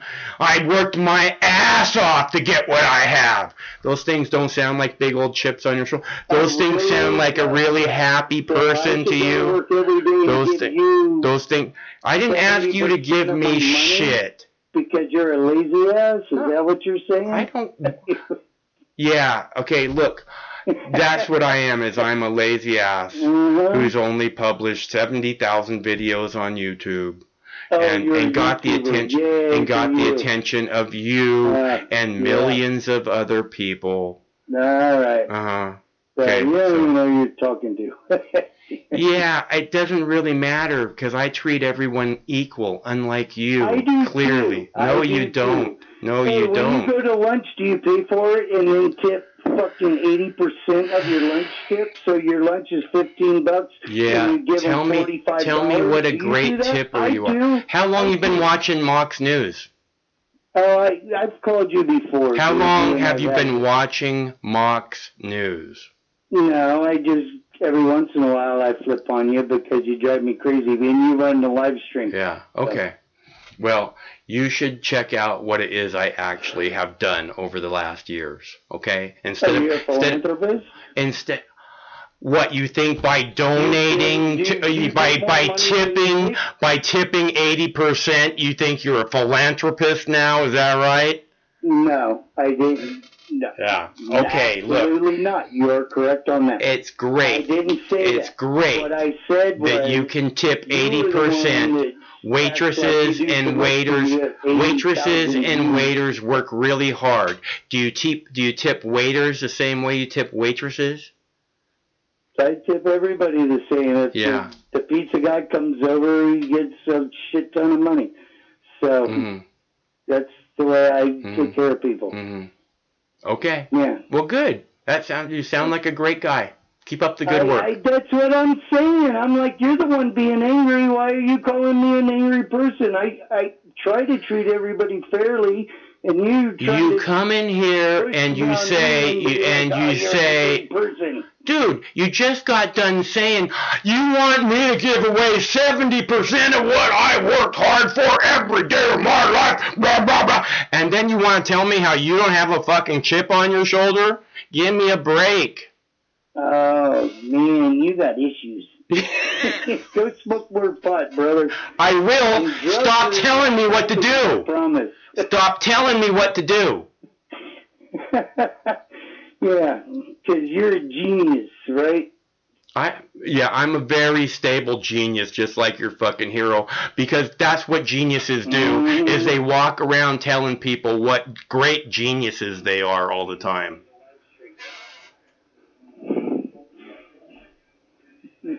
Now, good on you, brother. That's all I got to say. I don't know why you're so angry. God, you're an angry individual. What's wrong with you? You probably support Bernie, right? All you Bernie supporters are the angry bitches.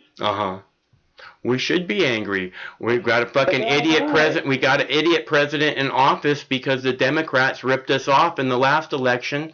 So I'm just letting you know that us people that support Trump, you don't want to get us angry. There's a lot of veterans and. Well, I thought you don't get angry. I thought you were a happy camper. We are. We are super I can happy. tell from the sound of your voice. Yes. What? Because I said we're super happy? No, because of the giant chips you keep stacking on your shoulder about how you worked your ass off, and you got to make sure everybody knows it. I worked my ass off every single day, and then you want me to give you 70% of what I have? Give me a Yeah, I'm sorry. I'm not the one who said those things. I'm not the one who said those things. I've been retired since I was 40.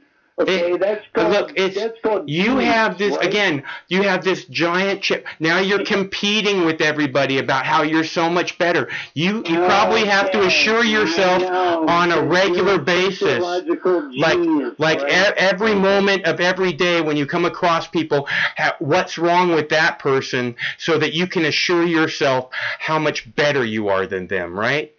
Because that's all you've done since you've called here. Actually, everybody I know loves me. You know, they're like, wow, what a great guy. So you're the one with the issues. Of course I am. You bet I got issues. Don't forget it. And you're the one who called the guy with the issues. I have no problem. Hey. You would love to live my life. I don't want anything to do with your life whatsoever. And fuck your feelings. How about that? That's what it is. Well, see, that's, again, you're not an angry person, but fuck your feelings, man. Fuck your feelings straight to hell and never let them out again. Yeah, I'm not angry. Everybody loves me, but fuck everybody else. Fuck them all. Come on, dude. Figure out who you are. Okay, and then come back and act like a human being who knows how, who's self-aware in the slightest little bit. Okay, good luck with that. Okay, good luck with that. Keep voting for Bernie, brother. I'm gonna vote. I'm not. Yeah. Don't worry. Yeah. Have fun. Thanks for calling. More Marxism in America. I promise you. Thanks for calling. Marxism in America. Wow. I don't want to cut that guy off, but I don't want to argue either. I'm not here to argue. And that guy's just got this huge chip on his shoulder, like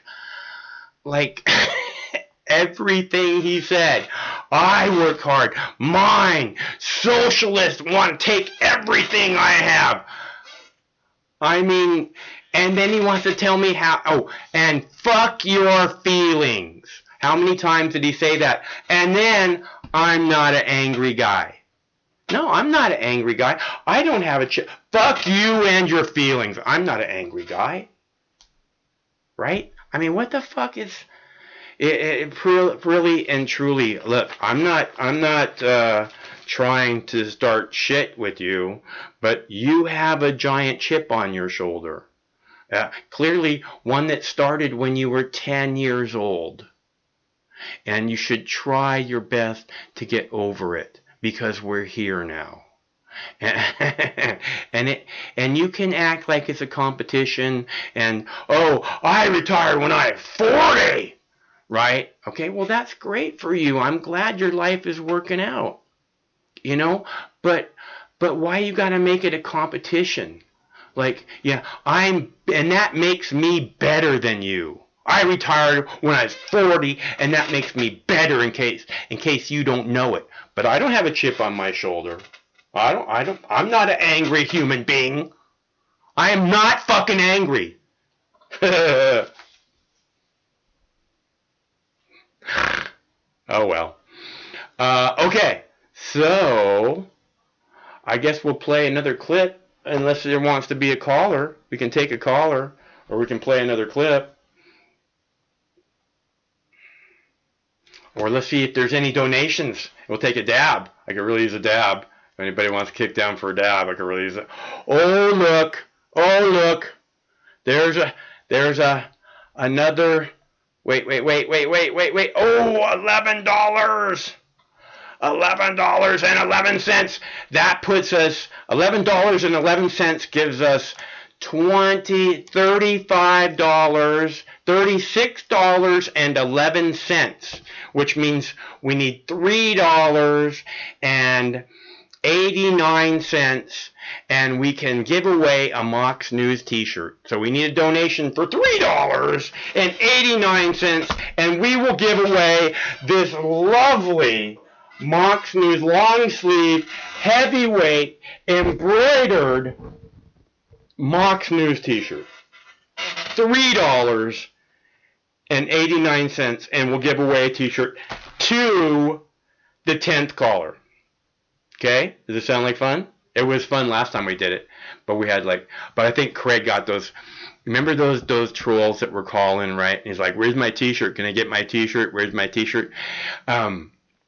They were calling on some kind of like a Magic Jack device or something, right? And Craig contacted Magic Jack, and they said, "Well, what number is it that they're calling? And we'll pay attention to whatever's calling that number."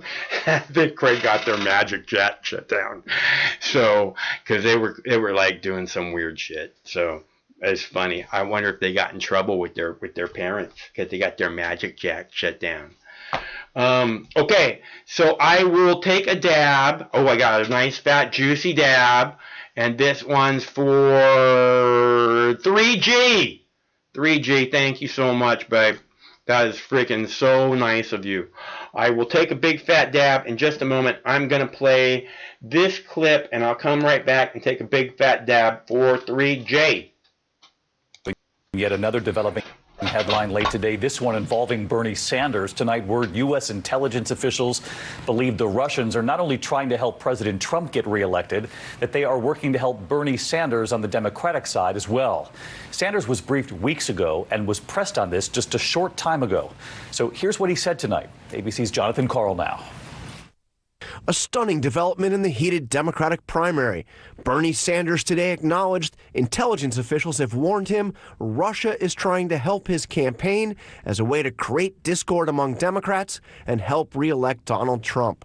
Sanders made it clear today he does not want Russia's help. That is the ugliest thing they're doing, is they are trying to cause chaos, they're trying to cause hatred in America. Sanders hinted at this during the debate this week when he was asked about the online bullying of some of his more extreme supporters. All of us remember 2016. And what we remember is efforts by Russians and others to try to interfere in our election and divide us up. I'm not saying that's happening, but it would not shock me. This comes one day after we learned the House Intelligence Committee received a briefing that Russia was again trying to meddle in the election to help Trump win. Speaking in Las Vegas today, the president attempted to discredit that story by falsely saying Democrats were behind it. They said today that Putin wants to be sure that Trump gets elected. Here we go again. But this did not come from Democrats. It came from top intelligence officials in his administration, who gave that classified briefing to Democrats and Republicans in Congress. The president was so angry about that briefing, he ousted Acting Director of National Intelligence Joseph Maguire, who today officially resigned. The president tapped Rick Grenell, a Trump loyalist with no experience in intelligence, as Maguire's temporary replacement. So let's get back to John Carl live at the White House tonight. And John, amid this breaking headline that the Russians may be trying to help Bernie Sanders' campaign as well, according to U.S. intelligence, and a lot of people pointing to very different reactions from Sanders and from President Trump. Very different reactions, David. The president called it all a hoax. Bernie Sanders, on the other hand, does not dispute that Russia may be trying to help his campaign. In fact, he has denounced those efforts and said they are not welcome. David? John Carl with us on a Friday night. John, thank you.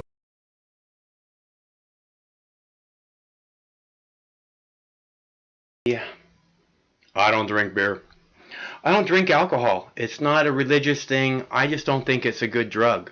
So I don't like doing drugs that I don't like doing. So I don't drink beer. I don't drink alcohol.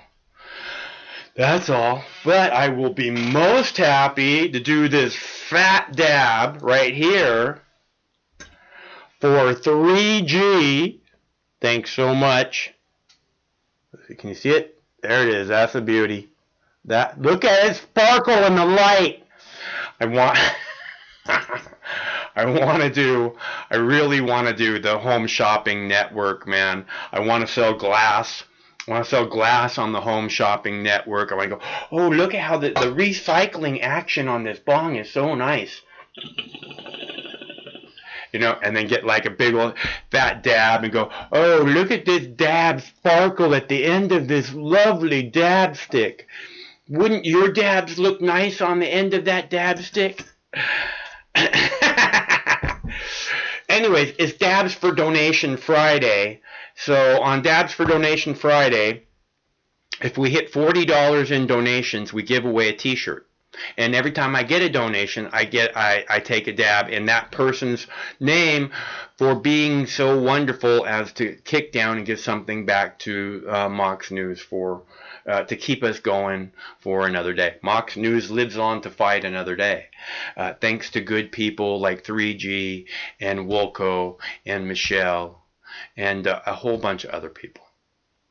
So right now we have $36.11.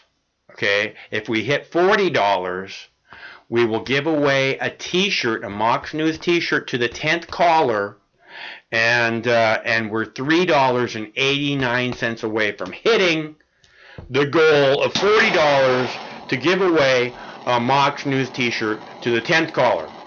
So if you want to make that happen, I'm standing by.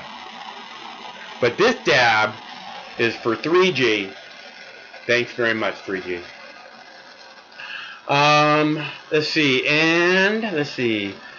We have more. I have another clip right here about the Greyhound buses. I'll play that for you while I'm heating up the pipe. Hold on.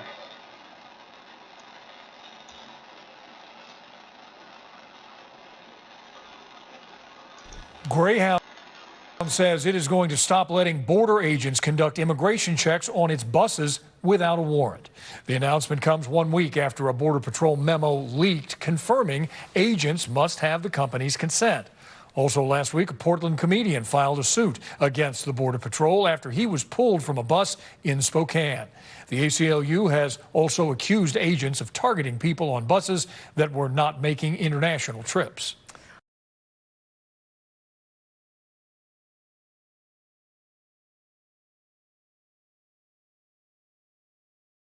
Yeah, we're just coming out of the clip right now. Thanks very much for your kind donation. It's very nice of you. You're welcome, Mike.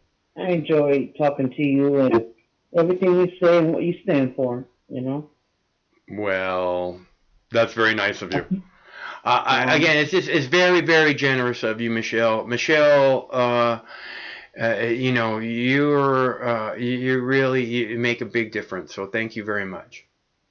Well, I'm glad I do, Mike. Yeah. You know, I put my money where, you know, where my mouth is. You know what I'm saying? And Michelle got a Mox News T-shirt a couple weeks ago, and it's a nice T-shirt, huh, Michelle? I love it. It's beautiful. Did you put a Mike Hawk for President postcard in your dashboard window, car window? I fucking did, man. Oh, good. And people at work were walking by and was like, "Who's Mike Hawk?" And I was like, "Say it faster." You know, Michelle. You say, "No, Michelle. Here's what you say. You say, bend over and I'll show you."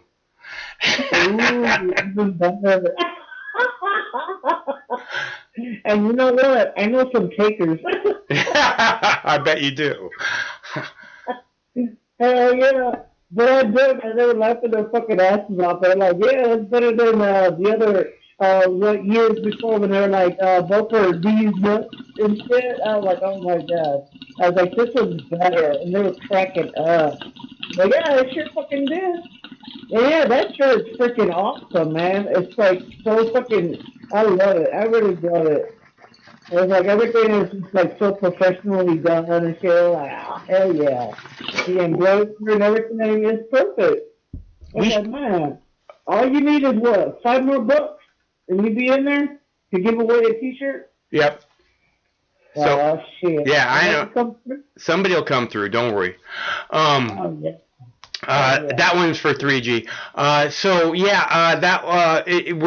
think we're gonna spend some time this weekend trying to get up a store set up where we have I don't know. Have you seen that picture of me that has it's like a painting, and it has like a shopping cart, and the shopping cart has TVs all stacked in it. And it's got all these different news channels on it. I don't think I have, Mike. Yeah, we're going to make a poster out of that and do a couple other things with that. And it's a very nice painting. And then we're going to do some like Mox socks and some Mox. We're going to do some stuff. I guess we'll probably do a couple of Mike Hawk items also would be my guess. Once I get somebody in front of the computer to start actually working on a store, then I'll be like, yeah, we'll do this now, do this now. You know, I'll try and get as many things as I can. Oh, that would be fucking fantastic. Hell yeah. Yeah, we were joking about that with the stocks and stuff, and I can't remember who it was that said, you know, because I was like, oh yeah, Mike Hawk stocks, you know? Yeah. And then he dubbed it Smocks, and I'm like, dude, oh my god, that was fucking hilarious. I don't remember who it was that did that, man, but I was fucking cracking up. I was like, that's it right there, that's shit. It don't take much to entertain us, you know, Mike? Yeah. Well, you know, that's because we're like actually happy people. You know, and we just want to be able, like I said, we just want to be able to live our lives and not be, you know, somehow made into criminals and, you know, and vilified into being, you know, this, I don't know. I just, you know, we're all made into these like really not nice, you know, people, and that's not who we are. We're good people, and we want to be happy. And Craig's got that painting up right there. We're working on. He's gonna make. I think we're gonna make a poster out of that, and some coffee mugs and shit like that. You know.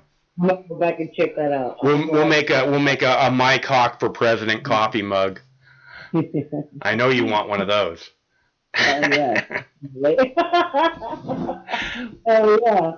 But it's funny, you know, because it's like a lot of people think that we're so, you know, like, I don't know, like down and out. And it's like, no, when we're not talking, like when I'm not, you know, listening to your show and listening to everybody's advice and shit like that, like everyday life for me, I'm like, I'm living as I go. I'm whistling while I work. I do what I got to do because that's just the way it is, you know. But when we get on here, it's like we express ourselves to where, you know what, you have your opinion, we have our opinion.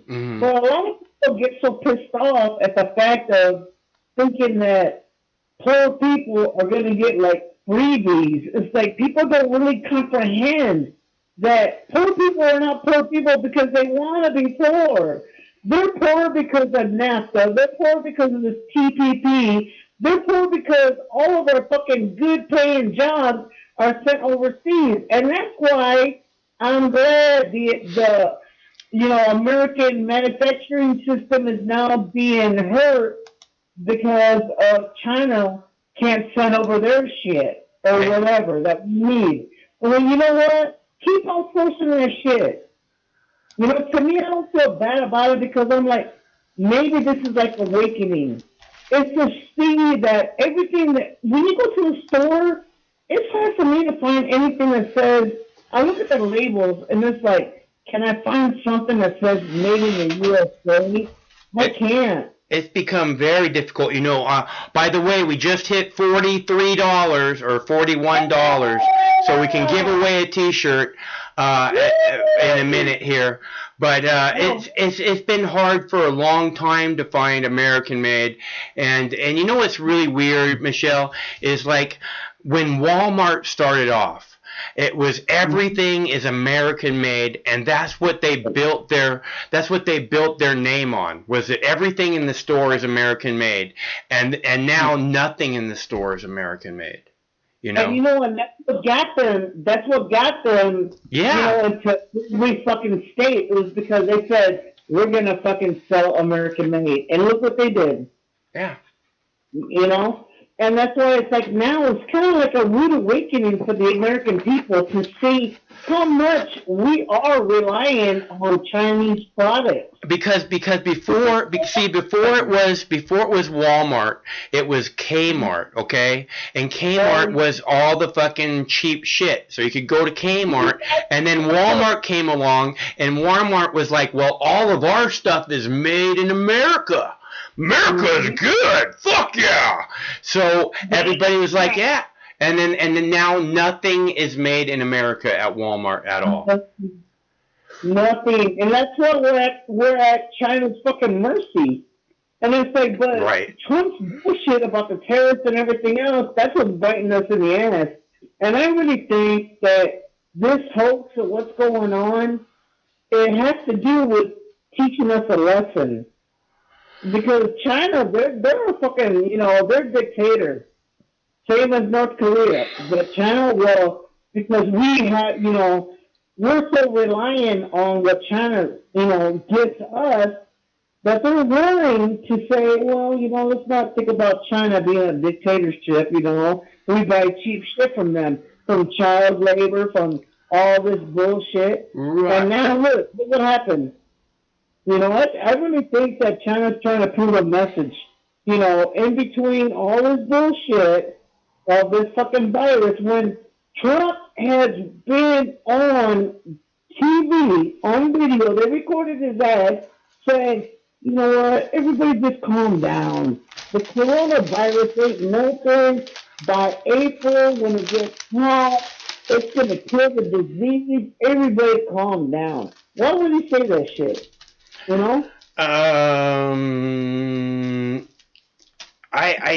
don't know why he says most of what he says, He does. He's, no one might. Yeah. But I'm just using it as an example. It's like people calm the fuck down. Because what's happening, it's all a political movement. No matter what. Well, all the other viruses. They came out at times where the fucking government was doing shady shit behind our backs, but hey, let's throw the SARS virus at you. Let's throw all this shit at you so you don't see what we're actually doing to you. And it's working so far, but now everybody's awake like, hey, what the hell? And then the last caller talking about 1 in 22 has the goddamn virus. Shut me, dude. Oh. I was a little bit twitchy when Chris was talking too. I was like, man, I'm not about this shit. It's different when it comes from the mainstream media, and it's another thing when one of the callers is like reading facts and stuff, you know, because the mainstream media has no credibility and obviously is about stirring up fear. But when it's somebody, you know, that you want to listen to, like Chris, because whenever Chris reads his articles, I like to listen. You know, that's where I found this Forbes thing about Donald Trump and marijuana has to must be kept illegal. Come on, man. How long are we going to put up with this shit? Another 5 years? Marijuana must be kept illegal. You guys know, you all know better. And it's so weird that these Trump voters, that's like the last thing that they care about is actual freedom and justice. And it's like they hide behind like bulletin points and shit. Yeah. Like this one guy in the chat was talking about, Trump said it's okay to grow hemp. We're not talking about fucking hemp. Because hemp, they can make clothing, they can make so many things out of hemp. It's like, that's cool. But so the fuck what? If you're going to make hemp legal, then why don't you do marijuana? But then if Trump says, I'm going to make marijuana legal, just like all the other Democrats that did that to Bernie, they took his fucking point and they used them as their own. However, look at them fall now. That they didn't stand behind her. Look at Warren. Man, she dropped hard. She dropped hard. First she was all about, oh yeah, medical for all and everything, and all of a sudden she kind of turned corporate a little bit. And everybody caught that shit. yeah. So it's like, you guys can go ahead and take Bernie's talking points that he has his whole career on trying to fight for the middle class. But if you don't have the votes, you don't have the votes.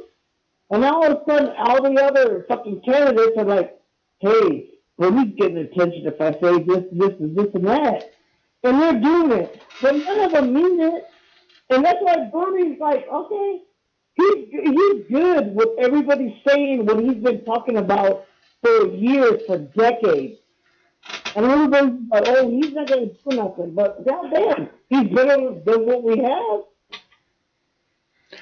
Look, here's the deal about Bernie, okay? Again, he said in the first 100 days he's going to decriminalize marijuana in all 50 states, okay? So that's this big piece of freedom and power taken away from the police and giving to law-abiding, good people, you know, adults in a free society. How can that be a bad thing? And why the fuck wouldn't Donald Trump and every other president before him want to do that? Because they have some fucking evil fucking agenda for the people. That's the only reason. So Bernie Sanders has said he will change that, and that tells me his evil agenda, if there is an evil agenda from him, is different from theirs. And that's what I keep saying. And that's what they keep saying, is he's not one of us. I keep saying he's not one of them, and we're all in agreement. So that's all I'm saying. Let's give the people a real motherfucking choice this time, instead of some fucking status quo douchebag against the funny guy. Because the funny guy douchebag is going to win. If you put the status quo douchebag up against the funny guy douchebag, the funny guy is going to win. You know, that's all there is to it. And that is so true. Yeah. And that's what I say. It's like, if you would listen to what the fuck Bernie is saying, you know, he's not saying what anybody, you know, it's like, his fucking record, of his lifelong, you know, of trying to fucking get them to say, okay, I'm going to put it out there.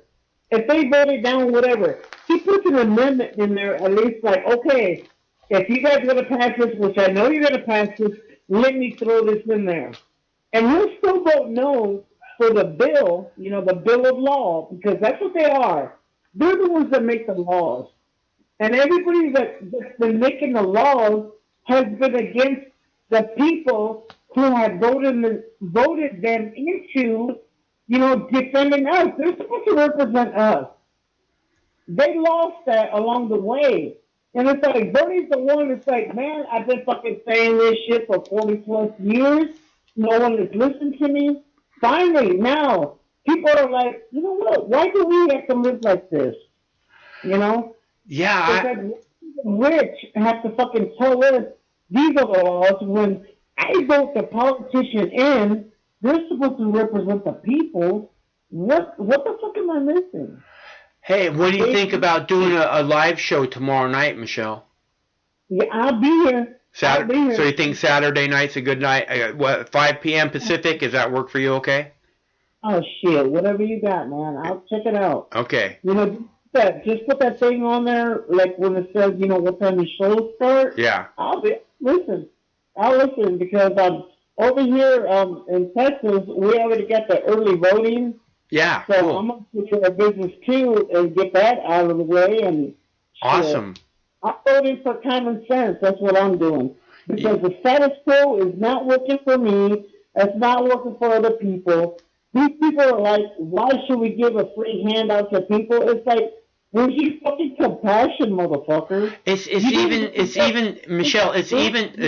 even simpler than compassion and empathy. It's this thing. By lifting them up, you make your community where those people are a better place. So why would you not want the community that you live in to be a better place? I mean... according to fucking Smarty Pants, this fucking is like making it so fucking good that fuck everybody. It's like... fuck your feelings. Fuck your feelings. That guy, I'm not angry, fuck your feelings. Huh? That guy's, I'm not angry, fuck your feelings. You know what? And that's what I was saying the whole time he was talking, because I'm like, fuck your feelings. That's what I said. Because I'm like, oh yeah, well, I'm doing good. Why should I give everybody else a handout? Dude, if you are really honestly doing that good, why do you have a problem with helping, you know, your taxes go to kids that can't afford school lunches? What the fuck is your problem that, well, fuck that, I'm not giving them a handout? God damn it, my taxes, my property taxes go to all that, and I'd rather have to go to that. Instead of a kid in school saying they can't afford lunch, Tony's going to sit there while everybody eats? Are you fucking real? I mean, what the fuck are you about? And if that's how you feel, you should be on a goddamn island by your goddamn self because you're a fucking asshole. You don't belong in society.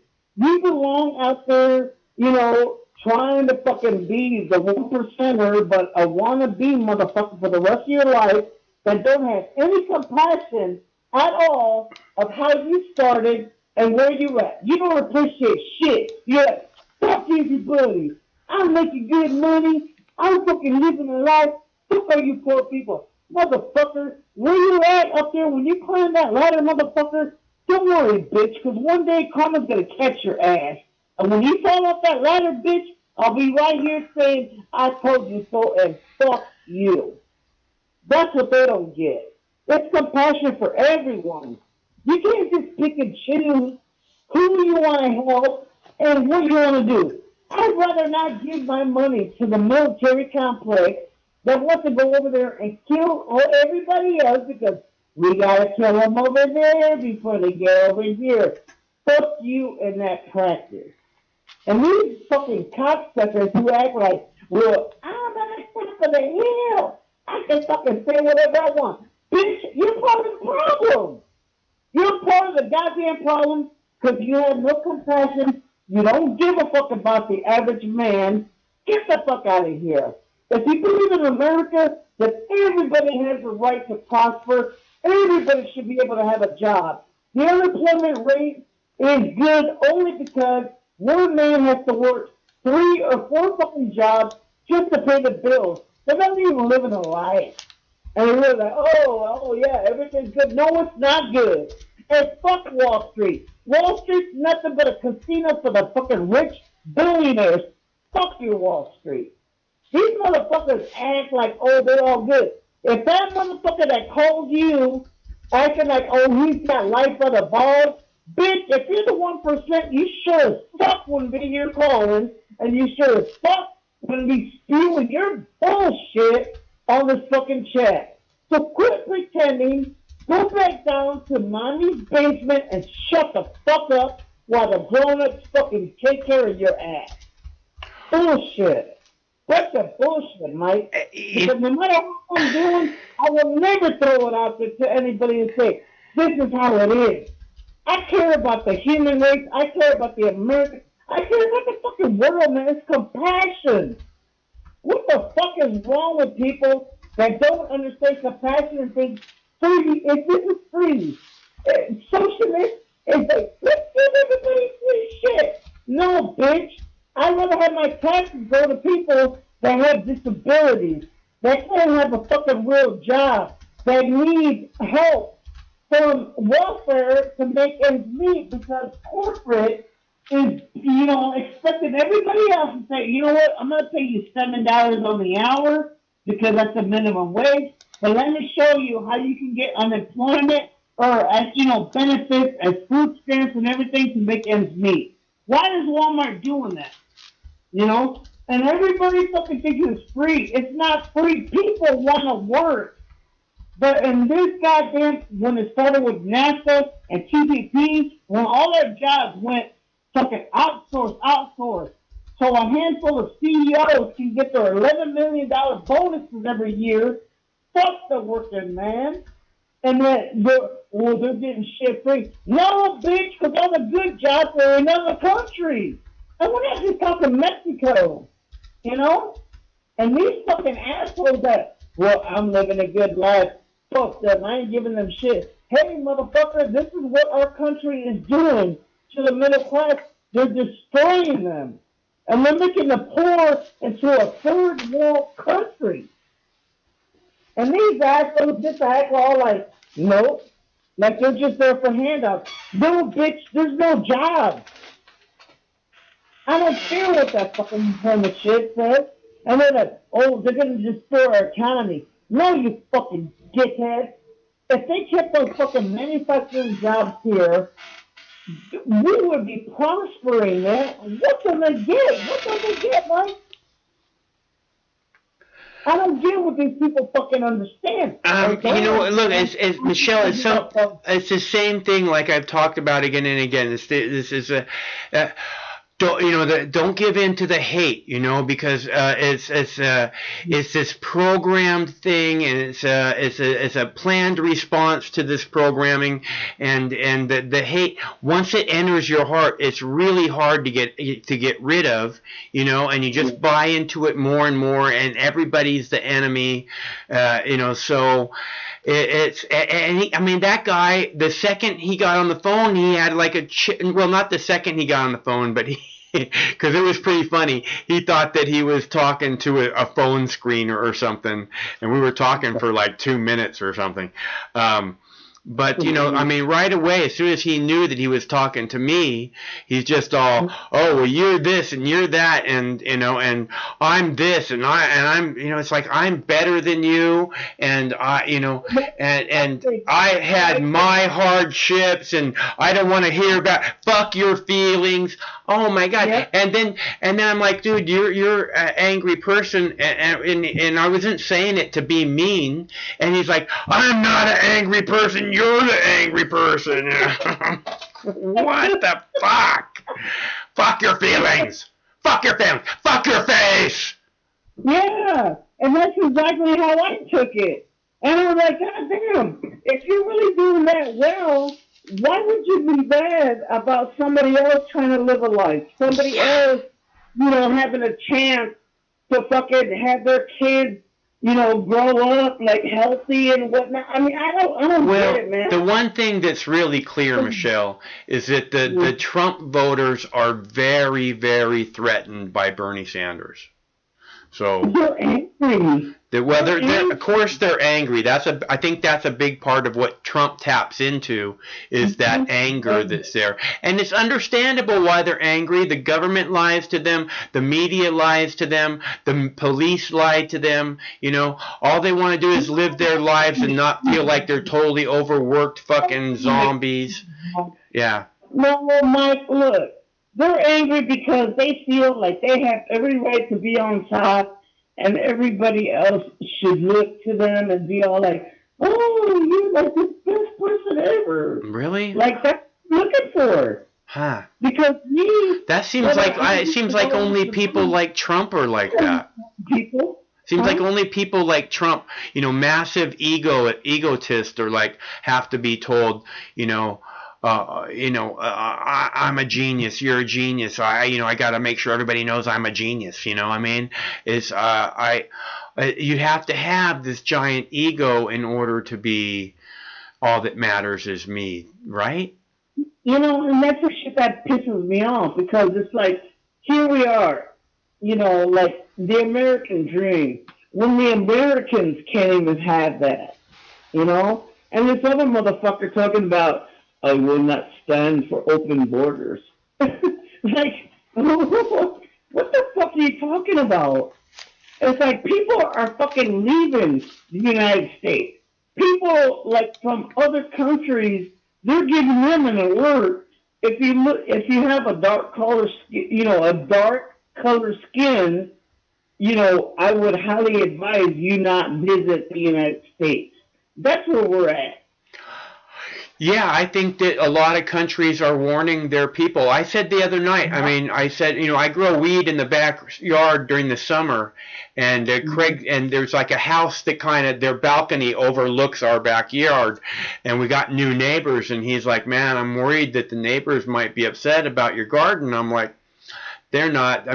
Because they're from China, and they take a class before they come here, and that class tells them, do not call the police unless it's absolutely your last fucking thing, because they will shoot you.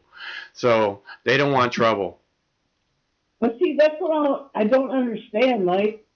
It's like, if you're doing well, you know what, good for you. But you came up from somewhere else, you didn't come up with the silver spoon in your mouth. And the people that have grown up with a silver spoon in their mouth, they're the ones running the show. And how people act like Trump has been so good for this country and everything. And it's like, what part? What part of he being good for this country? Look, the farmers that he had supposedly bailed out, the only farmers that Trump had bailed out happened to be from red states. He did not fucking bail out the people that voted, Democrat or whatever. Well, that's on subject of his fucking bailing out of fucking, of the American farmers. It's like he's destroying their lives, essentially, or, of fucking generations that have enough farmland. They're over there fucking filing bankruptcy and losing their lands because of this motherfucker. I hear you a lot. It's been really hard on the farmers for a long time, Michelle. Yeah. But I think the people born with a silver spoon in their mouth, or gold spoon or whatever, are about to get as big an awakening as that class has probably ever gotten. They're going to have a rude awakening, because them farmers that lost a lot of their produce because they didn't have anybody to pick their fucking food. Who was doing it? It was honest fucking Mexicans that immigrated over here to pick food and everything, to pick produce. So that way they can send money back to their families in Mexico. Everything was just fine. But now Trump has fucking deemed them as they're all criminals and racists. It's like, look how much you're paying for fucking produce right now. All of these motherfuckers, take note. How much are you paying for produce right now than you did 3 years ago? That shit is high. That shit is high, and those poor farmers are going bankrupt because they got good produce, but they have nobody to pick it. Americans are fucking like, oh man, Mexicans are taking our fucking jobs away. Go out there and pick fields. No, nobody goes. Because it's hard fucking work. Now they are literally biting the hand that feeds you. And it's like, it's all going to come around full circle. But these ignorant motherfuckers that act like, why should I give people shit? Motherfucker, it's like, they have no conscience. They just say, I'm doing good. It's all about me, me, me. Fuck your feelings. We're all in this together. Fuck your feelings. Fuck your bleeding heart, Michelle. Fuck your feelings. I know, man, and that's what they're doing on a daily basis, and I'm tired of it, man. Well, it's like I said. A shot. I hear you.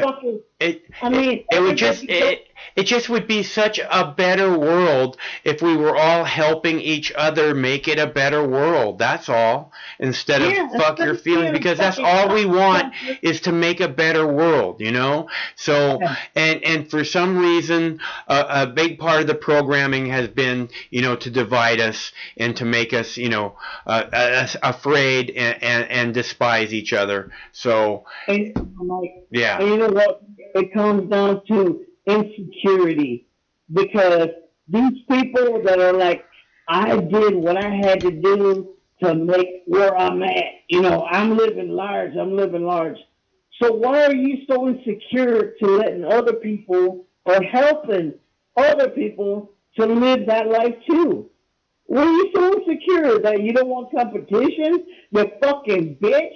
If you're doing good in your fucking life, it's your responsibility as a fucking fellow American to say, I'm okay if my taxes go to the disabled, if my taxes go to helping poor people who don't have it. What the fuck is wrong with that, man? Well, you would think he's not doing something. You know, you're fucking assholes. You know, yeah, you would think that those people, they would want to cut the military as opposed to fucking Americans who need help, you know? We would think, Mike, that, but no, we're good. We gotta be strong. How much money does the military actually fucking need to be bullies of the fucking whole world?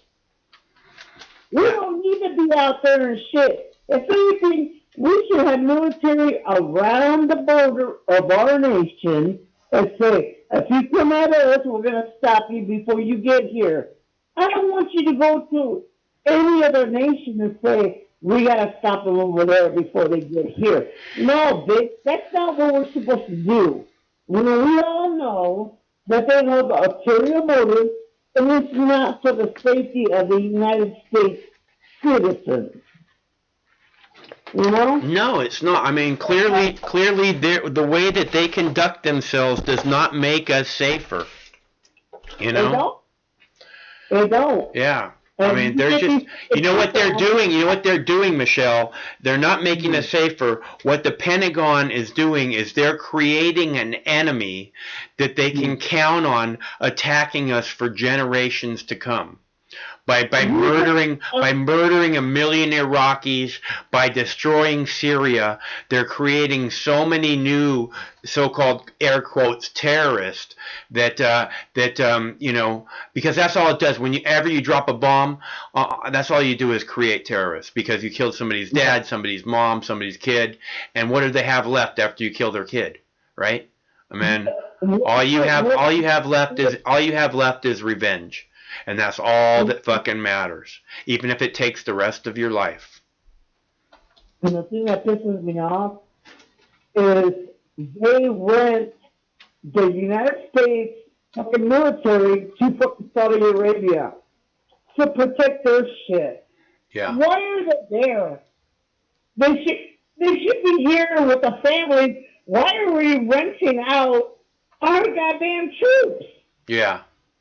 To protect what? Because Saudi pays in cash? That's exactly right, Michelle. And that's what I'm saying. Yeah. And that's what I don't understand, what people don't get. Yeah. It's like, we're over there, we have no business over there. If they're going to fight, they're going to fight. But let it be a fair fight. Stay the fuck out of it. Because you know what? I still see people here in the United States vacationing, out there in the beaches and everything. Where's the threat? Yeah. The only threat happened within our government, and that was 9/11. Yeah. Yeah, no, the government, the only real threat to our freedom is the government. There's no doubt. Yeah. Yes, but people still believe that shit. That's where it came in, the Patriot Act. All of a sudden, we got cameras over there on the red lights talking about, well, they're just trying to catch you if you run the red light.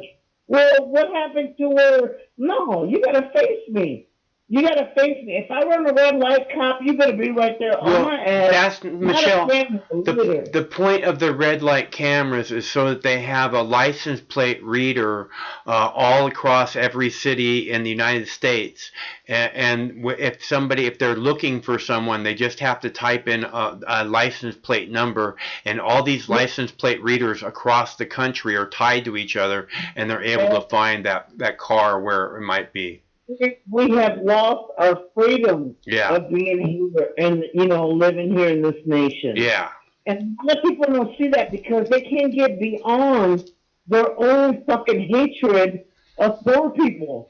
They just like, you gotta suffer like I did. It's the labels, Michelle. Like I keep talking about, it's the socialist, the communist, the liberals. I mean, it's not that they don't say the poor people. It's these fucking labels, man, and that's why I say these labels are so dangerous because it's just so easy to throw it out there and attach it to someone, and then they just no longer matter, So don't just really resist the labels, you guys. But they won't fucking use that out of context. They use it to where it works for them. Yeah. It's like if your house is on fire, everybody does. Fire department more than I would the police, because if a house on fire, they're not going to sit out there and say, okay, is this a white or black house? No, they're going to fight the fucking fire. It's just like that's the difference. But people are so fucking into labeling everybody instead of just, live your life. If you're that happy and you got that much money and you're just like, man, I'm on top of the world. Why are you fucking with people who are not? Shut the fuck up, is what I'm saying. Shut the fuck up. If you don't care and you're pissed off that your money goes to kids that can't afford a school lunch and you're mad about that, shut the fuck up. Because it just shows who you are. Yeah. You're not about, hey, I put myself up from rags to riches. And now, all of a sudden, that I'm up here, I'm going to look down on everybody else. It's like, what the hell happened to the conscience? What the hell happened to Americans, period? Are you that shallow that you just want to care about yourself and don't care about anybody else? Then, you know what? Leave everybody alone then. If that's what you feel, quit messing around and talking in the chat with the peasants. Mind your own goddamn business. Sit on your little mountaintop and look down at us. If that's what makes you happy. But shut the fuck up. Because we're all trying to do the same thing. We want the kids to be happy. We want to have a roof over our head, clothes on our back, food on the goddamn table. What's wrong with that? What's wrong with that? That to me is the American dream, Michelle. That's what I mean. I don't have, to me, the American dream is simply being able to live a simple life and raise a family and hopefully make it so that your kids are maybe a little better off than you were. That's all. And that's exactly how I grew up. Yeah.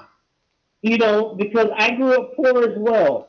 I worked my ass off my whole fucking life to get to where I'm at. But I don't forget where I came from. And that's what a lot of people have forgotten.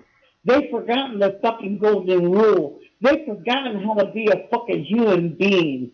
They say I go to church every goddamn Sunday, but then they're the first ones to fucking put judgment on you. It's just like, what are you doing? What are you doing? And who are you trying to fool? Because they're not fooling me. They're fooling the simple people that will follow through whatever they say. Well, I think they're fooling fewer and fewer people these days, Michelle. I think that it really seems like a lot of people are not buying the bullshit. They're just not buying the bullshit no more. Mike. People nowadays have no compassion. Well, I don't know that that's true either. I saw something today that said 20% of Americans have donated to crowdfunding campaigns that were about making sure that medical devices were created. Yeah. I've seen that too. Yeah, I've seen so that too. I don't know. And Like I said, I think that people are becoming, they're more. I don't want to say woke because I don't like that, but they're aware of what's going on. It's just that they're not buying the bullshit is what I'm saying. They're not they're not gobbling it up like they have in the past. They're more aware to exactly what's happening because they're living it.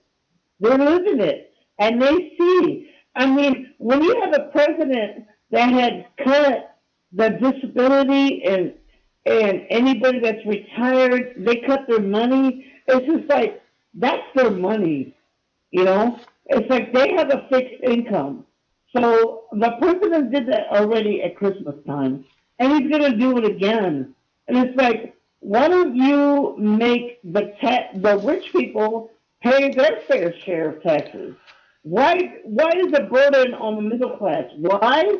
Because they don't give a flying rat's ass about the middle class, about the poor. The poor, they're just like, fuck them, but beneath us. And your caller earlier was acting just that way, and I'm just like, you're a fucking dick. You're a part of the fucking problem.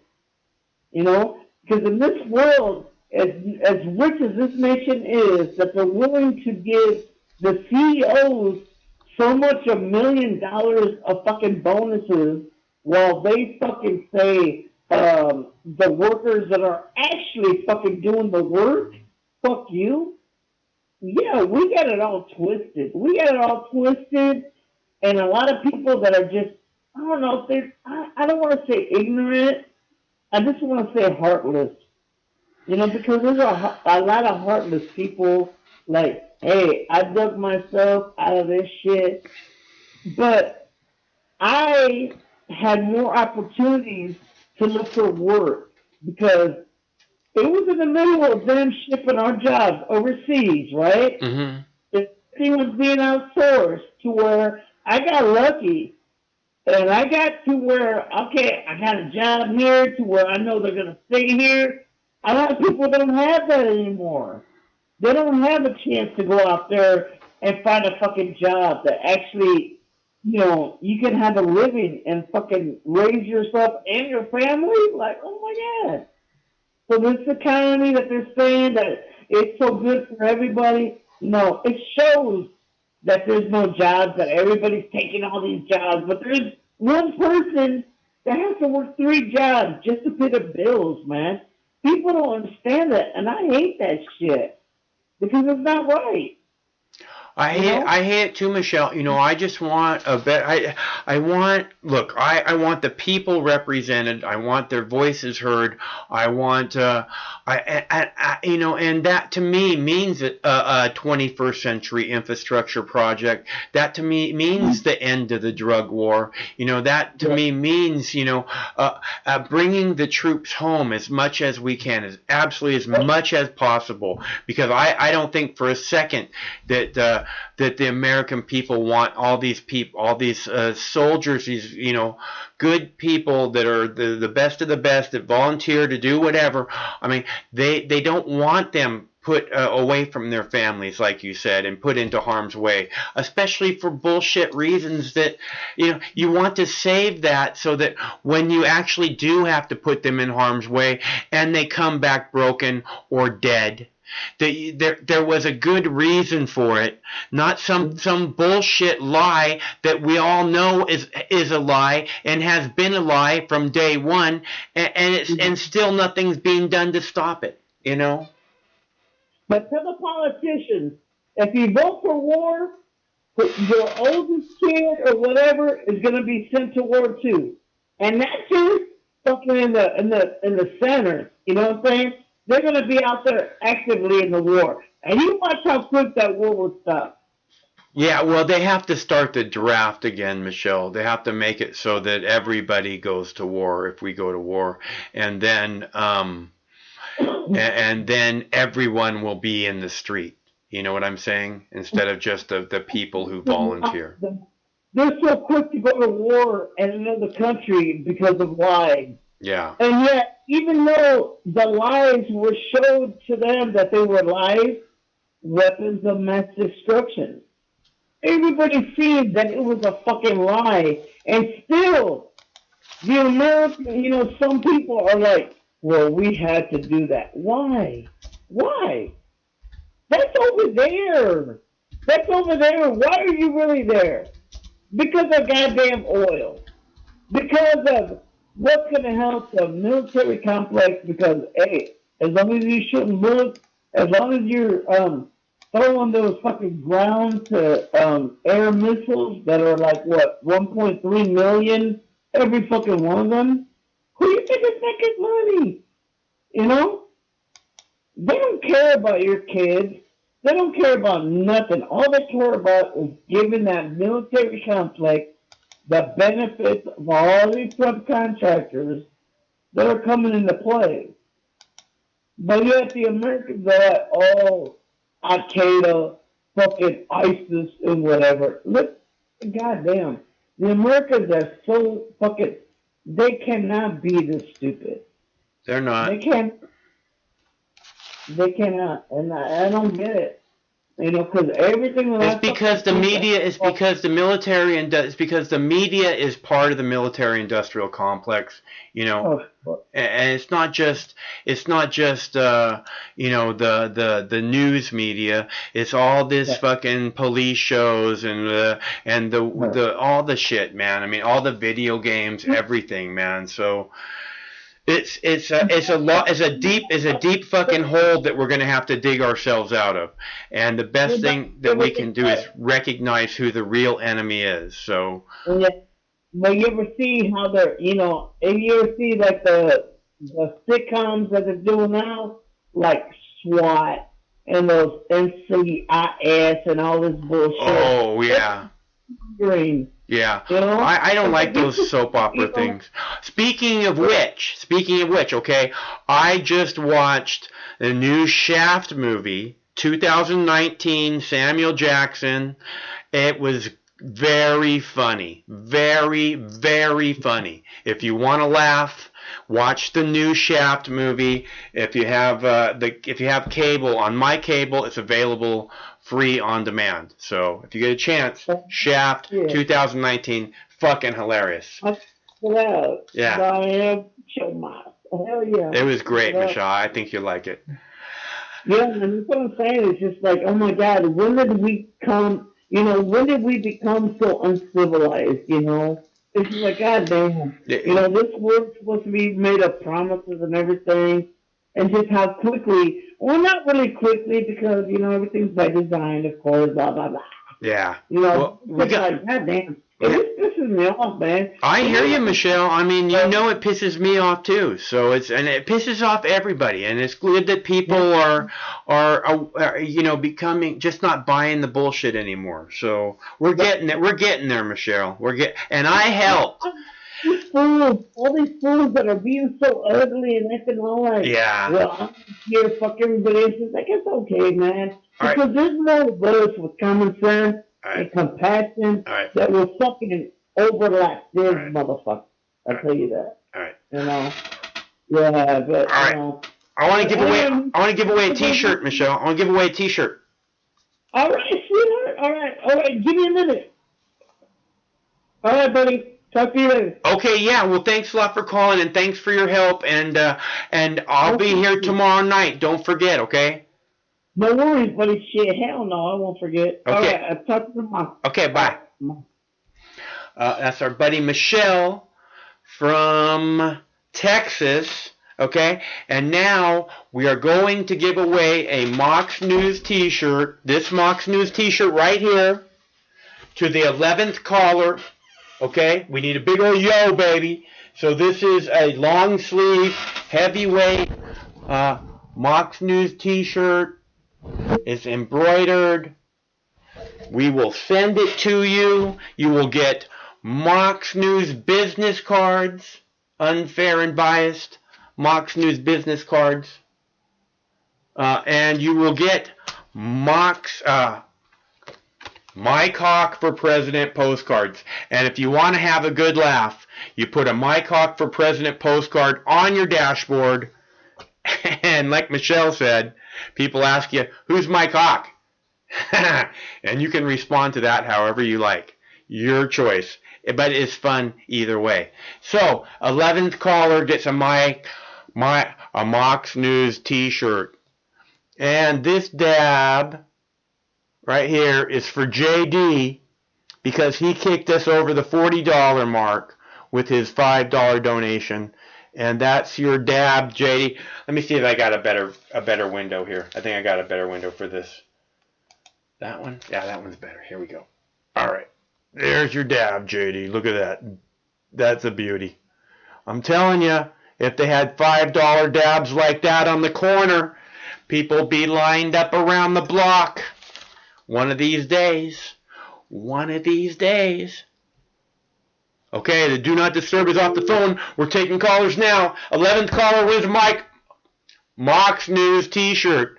Next week we may have Mike Hawk t-shirts. We may have Mike Hawk t-shirts next week if people want them.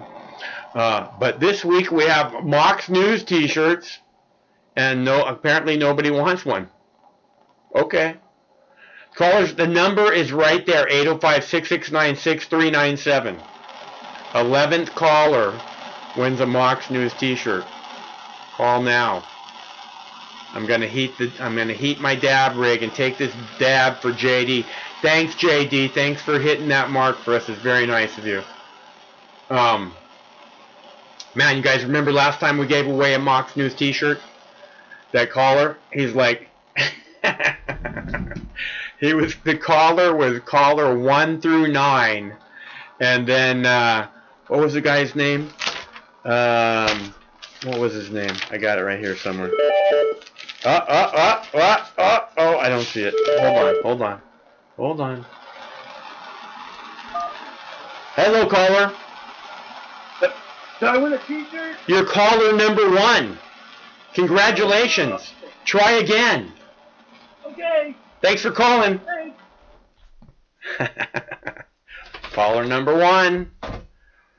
Caller number 11 wins a Mox News t-shirt. Everybody who's got one loves them. Just like this. In fact, you'll probably get this one right here. I don't know how many are left. We got this.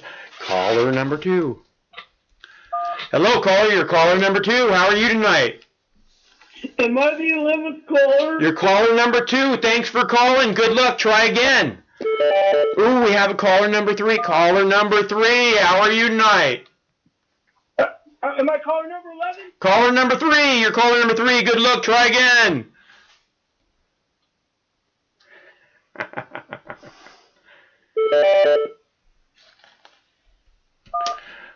You're caller number 4. How are you tonight? Come on, callers, call. God damn it, I already got a shirt. That's our buddy Michelle from Texas. Thanks so much for calling, Michelle.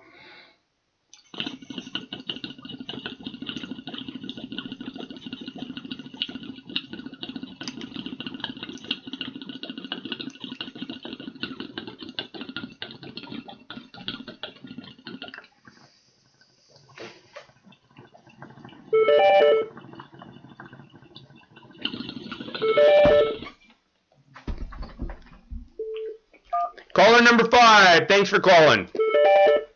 Caller number 6, thanks for calling. JD, this dab's for you.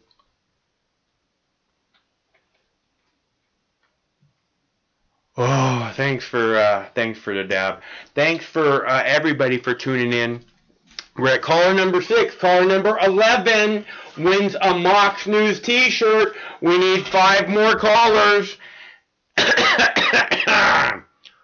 Woo! That was a good one. Okay, we're at caller number 6. Should I take a break? Caller number 7. Caller number 7, how are you? Take it! Okay. Caller number 8, how are you? Hello, it's Kim Jong-un. Do you ship it to North Korea? No. Oh, damn. Lost again. Thank you. Caller number 8, Kim Jong-un is caller number 8. And I was incorrect, Kim. If you're caller number 11, we will eat the cost of the postage and send the shirt to North Korea. We absolutely will. But just for you, Kim. No one else from North Korea call. That was caller number, which caller was that? Caller number 8? Was that caller number 8? We'll call that one caller number 8. We need 3 more callers. Caller number 11 wins. Caller number... JD, that dab was great. Thanks so much. Thanks for your help. I really appreciate it. 3 more callers. Win a Mox News t-shirt. And a Mike Hawk postcard. Mike Hawk for President postcard. You know you want the Mike Hawk for President postcard. It has the top 5 reasons to vote for Mike Hawk.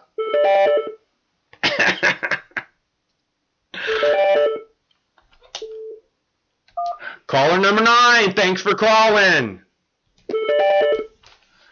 Caller number 10, next caller wins a Mox News t-shirt.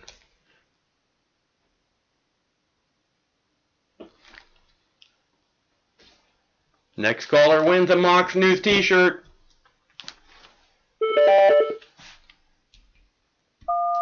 Caller number 11. How are you tonight? I got it. You win. Cool. What's your name? Tim. Tim. Hey, Tim. Thanks for calling. Are you a regular Mox News viewer? Yeah, I am. I've been listening to just since you started this stuff, the live stream. But I've listened to you or followed your stuff forever. Right on. Well, I'm glad we got you a t-shirt. It's a nice t-shirt, man. Everybody who's got one really likes it. We'll send you a couple of Mox News business cards and a couple of Mike Hawk for President postcards. So you got to put the Mike Hawk for President postcard on your dashboard. Yeah, definitely. That was great. So let me get a clip lined up, and we'll get your phone number, we'll get your, you got it? No, okay, let me get a clip lined up here. Give me just a second. Hold on. And that is clip number 9. There we go. All right, you're good. They're a nightmare for travellers, and now for the French government as well. Bedbugs. After they were nearly eradicated in the 1950s, they've returned en masse to several French cities, including Paris, prompting authorities to act. DW reporter Federica Baggio can tell us more. Oh, welcome, Federica. Welcome to you and your friends here. Quite gross. So how is the spread of these insects affecting Paris? Yeah, well, it's quite distressing for a lot of residents across France and in Paris in particular, which is one of the worst hit. They've been affecting private homes, but also hotels. And, I mean, they are not dangerous in themselves in the sense that they do not carry illnesses. But they do feed on human blood, just like mosquitoes. They leave itchy marks on your skin, and they are really difficult to eradicate from once they get into your home, into your bedroom or a living room. They live in mattresses, bed sheets, and furniture sometimes. And to get rid of them, more often than not, it requires the intervention of professionals that can be really expensive. So it's definitely unpleasant to share your home with them. And in Paris alone, in 2018, which is the last year we have figures for, there were 400,000 decontamination cases. That was a third more than the year before, and it's been getting worse. And so now bedbugs are infesting the political debate. Indeed, you can say so, because politicians in France are actually calling this now a problem of public health. In Paris, one of the candidates for mayor in this year's election, he actually made bedbugs one of the key points on his agenda in his election campaign. And so there's been pressure mounting on the government to do something about this. Now, just this week, they launched an information campaign with a website. They're providing information to people about how to identify and deal with bedbugs. And there's even an emergency hotline number that people can call. And the French government will also be discussing possible legal measures to this. So it looks like they're taking this seriously at the They're moment. going to start suing the bedbugs. Okay. So how did these infestations get so bad? Well, perhaps it wasn't taken as seriously in the beginning. There's also a lot of shame surrounding infestation of bedbugs. A lot of people might try to solve the problem themselves before asking for professional help. Now it looks like it's been taken more seriously, but France is not an isolated case. It's actually a global phenomenon that has been going on for a few years. We had a similar case in New York about 10 years ago.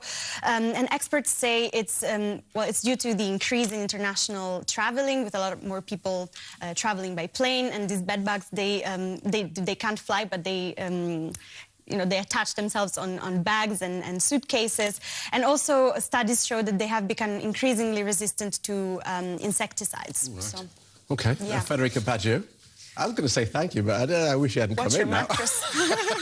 All right, thanks very much. Now we're into day 2 of the Berlin. Man, I really like the girls on the French news.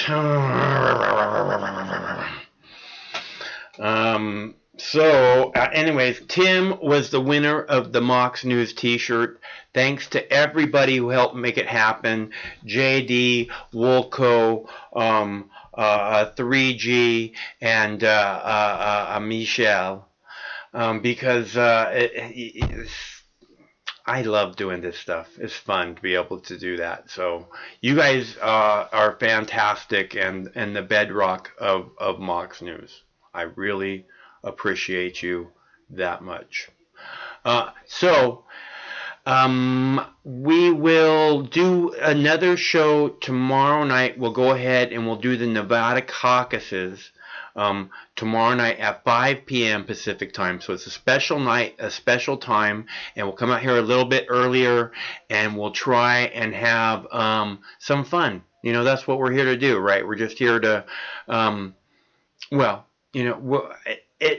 it's nicer to be able to call bullshit on, the establishment together, right? Isn't that what it is? And this is why we got to get beyond the labels, because this is the most important thing that we can do, is call bullshit on the establishment. And you can tell, the people who just cling to these labels, and so many do, like Mr. Smarty Pants. He walked in and I don't know what the deal was, but you could tell that there was an issue there from the start.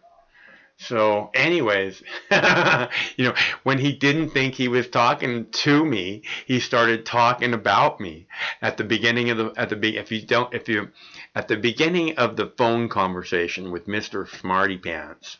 In case you guys missed that, he thought he was talking to a phone screener, and we were live on the air for about a minute and a half or 2 minutes, something like that.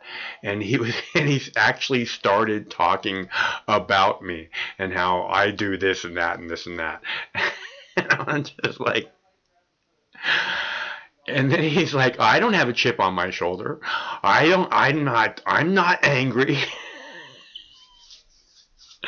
I'm not a homophobe. I have homosexual friends. I don't give a fuck. Fuck your feelings. Yeah, Tim won. Tim kicked ass. Caller number 11. Tim won. Fuck yeah. Okay, so hopefully, maybe not tomorrow, but on Monday, we'll probably have Mox News socks. Mox socks. You heard it here. Maybe. I don't know. Hopefully. I know Craig is looking at these platforms where you build a store online, and then you can take what the Mox News t-shirt that we build, and you can get it the color that you want, and stuff like that. So, and it's not my idea that I want to sell a bunch of stuff to you. But if you want stuff, and we can do something cool, then I don't mind making that available. I'm not a big commercialism person.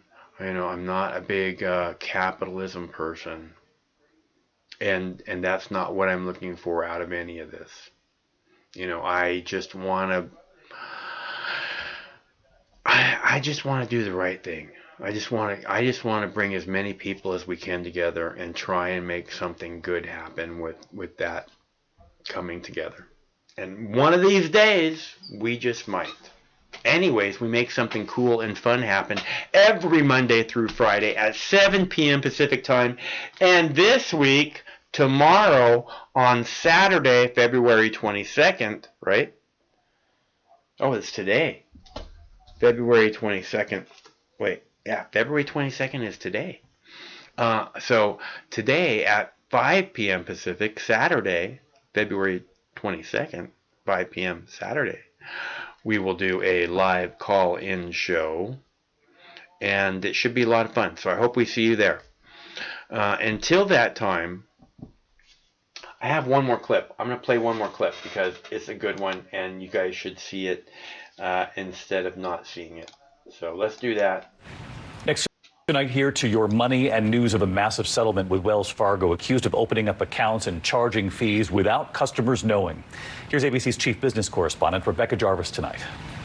Tonight, federal officials say Wells Fargo traded its reputation for short-term profits. The banking giant agreeing to pay $3 billion, admitting to a scheme where company employees opened millions of fake bank accounts in people's names without their knowledge, all part of an effort to meet unrealistic sales goals. As employees falsified records, the bank collected millions in fees. A former worker saying, "It was like lions hunting zebras." You had to open 10 accounts every single day. The scheme reportedly targeted minorities who speak little English, college students, and seniors, starting in 2002. Senior executives knew about it, but didn't stop it until 2016. Wells Fargo traded its hard-earned reputation for short-term profits. David, the settlement includes a $500 million payout to investors, and tonight the door is still open to individual executives facing additional charges and penalties. David? All right, we know you'll stay on it, Rebecca. Thank you. Okay, so tomorrow night, 5 p.m. Pacific, we'll be here. I hope we see you there. And I thought that was a good video because, you know, these banks, they get like a $3 billion fine is like a slap on the wrist to them. Their stocks go up after it. The truth is that again, when one of these pillars of the community is so full of shit that they're writing fake loans in customers' names so that they can make bullshit quotas, they should not have the ability to be a pillar in the community anymore. And a $3 billion fine does not take that away from them.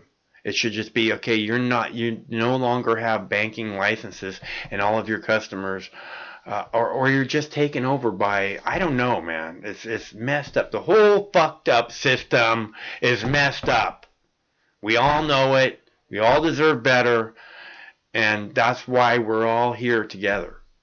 And hopefully we can come to the understanding that we're all in that same boat. So until that day, stay cool, because one of these days this war is going to end. No matter which mouth you feed on a two-headed snake, it still shits the same turd. But lucky for you, you have Mox News. More than 10 years. More than 60,000 videos. Mox News has been filtering the nonsense and illuminating the bullshit from your mainstream media.